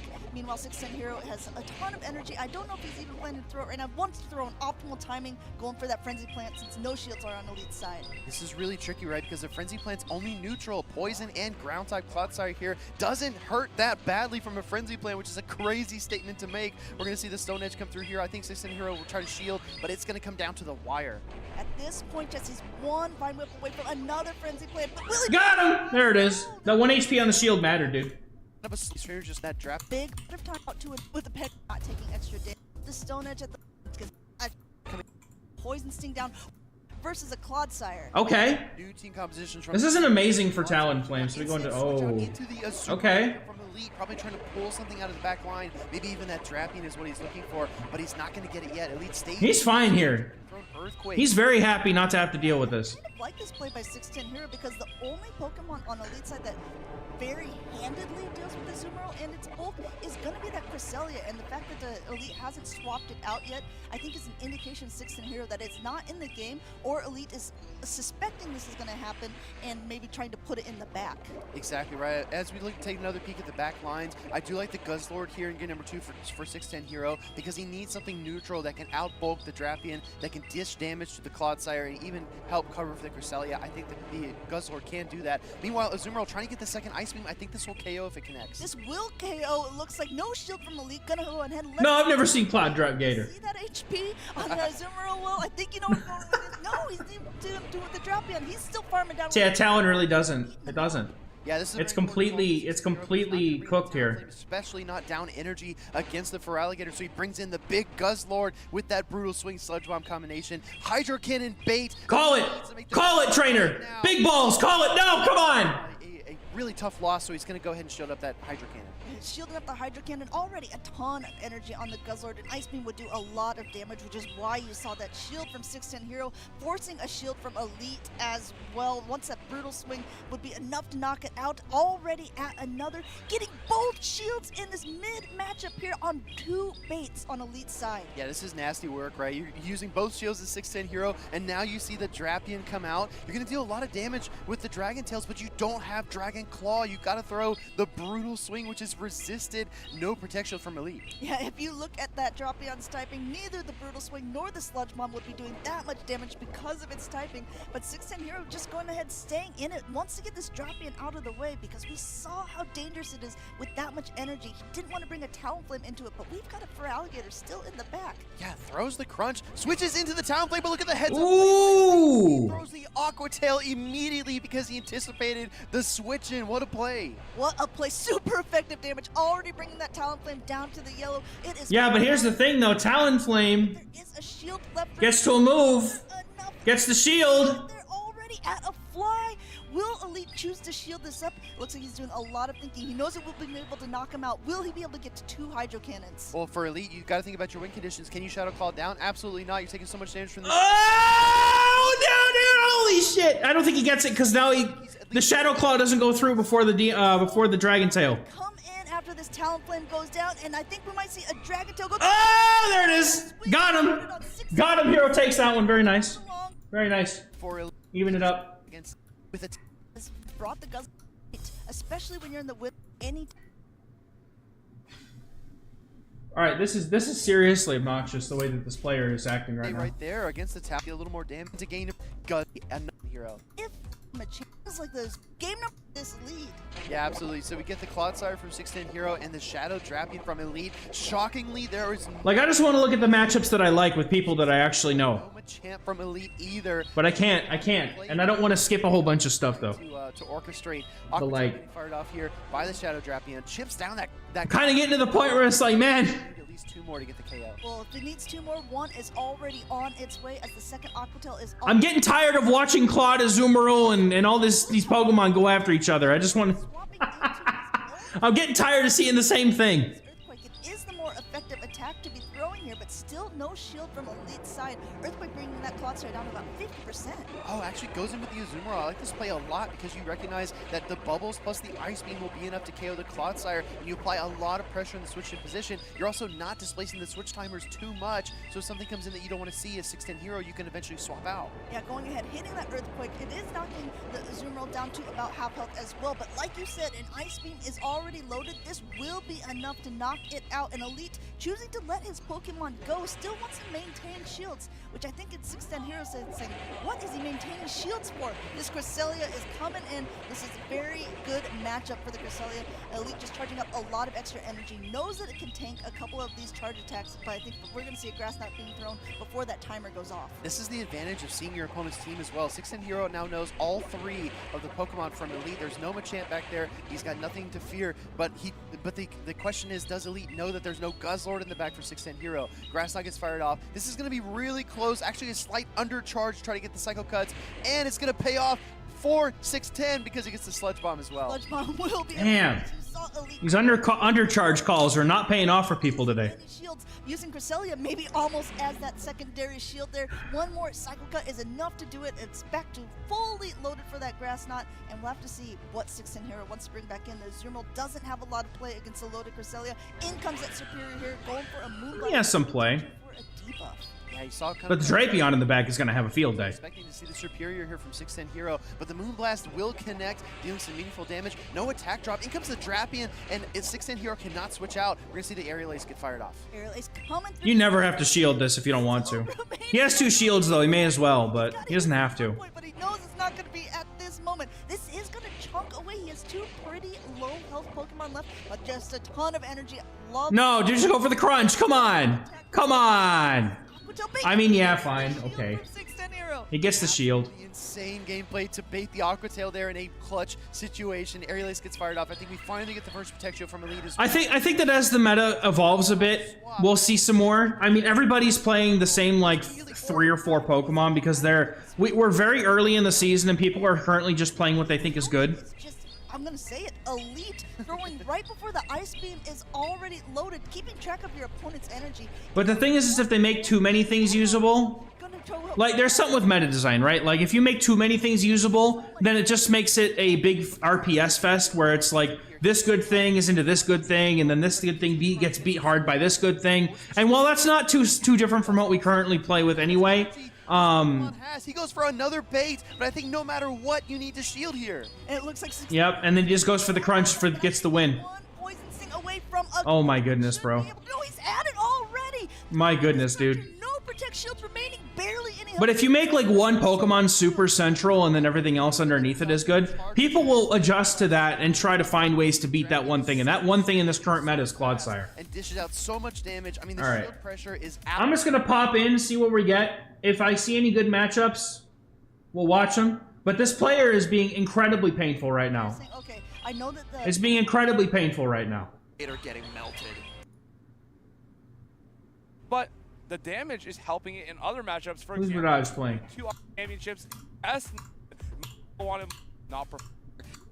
People really wanting that coverage against those grass types that are re-emerging. All right, we can watch Radaj. We can watch Radaj. The Azumarill, which has almost eclipsed Claude in day 2 usage. We've got a double lock-in here. And oh my goodness, we have a battle of sires on our hand. Bro, I was about to try and start commentating, but holy shit, I feel wiped now. I am very much finding out that I am not built for these long streams. Setting up Typhlosion so well in the back. How is Wadaj gonna get it down? I'm just starting to zone out at this point, dude. Attack pressure on the side of Wadaj. Now the Azumarill's been swamped, but at the same time, this Quagsire needs to get the right alignment. It needs to get onto that Clodsire, otherwise the Cresselia will be able to one-shot it with Grass. Yeah, the alignment here is really, really important. Switch advantage here. As long as he can get a shield advantage, Typhlosion can put in a tremendous amount of work. He is going to throw on, he gives 2 free turns there, hangs on, but the goal is to outpace. But does this Sludge Bomb actually knock out here in the Azumarill? No, Oh, come on, man! it does not KO. The does this knock out the Clodsire? It's going to be super close. The point. This will knock out, I'm pretty I sure. don't think it's enough. Here it goes. It actually. It does. It does. It takes Quad's going down, man. In comes Quag. Now this is gonna. Now he gets the crest, though. Versus the Chris. Now it's Cresselia. How do you overcome this? You swap into Typhlosion. I think you do. Yeah, and then you get dunked on by this Clodsire, unfortunately. Overcome this. Oh, it's a Sludge Bomb Clodsire. I don't think you can. No, the pacing is heavily. This could be Heavily. Hold on a minute now if we call baits correctly. This is double resisted damage, but Thunder Punch is cheaper than Blast Burn, so he throws it to try and gain a pacing advantage. Sludge Bomb is faster than Stone Edge. Hold on a minute. Hold on a minute. As opposed to 766 for Stone Edge means that you are in a bit more trouble here, even though the move. What? Oh my goodness. He's going for it again, bro. Oh, the shield. Wadash is gonna be so bad, dude. Wadash is gonna shake his head and he's tilting off the planet, bro. No, the Thunder Punch, dude. Clocks will be up. Wadaj will have an ability to catch, but do you really want to catch a Blast Burn on a Cresselia? This Blast Burn landing will do massive damage to whatever it hits. We see a I love combo this. play. It's a Quagsire. Going for the Aqua Tail. I don't Will think this it's enough. knock out? I don't think it's enough. But Arrow, if he can get this down, it's just not enough. It's so close, dude. This Quagsire does the Moonblast do enough with the Psycho Cuts to deny the Typhlosion? This will be very interesting. Cresselia needs to farm to 100 energy in this moment. Try to get as much energy as possible to be able to outpace that Typhlosion. Typhlosion, I don't believe. Typhlosion will hang on. So he is Typhlosion will hang on. And this is definitely going to be Blast Burn range now. allow him to outpace This is definitely Blast Burn range. versus the Typhlosion. So even though two shields were used, I prefer the Wall Rain Trevenant meta. I think that was a lot of fun. Is there any reason to undercharge this? I don't think there is. You just go straight for the knockout here. Grass Stomp, Yep. boom on Grass not taking it out. But does it hang on? Does it hang on? There's no switch time He gets available. there. But he needs to get it in the range where he can do Psycho Cuts and I think Poison this might Sting. knock out. Typhlosion is, oh, it barely hangs on. Oh, no. Made the switch out. Oh, he still got it anyway, dude. Fighting back as he takes still. Yeah, Great League's nowhere to be found, and it sucks, dude. It really does. They should make it more like I get what they're doing and making everything accessible, but like Win the last game. Shadow. I don't know. There's two different ways to go about that, right?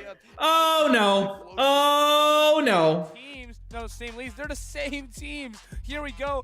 Moonblast coming down onto the Typhlosion. If you get a debuff here, you actually make another charge attack and maybe force a shield. Moonblast comes through. Huge damage onto the Typhlosion. Huge. Blast burn. It's huge, chat. I don't think it does. I think Wadaj can. Oh, going for a shield. Actually recognizing that this Typhlosion is so glassy that we can take it down with just. Maybe he wants to try and Psycho Cut down? I don't know if he can, but he's gonna try. He's able to get shields down in this matchup. That could potentially open up avenues for the Clodsire. We know Clodsire really likes when shields are not in play. It is hard-hitting charge attack, and it really likes to land them. Dodge is actually playing this out. Typhlosion getting very low. Typhlosion going to try and make it to the charge attack, but if it does, it's forced to give up this final shield. And does Wadaj, if this is a shield, do we see a switch into the Azumarill and a try and snipe with a bubble? That could be a potential play. No, he's staying in. He is going to stay in here. Going for the Thunder Punch to up the knockout. So Wadaj opting to not make an aggressive play, switch lock the Azu. Instead, just going to let Cresselia get KO'd and bring in Clodsire. Ah, it doesn't get there. Unfortunate. Energy advantage. Is it actually able to take down the Quagsire? Okay, comes in with the Azumarill. With Sludge Bomb, this is dominant. This is dominant. Immediately, and it's pacing so quick to these Sludge Bombs. Oh, actually gives him a free bubble there. He's like, a free bubble, sir? Thank you. The outcome of this matchup. I love that reaction. He's just like, really now? But Ice Beams, I believe 2 is just barely not enough. It'll be very close. It'll be very close there. The Ice Beam is going to connect. And does this actually come down Oh my gosh, to... it mattered. It mattered. What was that lag, dude? It did. What was that lag? Oh my goodness. In a pretty significant way. The Ice Beam knocks out. What was that lag, dude? But if Quagsire can make... Niantic, what the fuck, man? Arrow's fast moves are actually having some trouble going through. Yeah, they're having some trouble going through. Going to try and Imagine the game working as it's supposed to. is going to be able to land this play rough. Play rough is going to do Imagine. damage onto the Quagsire. In comes the Clodsire. Clodsire going to get hit with Aquatail after Aquatail after Aquatail. And yeah, Claude pretty comfortable. Like it's very little, but Claude does win cap there. If Normally. gets taken a look at after this match. It's gonna get taken a look at. Piece of shit game, dude. Piece of shit game. Why is this taking so long to load, man? Review that. Let's take a look. Why is this taking so long to load, dude? We refresh the cache. They're actually having some trouble going through, which is a little bit unfortunate. I still don't get to see what's happening. Visually, after watching We're still. as they shot, that's gonna look. Did you have Of course, it's under review. on stage? We Is Pittsburgh or people also? I love how closely he's looking at it like it matters. Oh, does it? Oh, hold on a minute now. Are there any good games between now and the finals? Because I kind of want to just jump to the finals, to be completely honest with you guys. Like, I'm just kind of jumping around and like looking for good matches. chance to add an attack drop. Okay, hold on, never mind. This is Winery. I want to see Winery. I want to see Winery. I want to see Winery play. Knowing that I need to see Winery play. Instead, lose. Losers and winners finals go from there. All right, hold on. Let me watch Winery cook real quick, and then, bro, if I could, if YouTube would work. No, you're good, Realism. You're good, dude. Game the Diggersby. I just wish I could go back and actually like see what's happening. You know, maybe this game would, or this. Man, my YouTube is working about as good as the game does right now. We're right about there right now. I am just having a great time with this. Yo, Daryl, giving it a membership, bro, homie. Thank you so much. Thank you. Bulk, Superior. All right. Cresselia, Bulk, There it is. There it is. absorb multiple- Oh, this is really tough, actually. Superior does have the. I did. I just reloaded YouTube. I reloaded it with the Shift F5. Immediate notion Like, by Winery as Cresselia tanks Frenzy Plants. I don't know, dude. as we see I don't know. Cresselia not in the yellow health range yet, meaning that Frenzy Plant with 7 Vine Whips isn't not enough to knock out the Cresselia. So Little Winery can know that and be like, okay, I know that second one's not gonna knock me out. There's no pressure to use my shield here, but at the same time, It gives you serotonin. Bro, me too. It's one of the greatest gifts I've ever seen. and Guzzlord throwing a perfect charge attack priority here. Great no shield, recognizing that this is not enough. And this Cresselia is in great farm down range for the Azumarill now. Is that a danger in the back line? Azumarill, if it gets aligned onto the Diggersby, would be very, very tough to deal with. Moonblast into the Superior. Superior is going to be able to hang on. Both That's close, dude. Pokemon incredibly low. It's going to be a race of fast Wow. moves. Psycho Cut. Bro, it's almost a tie. No! Getting the farm down. Oh, that sucks, dude. Oh, He doesn't get his move off, though. What? in came the Diggersby. I think he may have tapped the screen too late. I think so, too. It didn't look like he was tapping. The good news for 610 Hero is It didn't look like he was tapping. alignment. It didn't look like he was tapping at all, dude. Farm down, leaving with a frenzy. He didn't even tap his screen, dude. That's Superior getting the farm down, leaving with a frenzy plant. He tapped too late. He tapped too late. The good news for 610 Hero is he's still Yeah, but he gets the alignment he needs here. alignment with the Azumarill. This is way better for him. Did not wait the timer. Brought in the Diggersby instantly. 610 Hero may not have been prepared for that, and instead loses a very crucial frenzy plant in the process. Chivalry. Ice Beam going to be launched out by the Azumarill. It's not a Hydro Pump, but this still does a significant amount of damage to the bulky Diggersby. Shield comes up on the side of Little Winery, knowing that my Clodsire doesn't have access to the Sludge Bomb. Oh yeah, she's not running Sludge Bomb on her Claude. Able to make it through this Diggersby.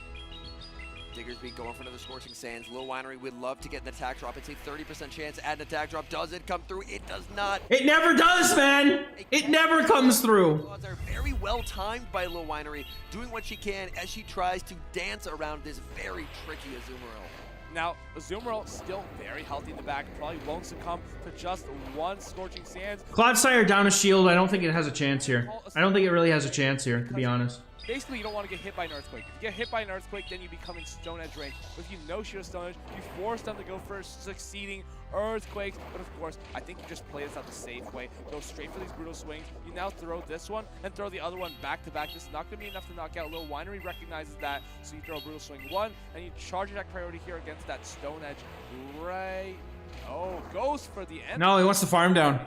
He wants to sludge bomb or something. He wants a brutal swing. The energy here is still going to be solid. This is Like, he can save his shield very safely. Guzzlord able to hang on. Safely saving his shield here. He's gonna get hit with Brutal Swing. Brutal Swing is cheaper this season, but did get a damage reduction, which means this Brutal Swing is not going to be inflicting a lot of damage to the Diggersby. Diggersby withstands that pretty well, but the issue is Guzzlord can make another, and the Diggersby is forced to throw energy to deny this Brutal Swing. Yeah, that's rough, Get dude. twisted. Just because they reduce the damage doesn't mean it's a worse move. Can she pace? Can she outpace the Azumarill? There's a chance. If you correctly bait, This Diggersby, can he? if we correctly bait, He's gonna need a fire punch. come on, Does this. come on, Winery, Gotta make the call. Does he no shield this? shield it, No. shield it. Yes, It's the shield. This will be very he paces. right down. We pace. Can Come on. make a move. No, bro, It's no. still a very low health Claude. Claude needs to clutch up, buddy. Fire punch Oh, connects. It's not gonna, dude. It's not. In Claude ain't clutching nothing, dude. Crossfire It goes and down. double down. Oh man, that's unfortunate. Yep. Zen Damn. thing. Guzzlord had really. Process Oh, I'm saying. from 610. And whip for cycling for Thank you, YouTube. Thank you. there. Does That first game. Imagine it wouldn't. It does. She played that perfectly. entirely optional. He could just That endgame, she played it perfectly. Unfortunately, the bunny wasn't able to get there. into the Dunsparce for Little Winery. Okay, this is not great.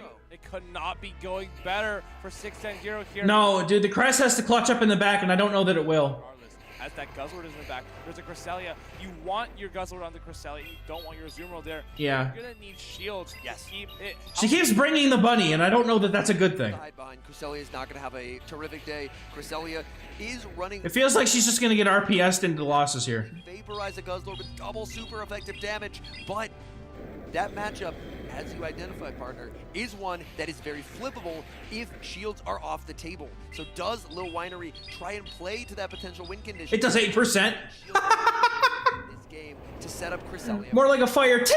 See, switch out into the Cresselia Switches into crest. This can't be good. with a frenzy plant as 16. This isn't going to be good. So awkward, Terrific actually. counter switch here. I think she's hoping that there's Talonflame in the back or something. But if you do, you're forced to shield. Superior just gonna stay, make it into another frenzy plant, and this is valuable damage. This feels bad for her. I don't know that she has a way out. It's a protect shield. I think you just stay in here until the Superior. Yeah, these tournaments really hype you up for Great League. They really do. Azumarill should clean house in the back line. Earlier. Oh! Oh, wait a minute. We caught the moon blast to it. It was a grass knot trader. It was a grass knot. No! Dude! Oh, I needed that so badly, man. Devastating, but Oh, I needed that. Please. this Guzzlord may still be in a significant amount of trouble. Give it to me, please. Come on, trainer. Don't Moonblast do this to me, man. shield. Guzzlord Oh, here comes the bunny. taking No. advantage of the desync switch clause. Ah! Understanding that 610 brought in Guzzlord. 610 is Man, I needed that Guzzlord, dude. Oh. to absorb these brutes. That feels so bad to just have to literally just like. Say, as we see, It feels so bad for Guzzlord to have to come in just to have to shield, dude. Scorching Sands comes down. Scorching sounds. Apply that debuff. It will be so impactful in this matchup. It doesn't. All right, here comes the Azumarill. Guzzlord save that energy for the Cresselia. That's going to be super crucial for the back end. This game is a perfect demonstration of the new 50-second switch time. It really is. In these matchups for less time, so we have more dynamic games, battlers switching in and out. No tag drop as For usual. about 25 seconds, desync. Ain't no way that could ever happen to us, man. The Diggersby. Ain't no way. Switch timer will be up. Ice Beam will hit for super effective damage into this Diggersby. Diggersby is unable to hang on as it gets KO. No, it gets actually quite overkilled there. Cresselia does have a shield to hide behind. This Azumarill not in grass, not range. So even though the Azumarill has no protect shields, this will not be lethal. But this is a great situation, right? Because you throw this Ice Beam off, you have the Brutal Swing locked and loaded, but can Little Winery get that catch? Cannot. This Ice Beam is not enough. Does she know? She does. Now, what do you bring in here? You have to try to farm it down, but do you risk it getting to a Moonblast? I don't think it's getting to a Moonblast. You brings it to Dunsparce. How do you respond? Okay. You outpace. You need the Frenzy play now. You get it off against the Dunsparce and have Oh, but the Brutal Swing's gonna knock out if the Guzzlord has it loaded. That'll be enough. You just need to get It'll it. be enough. You're so close. One Vitamin Whip away, I feel like. That was tough, man. Here, It looks like she That was tough. farm down, But it's not going anywhere. but this Double drill run, right? No, the drill run's not going to be enough into the Guzzlord. Even if it somehow Yep. lost charge attack priority, Yep. you could still connect with that move. Or even come into Zoomer right now, just force to throw energy. Yeah, clock is not up. Going to go for a rock slide. Surprised she goes for rock slide and not drill run here. It's actually slightly less efficient here. Didn't get the So sneak. it will not pick up the knockout. Clock still not available. There it is. Brutal swing. Nice try, Winery. You played good. You got RPS twice over. Nothing she could have really done there, dude. And he will be going. Not much she could have done there, unfortunately. As much Pokemon in your life as you possibly can. Exactly. I wish I knew anything about what was happening right now. Side wave to count all the The Superior It could have been. It's very possible. to be able to do this, but this Superior is Leaf Tornado and Frenzy Plant, which means it's going to Let's skip ahead to like semis and stuff. Let's skip ahead a little bit. If I could find it. If I could find it. be playing against each other to see All right. who will be Losers bracket. So we're in losers. So after these next two matchups, we'll have losers semis, losers finals, and then grand finals. Wait, which set was amazing? Hold on. Don't let me miss it. Which one was amazing? Was it the one with Valor, Ash, and Arrow? Oh, Sceptile? Hold on now. You gotta tell me which one, man. I need to know which one. I don't want to skip all of them, but I'm trying to get to the goodies. You on stage with the trophy and the title of World. goals. I saw Sceptile. Was it this one with Sceptile you were talking about? Here, we'll grab this one. Don't put me in with them. I'm a winner. You're all winners. Everyone in this chat is a winner in my book. Have fallen, but Valarash and Okay, so Sceptile Ice. and 610 That losing match. He cooks with the Celio? Bro, let's go. Now the actually will be gone for at least, probably no they buy game to come to Talent Flame.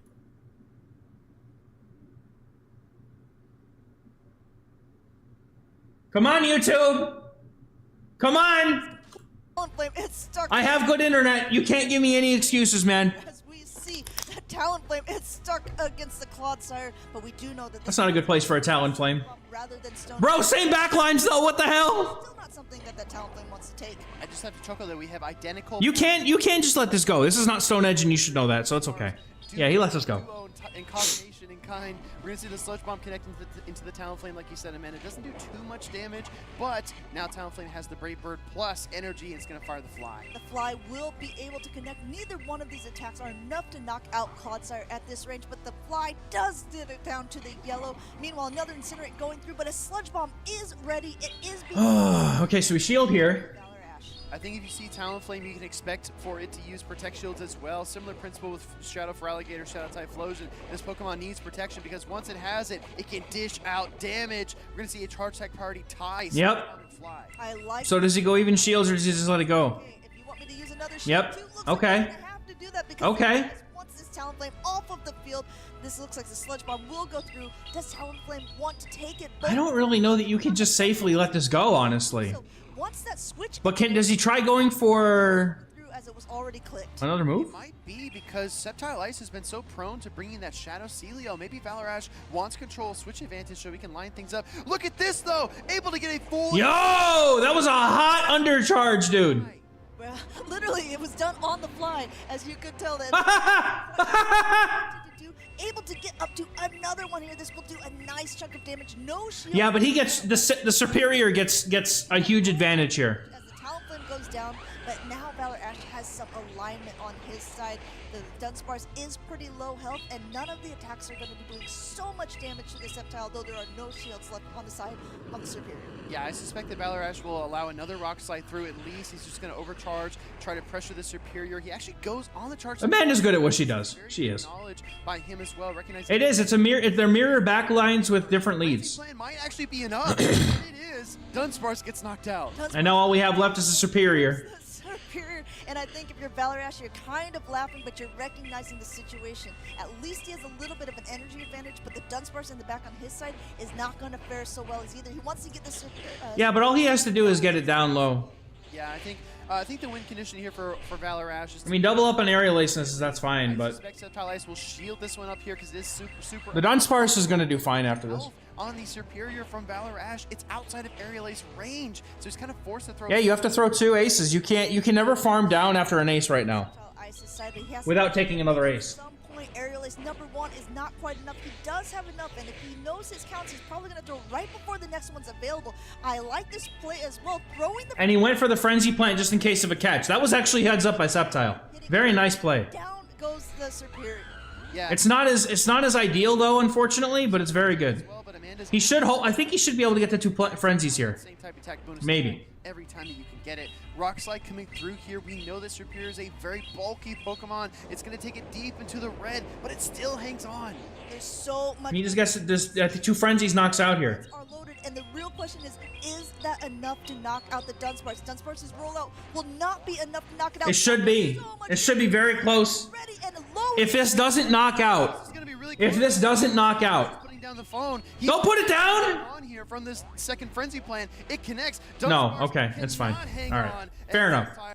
With just, but if the series position... In his time, replay shot a lot more than. Oh, I know Sceptile is him. I respect him. I didn't know if there was like any really good ones to watch here I think he as we try to skip ahead to the final stuff. this champion Too hard to get. already nodding his head. I'm only trying to skip ahead because at this point, like, I have discovered today that I do not have the stamina to hold streams longer than a few hours. Trying to catch I'm starting to get wiped, bro. is successful. I'm starting to get completely wiped. Rather than the Superior. If you remember game number 1, Valor Ash did lead his Talonflame into Clodsire. Not seeing the Talonflame here probably tells Sceptile Ice it's lurking somewhere in the back, and he's got good matchups. Okay, so match up with the Dunsparce now. Energy lead doesn't really matter because that's plenty of HP difference. I think Sceptile is... Well, I appreciate that, Scott. Thank you. I know you guys think I'm doing great, but like mentally, my brain feels like it's turning into mush. All the Pokemon on Sceptile Ice's team, I wouldn't say handle Talonflame, but at least... I'll just see what the matchups are for losers finals and losers semis. Uses a Pokemon time and time again. I'm glad you guys have been enjoying it. That means a lot. That does mean a lot to me. It's good to hear that. Figuring it out. At this point, we're seeing who wins charge. Oh, and Sceptile wins Captai? That's actually crazy. And this, Very good for him. I really like. And he just lets it happen. It's aggressive. Ash just lets it go. Offensive pressure, and it works because he knows. Bro, that poor Talonflame. Ash keeps trying to mash the Talonflame. This team is so good against Talonflame, dude. If Sceptile Ice chooses not to, Like, this might actually. he has to basically put it on the Superior. we just saw it in the last game. This one barely able to hang on. He was able to get to another roll. Okay, gets to a move. Impactful chip damage before being sent back into its Oh, winners and then, okay. Then, well, yeah, we'll go to the finals after this then. Superior, but at the same point, I mean, the Superior still has... I just want to see him cook with the Celio. I was promised cooking Chef Celio here. This Superior's energy goes everywhere on Sceptile's team. Yes, it does. Yes, it does. I think if Valor Ash, you finally need to give up a Protect Shield here, otherwise you will lose the Superior. Yep. He does exactly that. Let's see if he gets off the Frenzy Plant, though. At any point, you can throw the Frenzy Plant, and it's going to hurt, like I was saying. You can definitely tank one here. Do you shield one and force him to throw another one, though? No, okay. Is gonna do a nice... Well, I guess he's still forced to throw it anyway. Already... Save 2 shields for Feraligatr. There's not much on this team that can tussle with it.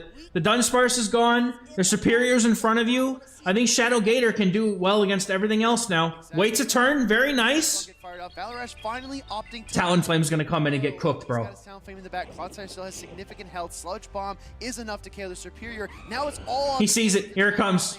and Feraligatr. He knows. He knows it's over, bro. He knows it's over. He knows it's over. Well played, dude. Well played. Very nice. Very nice. All right, what do we got? Let me see. This is loser semis. Too little, too late. Elam goes into the loser Tried semis. to pull its weight, and it was. And here comes a Hydro. Okay, this winners finals with Elite and with Dodge. Hold on. All right, let me see if I can find the beginning here. Gator will always win that charge. That's a nice still shot right there. That's a good one. Has been on a tear. All right. Finals is This match green really is the stake.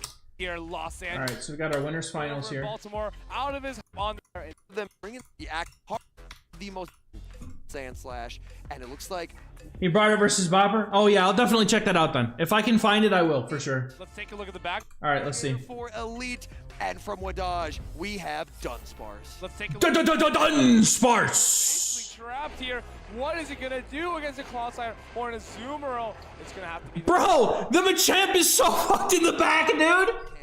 The Machamp is so boned in the back. Dunsparce, if it is running a very high health stat, can actually win the 0-0, but we're gonna. I might give it a shot. And a cat I might give it a shot. that drill run. We'll see. I can cast, but like the problem is that my brain just stops functioning halfway through a sentence sometimes, and it's very, very difficult for me to be able to do that. As it comes. Oh, okay. No, you have to. We are on the winners finals right now, Brian. Clodsire keeping that Machamp safe. We're on the winners finals right now. That Machamp versus Azumarill is, you know, it's but it's playable. That's all that matters really here. I'll try to gather my mental energy and see if I can do a shoutcast at the grand finals. He might be able to align his. I'll see if I can pull it together. Grassdot connects onto that Clodsire. Clodsire has farmed up all of its energy, finally beginning to unleash some damage. Earthquake not going to be able to knock out. Cresselia, very, very bulky. Aggressive switch out by Elite. Going to be hit with a Sludge Bomb from this Clodsire. We've seen the pacing on Sludge Bomb be very clutch for these competitors. The no shield by Elite. Sludge Bomb will not KO. Will we see the switch out? No. Clodsire stays in and will be hit with the Hydro Cannon. And Wadaj chooses to let Clodsire go. This is amazing farm down range for the Dunsparce. Can he get it in 3 rollouts? I don't think he needs 4. So it's gonna be another Hydro Cannon reach. Oh, and a catch! The catch on the Azumarill! Catching onto the Azumarill, very nicely done by Wadaj. There is close to 2 Drill Runs stored, and Drill Run will do a lot to the potential Machamp in the back. Azumarill does get the bubble down, and back in comes Cresselia. Okay, Cresselia comes in here. Cresselia will have the pacing advantage with the residual energy, making it to the grass knot. Actually, this is really good for Elite, keeping his Machamp hidden in the back. This is very good. 2 Drill Runs on that Dunsparce. And he's gonna be able to bubble this Machamp into a range. I think, yeah, into a range where Drill Run. I think that Elite could take this one. He's been doing very good at keeping his Machamp in the back, You might have to put it on the Machamp. hidden, away. We're gonna see a 2-shield Shadow Machamp. Yes, we all. Yes, you're gonna see 2 Shield Shadow Machamp. Type disadvantage here, but every cross chop brings, every karate chop brings it closer to cross chop range. Yep. Ice beam fired at the Machamp. Yep. The immediate shield by Elite. This is what he was saving the shields for. He baited out the Clodsire, and now he trusts in Machamp to be his sweeper.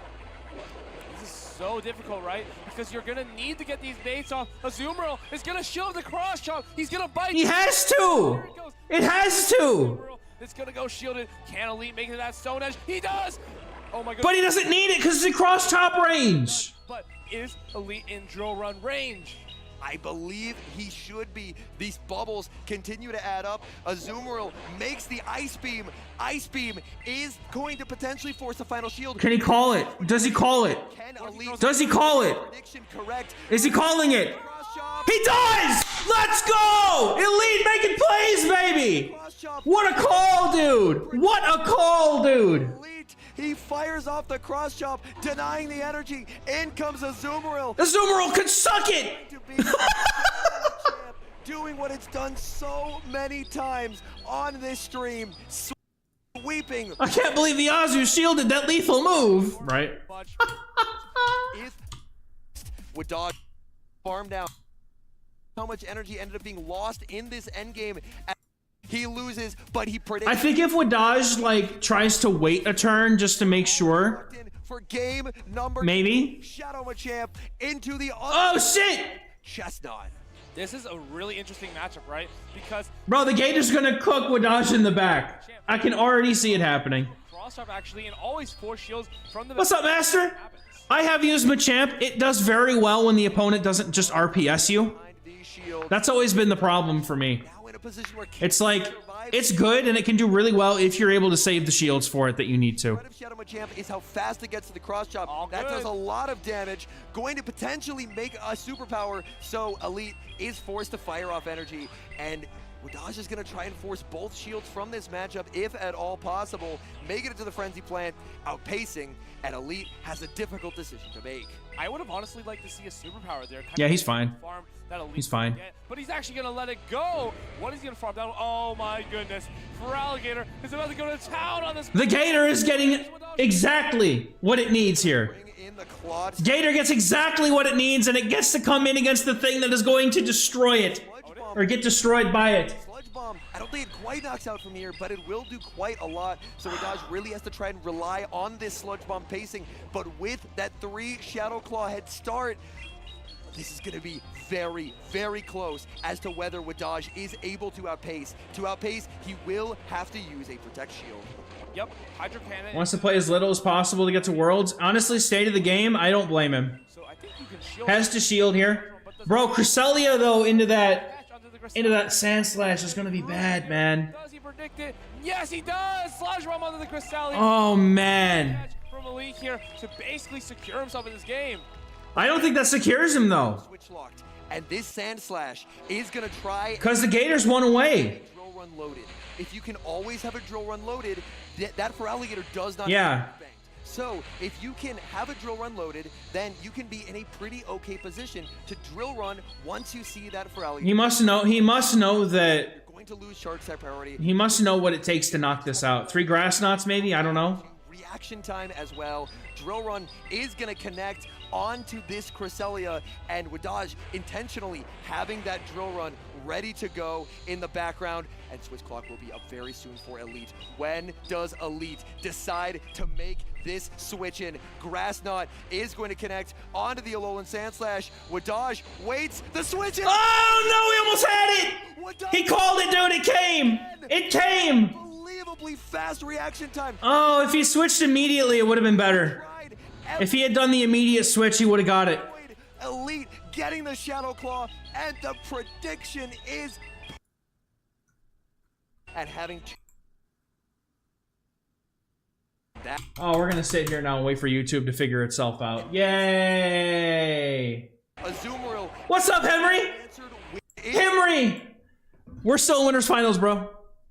I have no idea what happens, but I wish YouTube would function, please! Thank you! That's not... Oh, the lead! Oh, what a lead for Elite, dude! Oh, this is terrible. Wait a minute, though. Wait a minute, though.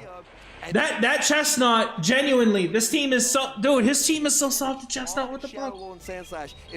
He baits out... Yeah, he baits out the Crest.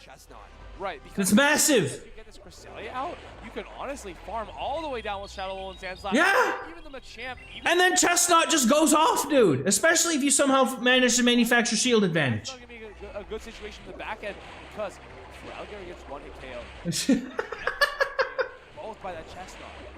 Yes. I have no idea what you guys are talking about yet. Danger of giving up shields and having 2 very glassy Shadow Pokemon could be a bit difficult. A potential counterplay for... Y'all are so mean. Instead of just allowing the Cresselia to get... My goodness. Powder Snow down could be to aggressively switch to Feraligatr, but Feraligatr into Chestnut means that Chestnut would again... Yeah, Henry is by far my favorite of all the casters. Despite the 1 lead and swap, this... And I'm not saying that because he's in the chat. He's genuinely my favorite person to listen to on the casting team. And that's what he's going to do. Alolan Sand Slash comes in. He comes in with the Gator. Maybe the team is weak, but I don't know if that was the play. And this Chestnut is significantly behind on energy. Yeah, Chestnut. Oh, and he's shielding the chest. Oh, no, bro. Powder Snow's then swapped out. Oh, That's no, bro. To bait up to that Ice Beam. And now, will Elite go for the Hydro Cannon? He does. Does Wadaj call? I think he's got to make that call here. He's got to make that judgment. He's not going to. This Hydro... Oh, 2 baits in a row, bro. No! No! Get there, it does. No! Oh, he's cooked. It's cooked. He's so cooked. Hydro Cannon is reached. Bro, that Sand Slash is gonna get clapped in the face by that Machamp, bro. And Shadow Machamp. In comes the Cresselia. Yep. Oh, it's over. And this is it's all over. Sweeping in this endgame as the Alolan Sand Slash just has no shields to hide behind. Double super effective fight. Yep. Is gonna spell disaster here. Yep. Machamp is gonna punch. It's over, man.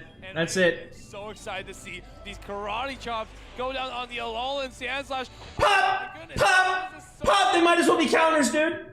They might as well be counters. Go. This will do a lot of damage.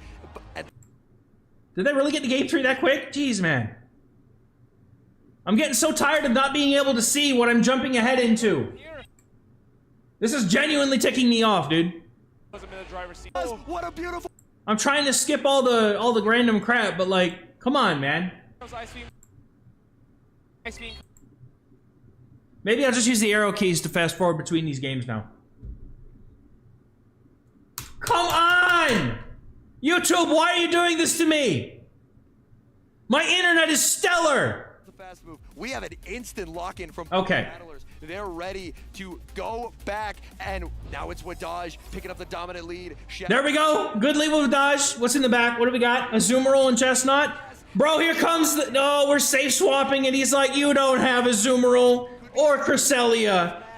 Come on and get it, buddy. Looking to connect with that Aha, and then it took an arrow to the knee. Good one. No Stone Edge will land. Let's see the damage on the Azumarill. And Oh my goodness. That is so much damage, bro. That is way. That's Stone Edge. The pacing on Machamp is exactly what it needs to be able to do something like beating an Azumarill. Overkill here. Here comes Ice Beam being shielded, and he just reaches the Stone Edge way quicker. Is Machamp actually good against Azumarill? This is crazy. Bro, he shields. This is wild. Oh my goodness. Don't shield it. Wadash, don't do it. Don't do it, man. No! Okay. He does it. He calls it. Good job. Good stuff. Okay, this really puts him in the driver's seat now because Elite's gonna have to give up both shields. Where do you go from here? Do you try to counter down? Do you need a cross chop? I'm so confused on what the strategy. I mean, Alolan Sandslash isn't going to be amazing, but it avoids this Machamp, and that's really the big thing. Yes, and Wadaj realizes that the Machamp would make 3 cross chops before an Ice Beam was reached. You have to let the Azumarill go. You have to farm down with the Chestnut and try and avoid double cross chop being reached. Double cross chop. Yep. Those cross chops are going to hurt, dude. He's going to let the first one go. This will do a lot of damage. But at the second one, it'll come very close to nothing. God, that does so much, dude. Is he worth 1 shield here? No, he's double shielding the Sandslash. Okay. Versus the world. Okay. Not KO. We see it. Oh, and the Gator snipe! Bro, that's disgusting. That is disgusting. And now this Alolan Sandslash has to try and... That is disgusting. But the issue you're going to have is there's still a karate chop that can land from the Machamp, and Cresselia will really appreciate all these Shadow Claws connecting, putting it closer and closer into a range where a potential double move can KO. Wait, a drill run's not enough here. He's gonna have to give up both shields. Is it possible that Elite can still win this game? I think Elite was this game, dude. It's just not enough. Ice Punch is not ready, and here comes the Hydro Cannon. It's gonna be taking that last shield. I think that's in Moonblast Karate Chop range. Elite looks to be in the driver's seat of this one from the moment he aggressively sniped that energy from that Chestnut. Yeah, dude, that Chestnut farm was huge, but I think he should have definitely at least put a shield down. He needed to put a shield on that Chestnut so it didn't get sniped like that. Going to be able to... Yep, he knows it's over. Wadaj knows it's over. Good game, trainer. Cannot save the... Good game, trainer. Moonblast into the... Unfortunate, dude. Unfortunate. All right. Elite. How we doing? Dream has been achieved. How far in am I going to end up firing myself in here? Oh, see, look, I already did it. I've already done it. At this point, it's going to be neck and neck here. Chestnut able. All right, let's go back a couple minutes here. Hold on. We're somewhat close now. All right, we're dodging Elam. Okay.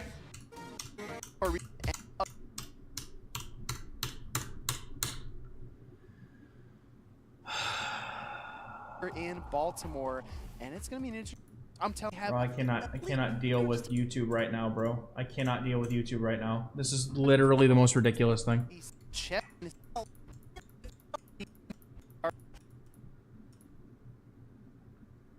Hey, who does the casting for the grand finals? Is it Henry or is it these? Is it Amanda and Will? Game number 1 is underway of your losers finals. Wadaj on the left. Good lead. Good lead. Into Shadow for Alligator. Because you also know that you can always live a grass knot. Damage, but the grass knot needs to be avoided by the Cresselia. Meanwhile, Feraligatr can lance a neutral Hydro. I mean, you can live it, but you shouldn't.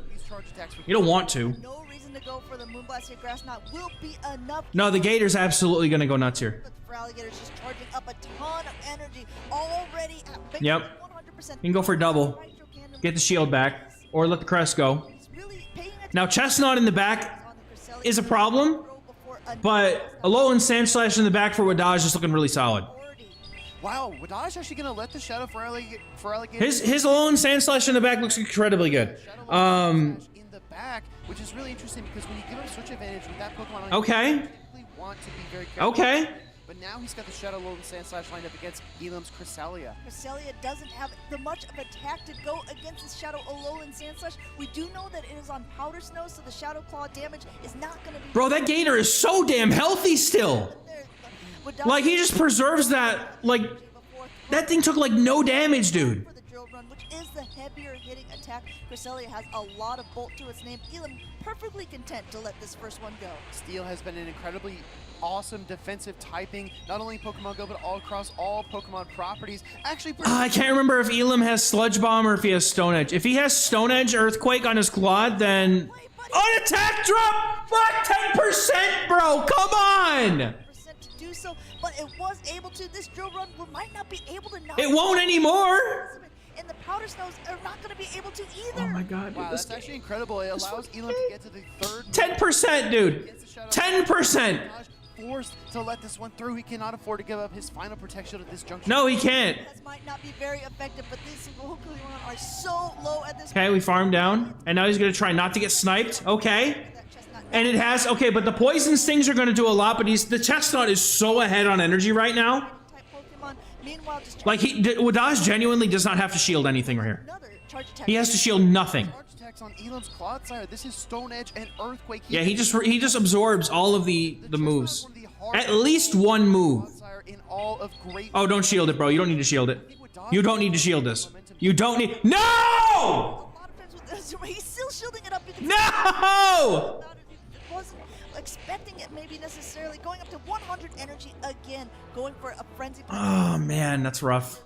Could be stored. Does Elam want to use this? A Frenzy Plant might knock out the Clodsire. No, it doesn't. Absolutely not. Clodsire hangs on. That was easy. Here comes Elam with the Earthquake. Yeah, but now the Gator has to get to a move, and I think Wadaz could combo play this for the win. We've seen it so. I think Wadaz could combo play this for the win. Coming back in for a sword. There it is. Coming in with a There it is. Alligator. I think Does the drill run knock out from here? That's the question. most important play for Elam in this game number one. That Shadow Claw did go through.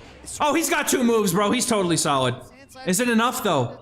Can this Sandside Is it enough? charge attack? It's one Powder Snow away, I believe, from another drill run, and it doesn't quite knock out, but he's No! Why didn't you throw it, man? Oh, he's cooked! Chestnut. Homie's cooked! Wait, he got it. What?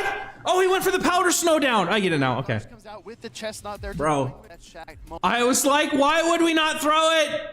Is not Now it all makes sense. And you think, well, I mean, still he fault that train. would my against the Feraligatr. Feraligatr Shadow he recognizes is getting ready to start. You see Wadaj smiling, giving a little bit of a nod because he recognizes that he's in a good Not a good lead for Elam here. I mean, I know Shadow Gator technically wins the ones, not doing much and not even going for a Hydro Cannon. but this is not great for it. You can see Elam's team composition is definitely correcting for the Chestnut threat. He not only has the Galarian Moltres in the back, but also the Cresselia, and I'm sure he is happy to lead the Shadow Feraligatr and not see that Chestnut on the other True. side. But only time is going to tell if we True. can figure this out and find a way to beat Elam. So Cresselia in the bag and then Chestnut. Yeah, I think he's definitely gonna have solid play against that Chestnut for sure, dude. Will go from Wadaj's side, forcing that first Protect Shield from Elam, and he is at the energy. We'll have to see if Wadaj wants to respond in kind or let that Dunsparce go down. Basically, at 2 Hydro Cannons here, going a little bit over. It's so much energy on this fucking Gator, dude. Comfortably saying, okay, Dunsparce, I guess you've You've done your done. You've done your job. Here My we're having goodness. 2 shield advantage for Wadaj. All right, so he brings in the Chestnut, immediately pivots into the Moltres because he knows the Chestnut's back there. All these hard attacks are going to be heavily resisted by that flying typing on the Galarian Moltres, but still, Wadaj wants to chip it down. He fires off the Frenzy Plant here. Interesting. will be able to connect, and it looks like it does. I bet you a superpower probably knocks out. Remaining. Well, Elam has Oh, does he call this?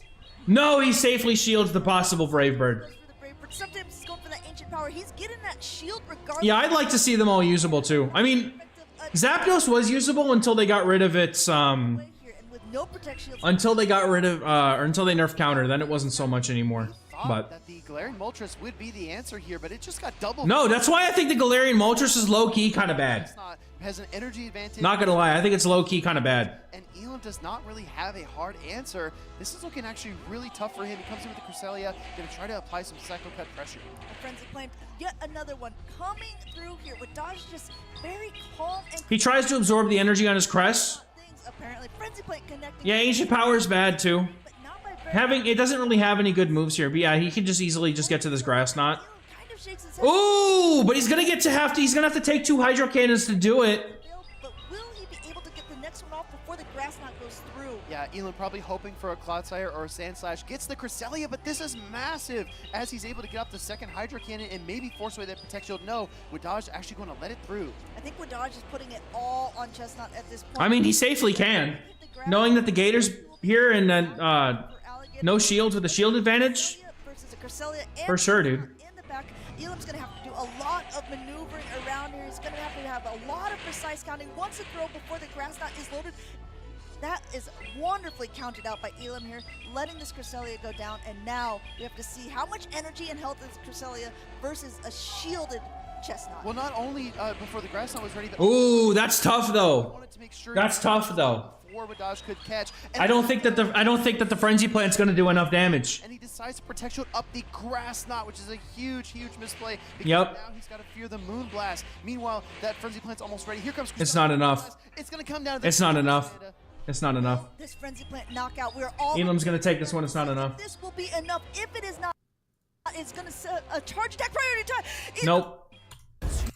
And he still found a way to crawl back into this match with the Cresselia and take the win. I just want to point. Yeah, it definitely did, Anderson. It did. We can absolutely see that there's a huge difference because of the switch timer change. And it's amazing. I am so here for it. Pokemon is very powerful. The games, there's so much more skill expression. I think that there's Cresselia work, which is one of its.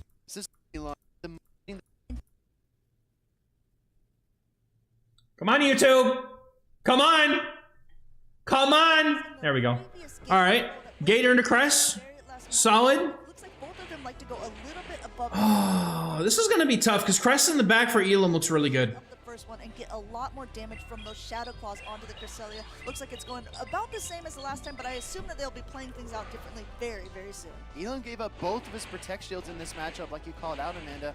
I don't think he's going to do the same thing. If I had to be a guessing man, I would say no. He's going to fire up the first Hydro Cannon. He's going to look for the second one almost immediately, I would presume, because he will win that charge attack priority tie. Actually, both. Instant switch. Oh, not the safe swaps the chest out, bro. Oh, Wadaj is totally cooked in this game. This is not a good point for Wadaj to be. No. Although he has up a shield there, the Frenzy Plants we have seen do a nice chunk of damage. The Moon Blast will do so much more to a fighting type Pokemon. Elam going a little bit ahead on energy. He knows at this point. He knows from the last game. Frenzy Plant's not going to be able to knock him out. Yep. Wadaj has a decision to make. Does he want to use a shield here or not? He's going. No, it's not worth it. He knows there's no way he can win this matchup, so he might as well just go for the damage that he can get and then just let it go. You can see Wadaj is actually very happy about this. I'm sure I would be too, because the Chestnut hangs on, able to get the Frenzy Plant and almost knock out Cresselia, making it a prime farm target, but it also loaded the Moon Blast, so it's going to be a threat to whatever Pokemon. So, Dunsparce comes in and gets energy.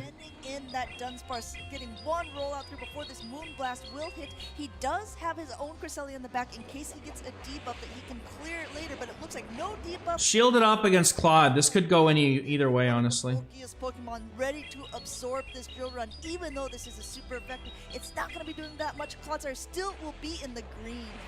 Yep. Will be. The drill It's run ridiculous. super effective damage, but Clodsire is such a tank. The rollouts are barely doing any fast attack pressure at all. It's going to fire up a Earthquake. We see the first protection from Wadaj in this game. I respect that he just full sends the Earthquake for sure, dude. Basically, there's a little bit of health left on. Oh my goodness. I believe there is also some energy that we have to keep in mind. We definitely know that Elam hasn't forgotten about that. They're both of these trainers very locked in at this moment. Letting the second one go. Yep. This That's kind of huge, actually. low, but there is shield parity and going. Goes for the Grass Knot. Okay. Wadaj is back in it. About the energy, he might have at this point. He just lets it go. This Grass Knot will be able to connect. Now it's all down to the Gator. It's all down to the Gator, and Gator got as much energy as you could possibly ask for, dude. Hungry. It's Shadow Claws down. But it doesn't get it, and he catches on the crest!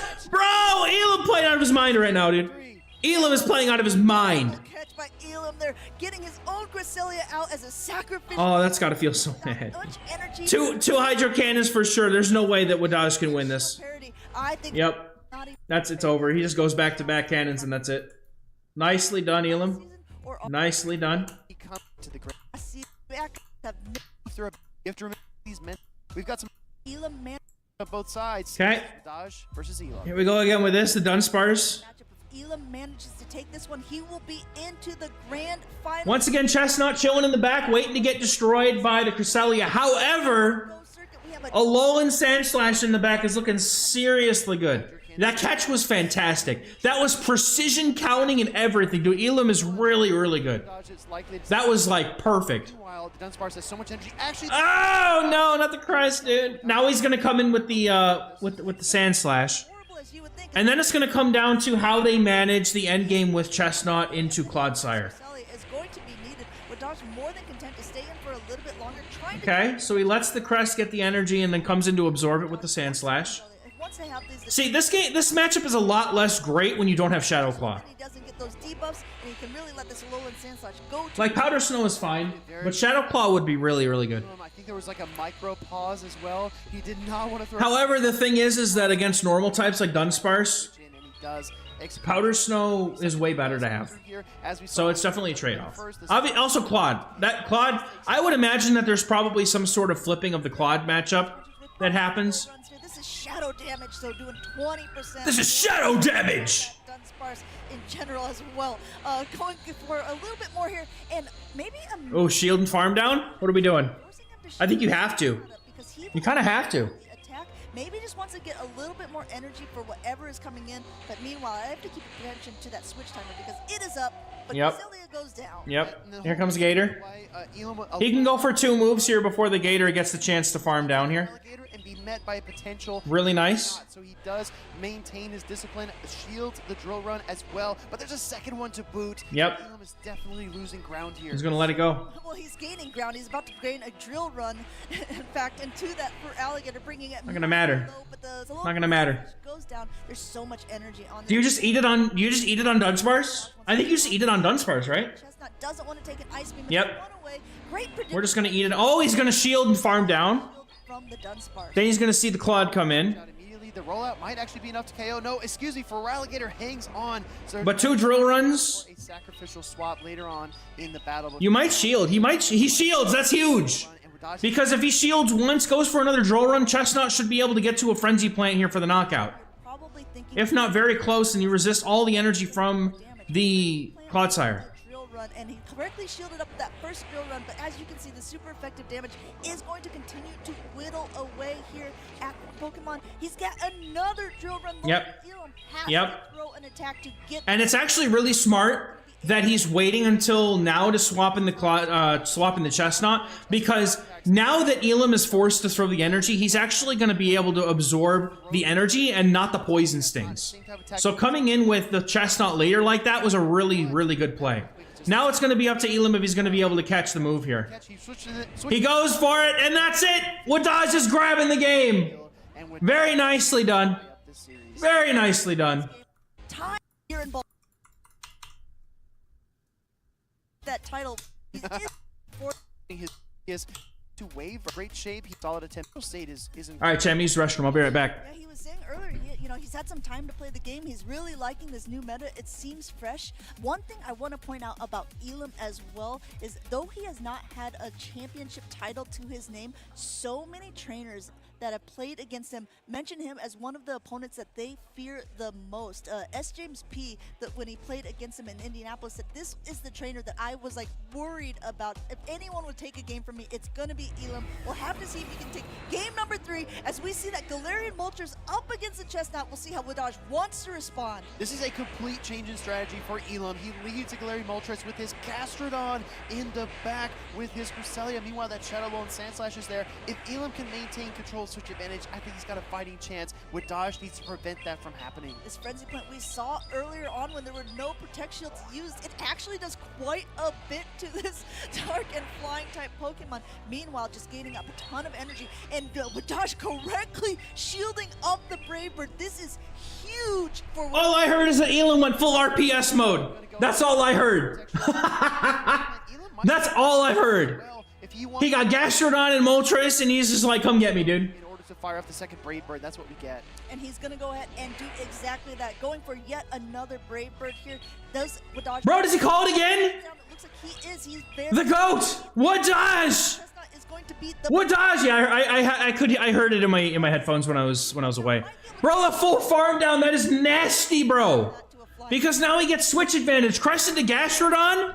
Are you kidding me? Out into the mirror. Oh! Huge, because Wadaj went into the mirror match. Bro, he's got 2 frenzies loaded. He's gonna clap that Gastrodon off the face of the planet. How much play that Chestnut still We're just going to yeet that damn Gastrodon immediately into the sun. go through. It connects with the Cresselia. Immediately into the sun, dude. Drop on either side at this moment. Wadaj is gaining a ton of energy on his own. Wadaz has shield advantage, and he knows what he needs. He knows what he needs. Energy just in case. He knows what he needs. For the swap, Moonblast comes through. It does have a chance to debuff the attack of the opponent, and it does not trigger here in the Cresselia mirror match. Meanwhile, Elam fires off the Moonblast in kind. Who's gonna get the Moonblast debuff? I know it's coming. Matchup with both trainers I know it's coming. Cresselia has a lot of bulk, and neither one of these attacks are going to be doing that much. As you can see, both of them going for the Moonblast because it is going to be slightly or heavy-hitting, and like we mentioned, it does have a chance to debuff your opponent's attack. Once again, going for the Moonblast. The pivotal game 5, man.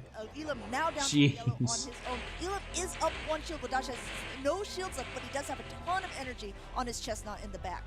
Elam actually deciding to go for the Grass Knot. I mean, I think you need 2 charge attacks either way, so the double Grass Knot Yeah, that makes makes sense. more sense. It definitely makes more sense to do that. Lands the first one there. We see the charge attack party. Okay, Wadaj just crashed, wins cap tie. Wins it. Elam lets it go. He's putting it all on the Gastrodon. He's gonna be having a bad time if he puts it all on Gastrodon. Not enough to take it out. He did already attack the Oh, attack drop! No! Will the Grass Knot be enough? Because Oh, dude, he's got the chestnut. undercharging by Elam. He's got the chestnut! Enough to knock out, and in comes the Chestnut here completely. Going for the back-to-back. All he's got left is the Gastro. Clap him, buddy! Clap him, buddy! Elam gets the mud slap through, but he knows that's his last mud slap of the tournament. Wadaj is going to Got him! That was beautiful. 3-2. That was a series, dude. That's why you don't play RPS mons like Gastrodon. They're bad. They're terrible. Don't do it. Raids for a long time. Plus, There is a, we were kind of joking around Oh, come on. I already missed a game. plays it like for his own defense as well. Look how here, but All right, grand finals, baby. they call it Manda fraud, right? Like it's not that good, but it's here in the. All right, we're going to try it, chat. I'm going to give it a try.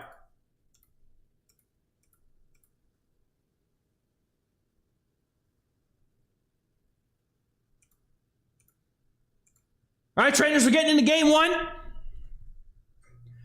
Elite's got a fantastic lead with Feraligatr and the Clodsire. This is not going to be good for the Clodsire if it stays in, and it's not. We see Wadaj make an immediate pivot into the Dunsparce. Dunsparce is double resisting the Shadow Claws, but it looks like Wadaj is going to have to either shield or take a Hydro Cannon here as Elite goes for the chip and dip probably. Cresselia easily comes in here and just makes a mess out of this. Poor little Dunsparce. But Wadaj is content here, I think, to just try and go for as much chip damage as possible, knowing that the Cresselia has been baited out, but he does not know, however, that there is a Drapion, I'm going to call it Drapion, sitting in the back just waiting for it. Let's see how he plays this out. Wadaj's drill run's going to go through here, and Elite just laughing at the damage that this is doing. It might as well be healing the Cresselia at this point.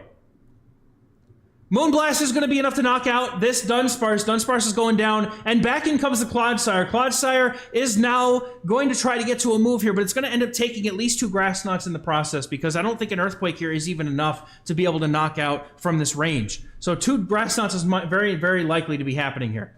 Cresselia's first Grass Knot is going off. Grass Knot is not going to hardly do much to the Clodsire overall, but a cap tie. Clodsire is going to win this charge attack priority tie, and now the Earthquake is going to go through, and the Elite is just going to let it go. Very, very fine with not having to deal with this. Actually, it's enough. Never mind. Okay. Very nice. We see the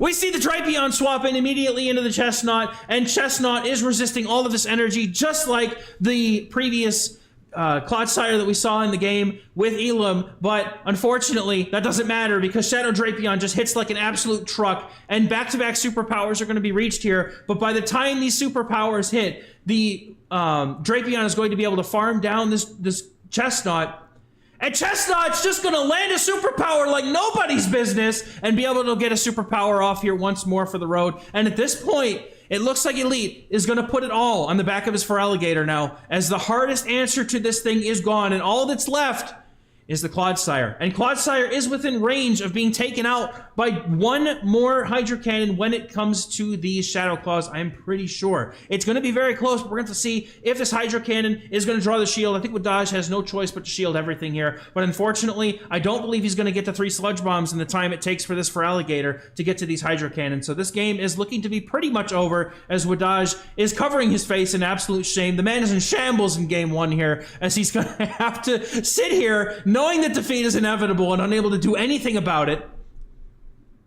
Yeah, Gator's busted. Gator's busted. Last shield up for the Clodsire. Wadaj is hoping and praying, but it's going to be a cap tie at the end of this game here as the Feraligatr fires off its final Hydro Cannon to put Clodsire 6 feet underground back in its Pokeball, and we're going to see you guys back in a moment for game 2. Elite taking the first one. I don't have a Hundo Wiggly that I could even build, bro. That's wild. I can't imagine using it right now. Maybe someday. I have to catch a one that I can actually build. I think I have the XLs for it. And we're getting into game 2. This is a very neutral matchup, but it tends to be more in the Shadow Feraligatr's favor here, as you are going to notice that these Shadow Claws are just going to add up so quickly, especially when it comes to the Hydro Cannons. Now, Azumarill is forced to go for Play Rough in this matchup, but you might see Wadaj try to bait with the Ice Beam. He's not feeling good right now. You can see that he's very focused with his hand on his head. Nobody's allowed to see this man's reaction right now, as we have the Feraligatr going for yet another Hydro Cannon. You would think that because that these Hydro Cannons are resisted and Azumarill can just simply fire off a Play Rough and do a ton of damage. That doesn't matter, and Azumarill is going to have its Play Rough caught on the Cresselia, but now there has Wadaj's Alolan Sandslash most likely comes in here to counter up, but after the Azumarill gets some energy, in comes the Alolan Sandslash. The Alolan Sandslash is a very dominant matchup here. Even though it's running Powder Snow, Shadow Claw would do better normally, but that's, you know, a choice by the trainer has made because Powder Snow is apparently better in the current meta. Normally a caster probably wouldn't be saying these things because I'm basically dogging on Powder Snow, but Shadow Claw is superior. There, I said it. Now, Moonblast is going to fire off. Cresselia is mostly helpless in this matchup. It's really just a matter of the Cresselia trying to do as much damage as it possibly can. These Psycho Cuts will never farm down here. And honestly, at this point, it looks like the Alolan Sandslash is just going to fire off this energy and try to be as low as possible to mitigate the amount of farm that Feraligatr is going to be able to get. Now, I could definitely see Wadaj throwing right here on this charge attack priority tie, because even though the Cresselia is about to get to a move, it doesn't matter, because the attack stat of the Alolan Sandslash is higher, is able to get that fast or that charge move through on priority. But it also, no, he's gonna get clapped by the Machamp. Machamp comes in trying to snipe, but it's gonna have to eat this Ice Punch in the face. No shielding. The Ice Punch that does over half of the Machamp's HP, and Cresselia gets the alignment that it needs here. Azumarill also doing fine as it does have a move loaded. We may very well see 2 shields get to 2 Grass Knots, and then maybe a combo play into the Azumarill in a little bit here, as it does have a move loaded to be able to take out either of the 2 remaining Pokemon on Elite's side. Grass Knot number 1's coming through. All that Wadaj needs here is 2 Grass Knots, and that's going to be able to get both shields. Then Azumarill can play rough in and get the other, get one of these 2 Pokemon. Now, if Elite's seeing this come, he might be able to bring in the Machamp here in order to absorb the play rough that is going to be definitely being thrown here. Grass Knot going to go.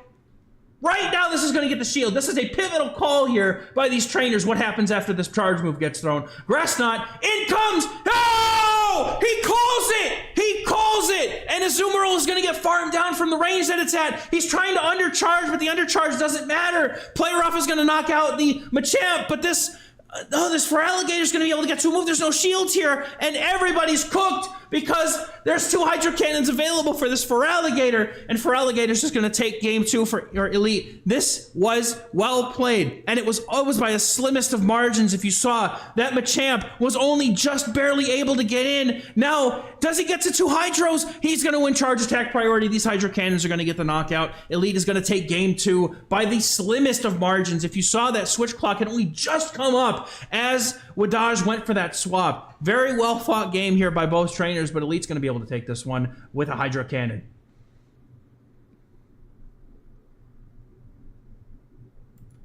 All right, game 3.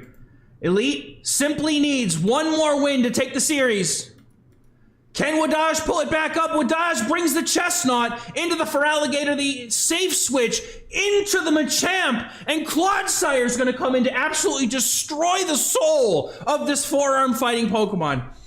Everything from the Machamp is completely walled here. I feel like this is a very risky safe swap, but we do bring out the Clodsire, but really, honestly, Cresselia doesn't really seem to mind so much. I think Cresselia might have just been a better safe swap situation here for Elite if he's trying to draw out that Alolan Sand Slash. But we're going to see how this transpires, but I'm almost certain here that at this point, Clodsire is just going to land at Sludge Bomb. But Elite actually is going for a shield here, looking to try and maybe do something with this matchup. But the thing is that Wadaj has 2 Sludge Bombs pretty much ready to go here. So unless he's going to try to 2-shield through this matchup, which I don't think is possible, he's going to go for it, folks. He's going to put his second shield into this Machamp, and Machamp is going to do everything it possibly can to try and flip this matchup or potentially just swap out and try to get into a better situation. I could certainly see Elite now pivoting into his Cresselia in order to possibly draw out Wadaj's third Pokemon.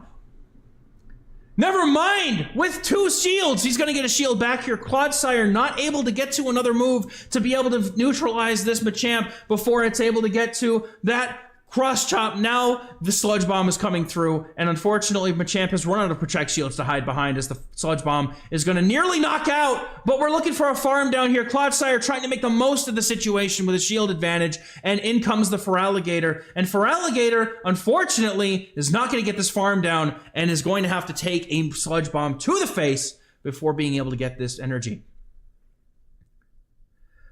Sludge Bomb is going to do a fair amount of damage here into the Feraligatr. Now we're going to see the Chestnut come in. Trainer is going to try to bait here. Elite going for the bait, hoping that they might be able to get an Ice Beam off against the Chestnut before getting Vine Whip down. I don't know if it's possible. No, immediately switching into the Cresselia now, and in the back is Wadaj's own Cresselia. He simply just goes for the Frenzy Plant here and looks to get some sort of an advantage into the mirror match before swapping in his own Cresselia, which should easily be able to knock out now with 2 Moonblasts. With such a massive HP advantage, this is a very easy matchup for Wadaj's Cresselia.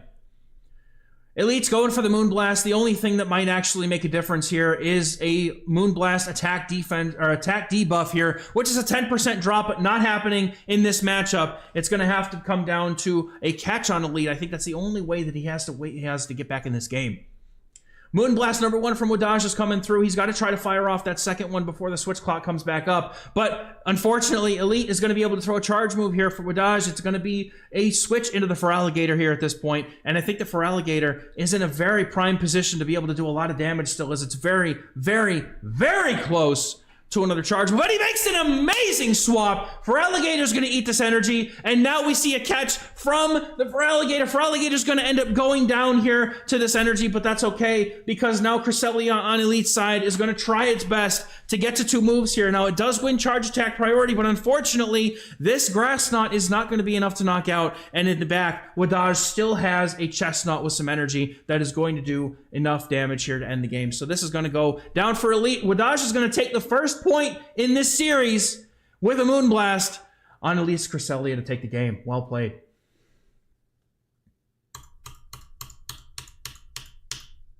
Bro, I can only do this once in a while. I'm getting a massive headache from all this. I am forcing it, but I'm doing it for you guys.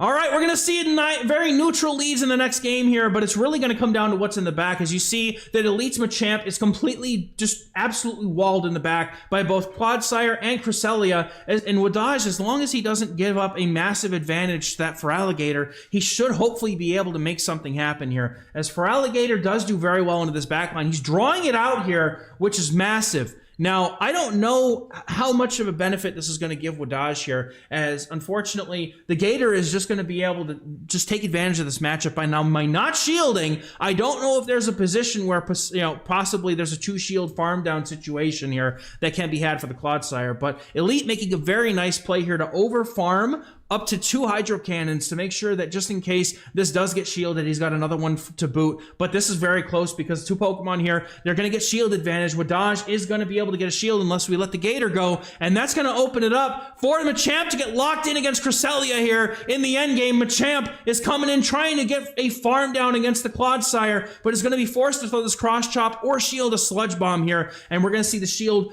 from this Machamp, but that's just going to get met now by the Cresselia in the back by Wadaj. Some Poison Sting damage, but up a shield here. We're going to see the Cresselia come in, but this Machamp is absolutely loaded here on energy. This Machamp going for the cross chop bait, and Wadaj respects the Stone Edge damage with the shield, and that's got to feel, but he's shaking his head in absolute despair. The man is falling into shambles immediately. Cresselia just doing its best. Now we're going to pull up a shield here. Had that been another cross chop, I think Wadaj's phone might have found its way into the wall, but thankfully that was a Stone Edge, and that's going to be a positive thing for Cresselia here as it looks to get a Grass Knot into this Machamp. Now Machamp is going to shield. Machamp is trying its best to see if it can't win this matchup, but Cresselia is just so healthy. I don't really see any situation in which Machamp can flip this matchup. Machamp is going to go for another Stone Edge, and then we're going to end up back where we started here with Dunsparce into the Cresselia after this Machamp has left the field of play. Now we're going to see Cresselia come in here. Dunsparce will immediately pop back in to try to meet this Grass Knot from the Cresselia. Is Cresselia going to be able to make magic happen here and take game 3 for Elite? Find out in the next installment of We've Been Here for 3 years watching the same matchups. Cresselia's Grass Knot is the right call here because Elite knows that he needs 2 moves to knock out. Going for the cheaper Grass Knot just makes sense here. No shields on either side here at this point. It is just going to come all the way down to whether or not the Cresselia from Elite can withstand the damage that is coming its way.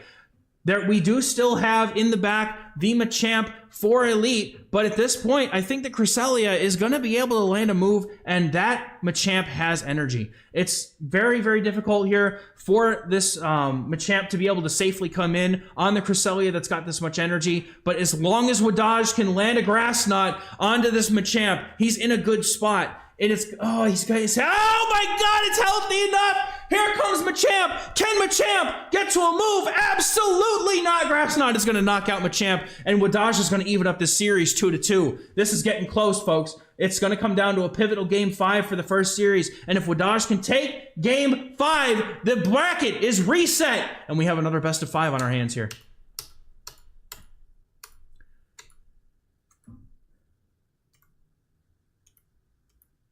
We see both trainers lock in for game number 5, and it's Dunsparce into the Shadow Drapion. Elite Shadow Drapion is not running Sludge Bomb, so it does not need to necessarily worry, or Wadaj doesn't necessarily have to worry about that hard-hitting move. But the thing with Drapion is that it's able to win these games by a war of attrition. Getting those debuffs with Crunch is pivotal here, but it cannot take a drill run, which this Dunsparce is definitely going to be looking to throw here. And the catch from Elite onto the Cresselia. This is not going to be a good time for Elite because the thing is that, or it's not, I should say it's not going to be a good time for Wadaj because Wadaj does not have an incredibly solid answer to this Cresselia here. Cresselia's got energy, super effective damage from these Psycho Cuts. The Grass Knots are going to add up very quickly, and unfortunately for the Clodsire, because of its massive bulk and low attack stat, it's going to need multiple Earthquakes here to be even able to knock out. And I hazard a guess to wonder if we're just going to go for Sludge Bombs instead, considering how much less energy they cost.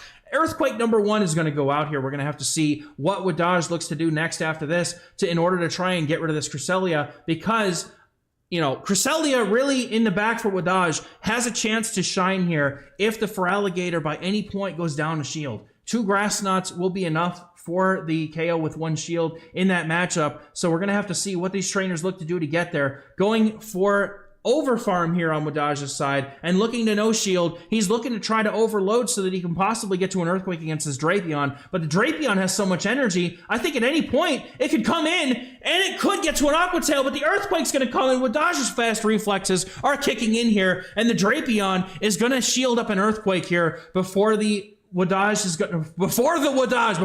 comes back in with his Dunsparce. Now, Dunsparce has a ton of energy here, and I don't think the Drapion's going to be able to get to another move before this drill run is thrown here. And the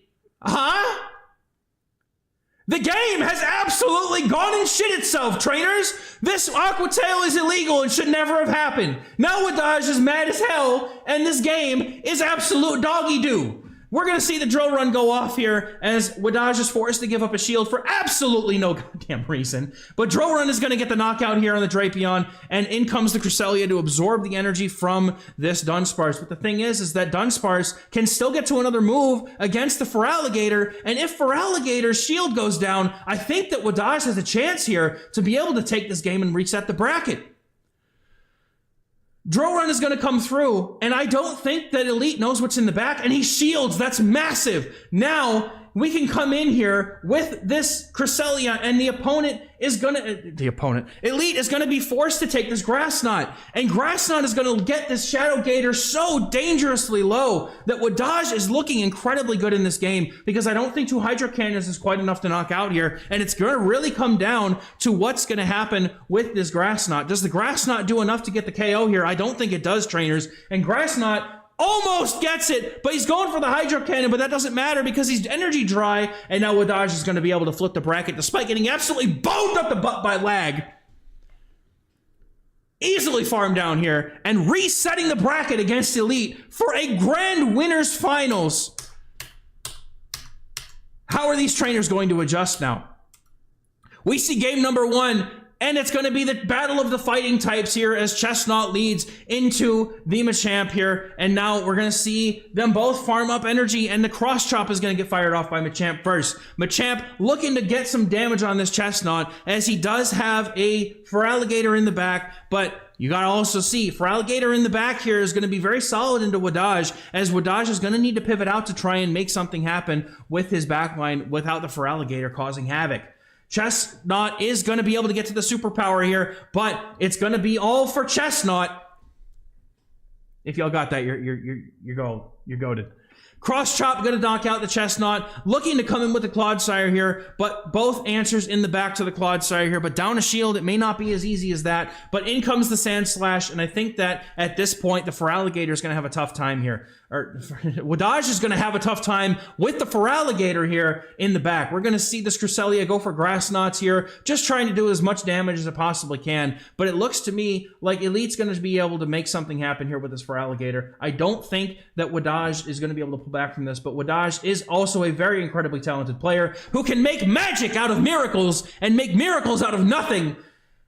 So let's see how we handle this game here. We're going to see a Drill Run finally get thrown from Wadaj's side here, looking to get rid of this Cresselia with a couple of charge moves, but going up for a much needed boost in energy before going for this next move here. Drill Run reached, going for it on charge attack priority. The Grass Knot is reached on Elite. This is going to be a pivotal CMP here as the Drill Run should knock out. No! Cresselia hangs on to get the Grass Knot off, and Wadaj is just saying, I'm going to let this go, and that is totally fine. Now, the Clodsire, it's all on Clodsire's back here to try and make something happen, and Clodsire comes in with a shield advantage and a ton of energy. I think Wadaj just goes for Earthquakes here and is going to be able to knock out this Feraligatr, and he might even be able to make that miracle happen as a shield advantage Clodsire, Earthquake into Shadow Feraligatr. The downside of Shadow Feraligatr is that it can't take a hit because it is literally made of paper. So Shadow Feraligatr is going to shield up this potential Earthquake, and it is the correct call, but it may not end up mattering as Wadaj is going to be able to get to the next Earthquake before the opponent's going to be able to get to their Hydro Cannon. Does this knock out the Shadow Feraligatr? That is going to be the true thing that we need to see here. Almost, unfortunately, not going to be enough here, but at this point, I think that's all that matters because there's no shields remaining, and Machamp is not going to be able to one-shot this. He's not going to be able to one-shot the Clodsire. It just needs to not eat a Sludge Bomb. So there's a chance that Elite can possibly take this game, but in order to do so, he's going to need a perfect catch on the Cresselia, and there's still an Alolan Sandslash in the back, but Alolan Sandslash gets sacrificed to Arceus as a mistimed swap, but unfortunately Elite not able to replicate a swap here and do it better because Sludge Bomb is going to take game 1 in this reset bracket for Wadaj.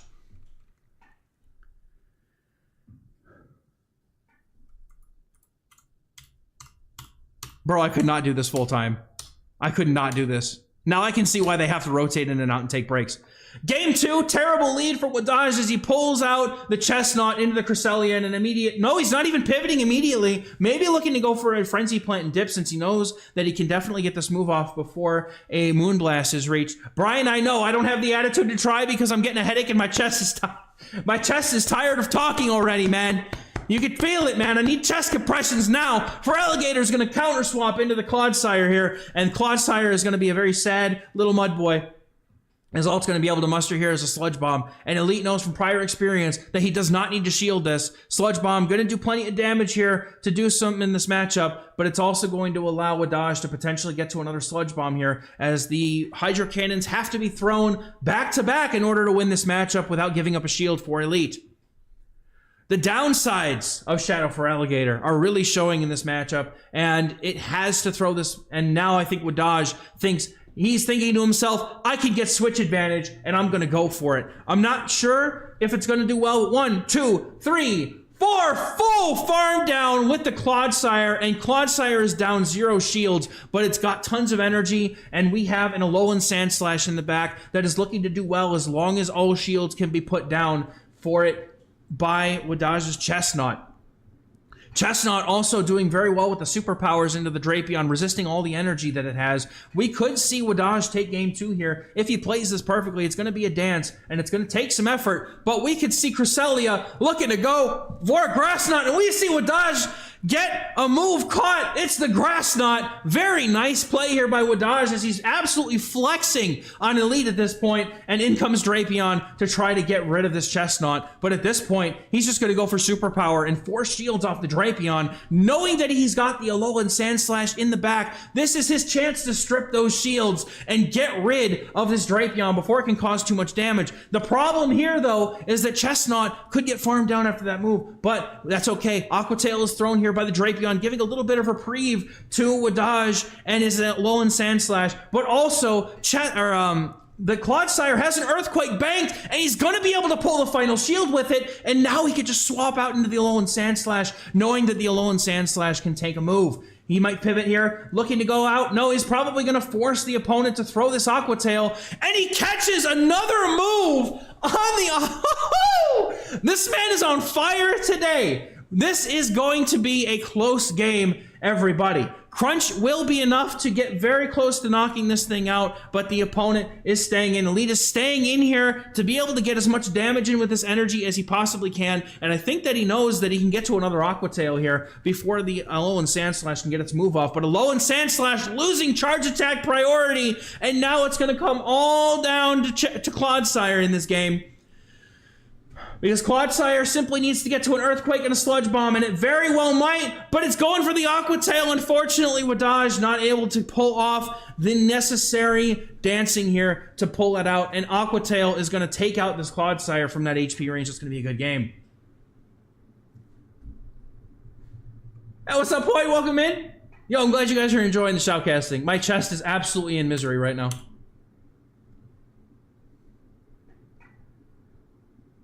Yeah, I think that this is an incredible comeback by Wadaj. He's doing so well right now. I hope he wins this because he deserves it. All right, dominating lead here for Elite. Very nice lead into this Dunsparce, and we're gonna see Wadaj immediately pivot, and Feraligator's gonna answer the Clodsire save swap. But that does not necessarily mean that this is a win just because of alignment. We do see in the back, we have the Cresselia and the Clodsire, and Cresselia on Wadaj's side. So this could be a very neutral game script here, and now Wadaj is going to fire off the Hail Mary Earthquake, hoping that he lets it go because he's expecting a Sludge Bomb. But this Elite trainer here knows better and is going to be able to shield up. Now it's going to go for the Sludge Bomb, but the Elite's Feraligator is going to throw this Hydro Cannon on charge attack priority, and Wadaj is just going to let it go. At this point, he's content to just take this out, take the shield advantage perhaps, and let Dunsparce come in as it double resists these Shadow Claws, and we'll be able to fire off a Drill Run in order to secure a knockout. However, unfortunately for Dunsparce, it can't really do much against the Machamp, so now Wadaj is going to have to put it all in the back of his Cresselia in order to make anything happen in this game. Going for a great overfarm here, getting as much energy as he can possibly squeeze out of this matchup before the opponent could get to another charge move, and now we're going to have the Drill Run land here. Now in comes the Machamp and an immediate pivot into the Cresselia. Now we're in a Cresselia matchup mirror, but Wadaj's Cresselia has two shields and has one energy, my goodness. See, that's what I'm telling you, man. My brain just turns off halfway through this stuff. Wadaj's Cresselia has a Psycho Cut advantage and 2 shields, and I think that that might be all it needs to be able to make this happen. Now Wadaj is going to have to decide if he's going to shield his Cresselia at any point during this game. Grass Knots are going to be coming through from the Elite's Cresselia. He's going to be looking to try to make as much happen as he can. Again, squeezing as much as possible out of his own Cresselia in this matchup, knowing that he wins charge attack priority. This is going to be a war of attrition for both trainers here as they look to try and fight for any small advantage they can possibly get, knowing that the 2 Pokemon in the back are dominantly bad, or knowing that Wadaj's Dunsparce in the back is dominantly bad into the Machamp. We may see at some point an attempt to get the Dunsparce back out on the field once the Cresselia has been laid low enough. But at this point even, Wadaj is going to have to consider shielding his Cresselia because it's going to be in cross-chop range pretty soon. Grassnot's going to get shielded here, get the first shield off of Wadaj, but now we're going to have to see if he's going to come in with the Dunsparce or try to make something happen with the Crest. He might be just committing to the Cresselia here and knowing that if he saves the shield for the Dunsparce, it could possibly get a drill run off, and in comes the Dunsparce, and Elite is waiting for it, and is going to be able to get a full farm down here. Is he going to shield the Machamp or let it go? That's going to be a massive call. He's going to let it go, but unfortunately, I don't think that Dunsparce is going to be able to get to another move here before the full cross chop down, and now Wadaj is in trouble. If the opponent goes for the Stone Edge here, Elite's Stone Edge is going to get no shielded from Wadaj, and that's going to be, unfortunately, the game-winning moment for Elite to take it ahead of 2-1 in this series. I've had water next to me the entire time. Thank you for reminding me though, Blank. Oh, we got the same leads in the next match. Wadaj is hoping that his Dunsparce is able to do something, but a safe swap into Cresselia, and this is going to allow Wadaj to get switch advantage because his Cresselia has an energy lead and even shields. This is something that the trainers at home can definitely take away, is that if you're trying to fight for switch advantage and you get a really nice lead, you definitely do not want to be swapping in something in a mirror match down energy or HP, or it's in the same shield situation, because the opponent will always have the ability to win that matchup if switch advantage is crucial enough. Now, having Dunsparce versus Feraligatr would be huge, and Clodsire into Machamp, so if Wadaj can get alignment in this game, he has a very solid chance at coming away with Game 4 here. The attack drop also coming from Wadaj's Moonblast is absolutely going to make this even worse of a matchup for Elite. I would not be surprised if we ended up seeing Elite try to pivot back out into something else like his Feraligatr at some point in an attempt to try to realign the game at some point. Because I can't stop saying at some point for whatever reason. Now, I feel like my headphones just died. Did my headphones just die? Hold on a minute. For this grass knot as if... Oh no, my headphones are dead. Hold on. Oh! Hold on, I gotta make sure they're working. Not only did Okay, they just stopped from inactivity. All right, we're fine. We're totally fine. All right, we're gonna see Wadaj's Cresselia be able to take switch advantage. So that's going to mean that we're going to be able to put the Feraligatr here against the Dunsparce and with an energy lead, but that's okay because the Cresselia is getting to this Grass Knot that is going to force an early shield, and Elite's just looking at the screen like, really, bro? Come on now. Because I think he got the one-turn lag. Niantic, get your game together. Fix your shit, man! But that's okay. Keep it calm and collected. These 2 Hydro Cannons will be enough. Dunsparce is going to be forced to shield a move here, but the Machamp, unfortunately, is now aligned to the Clodsire. So this is going to be very, very difficult for the Machamp to overcome in the back, as it looks to probably switch in at some point to try and catch a drill run. No! The Clodsire is staying in the back, as is the Machamp. The opponent, the Feraligatr, is going to be looking to shield up this drill run, and now all bets are off as Cresselia... It's gone. I don't know where Cresselia came from. As Clodsire, with a shield advantage, looks to be able to sweep this back line without much issue. This opponent is going to be able to go... Oh my god, I'm in full shoutcast mode of this opponent when the trainers' names are literally right in front of me.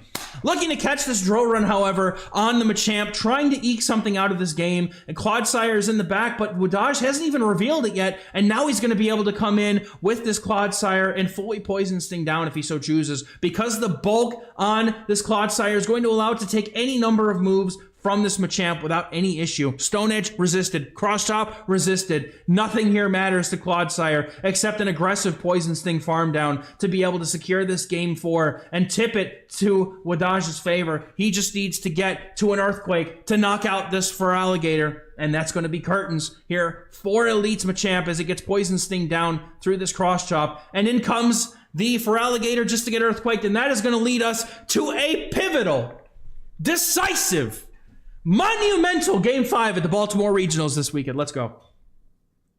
Incredible gameplay from both of them coming down to Game 5s. This is a full 10-game series. Chad, I did not sign up for this shit when you asked me to shoutcast the finals or anything else. We have a Dunsparce into a Feraligatr, and this is super solid, but we see now Elite bringing out the Mandibuzz for the first time in the entire series, hoping that he might be able to take Wadage off kilter by it. This is going to get a shield as Wadage knows that one of these have to be shielded. Maybe Henry and I will do something at some point, but we're able to see Wadage, his drill run, unfortunately, is going to get caught. And from the looks of things, I just don't see Wadage having favorable alignment at any point in this game. So he is absolutely going to have to make some magic happen here. And he's going to come in with his Cresselia in order to try and neutralize Elite's Cresselia, which has a massive energy head start and is not going to be able to flip switch advantage. So he's looking to just try and wait out the switch clock, realign things at some point, and possibly even maybe get the Dunsparce with some energy shields or something onto the Mandibuzz or the Feraligatr where it actually has some pretty good play. We can see here that Moonblast is going off from this Cresselia.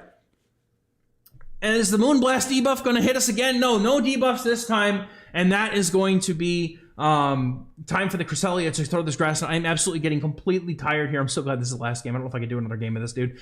In comes the Mandibuzz, and we're going to see Wadage's Moonblast from the Cresselia get fired off, and Mandibuzz not giving an absolute hoot about this Moonblast, gonna let it go, and in comes the Clodsire. Knowing that the Dunsparce is the preferred alignment against Feraligatr, we're gonna end up seeing Clodsire be used as a literal meat shield here as it's looking to take these Dark Pulses to the face over and over and over again. Dark Pulse number 1 connects. One eternity later, we'll have another Dark Pulse connect.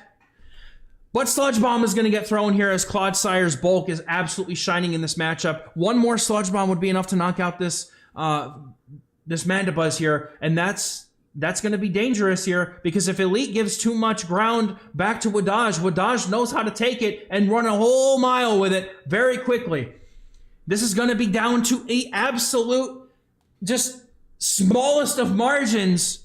This game is absolutely a nail biter. We have a decisive Game 5, and anything could happen in this point. Cresselia comes in and is going to have to... Oh man, just the fact that Elite is not shielding anything is extremely, extremely concerning as he's looking to try and squeeze everything he can out of his Pokemon in this matchup. Clodsire is going to be able to bank a Sludge Bomb for later, and Cresselia comes in, and Cresselia can actually fully farm down in this matchup and perhaps pressure the Mandibuzz or the Feraligatr later on with Grass Knots and Moonblasts. So now I think that the full cycle cut down is the right play here, but Cresselia is going to be forced to throw Grass Knot as Wadage realizes he's not getting that cycle cut farm down. 2 shields left on Elite's side. He's looking to try his best to get this game, and he's going to be able to go for an Aerial Ace to potentially knock out this Cresselia, and I don't think that Wadage is going to be able to do anything with his Cresselia at this point, so smartly he lets it go. But it's not enough. Cresselia is going to be able to get snarled down here as the Mandibuzz follows up, and in comes Dunsparce, and down a shield. I don't know that Dunsparce is going to have a good time here, but it can absolutely put it in work as it's got 2 moves almost ready to go. The opponent,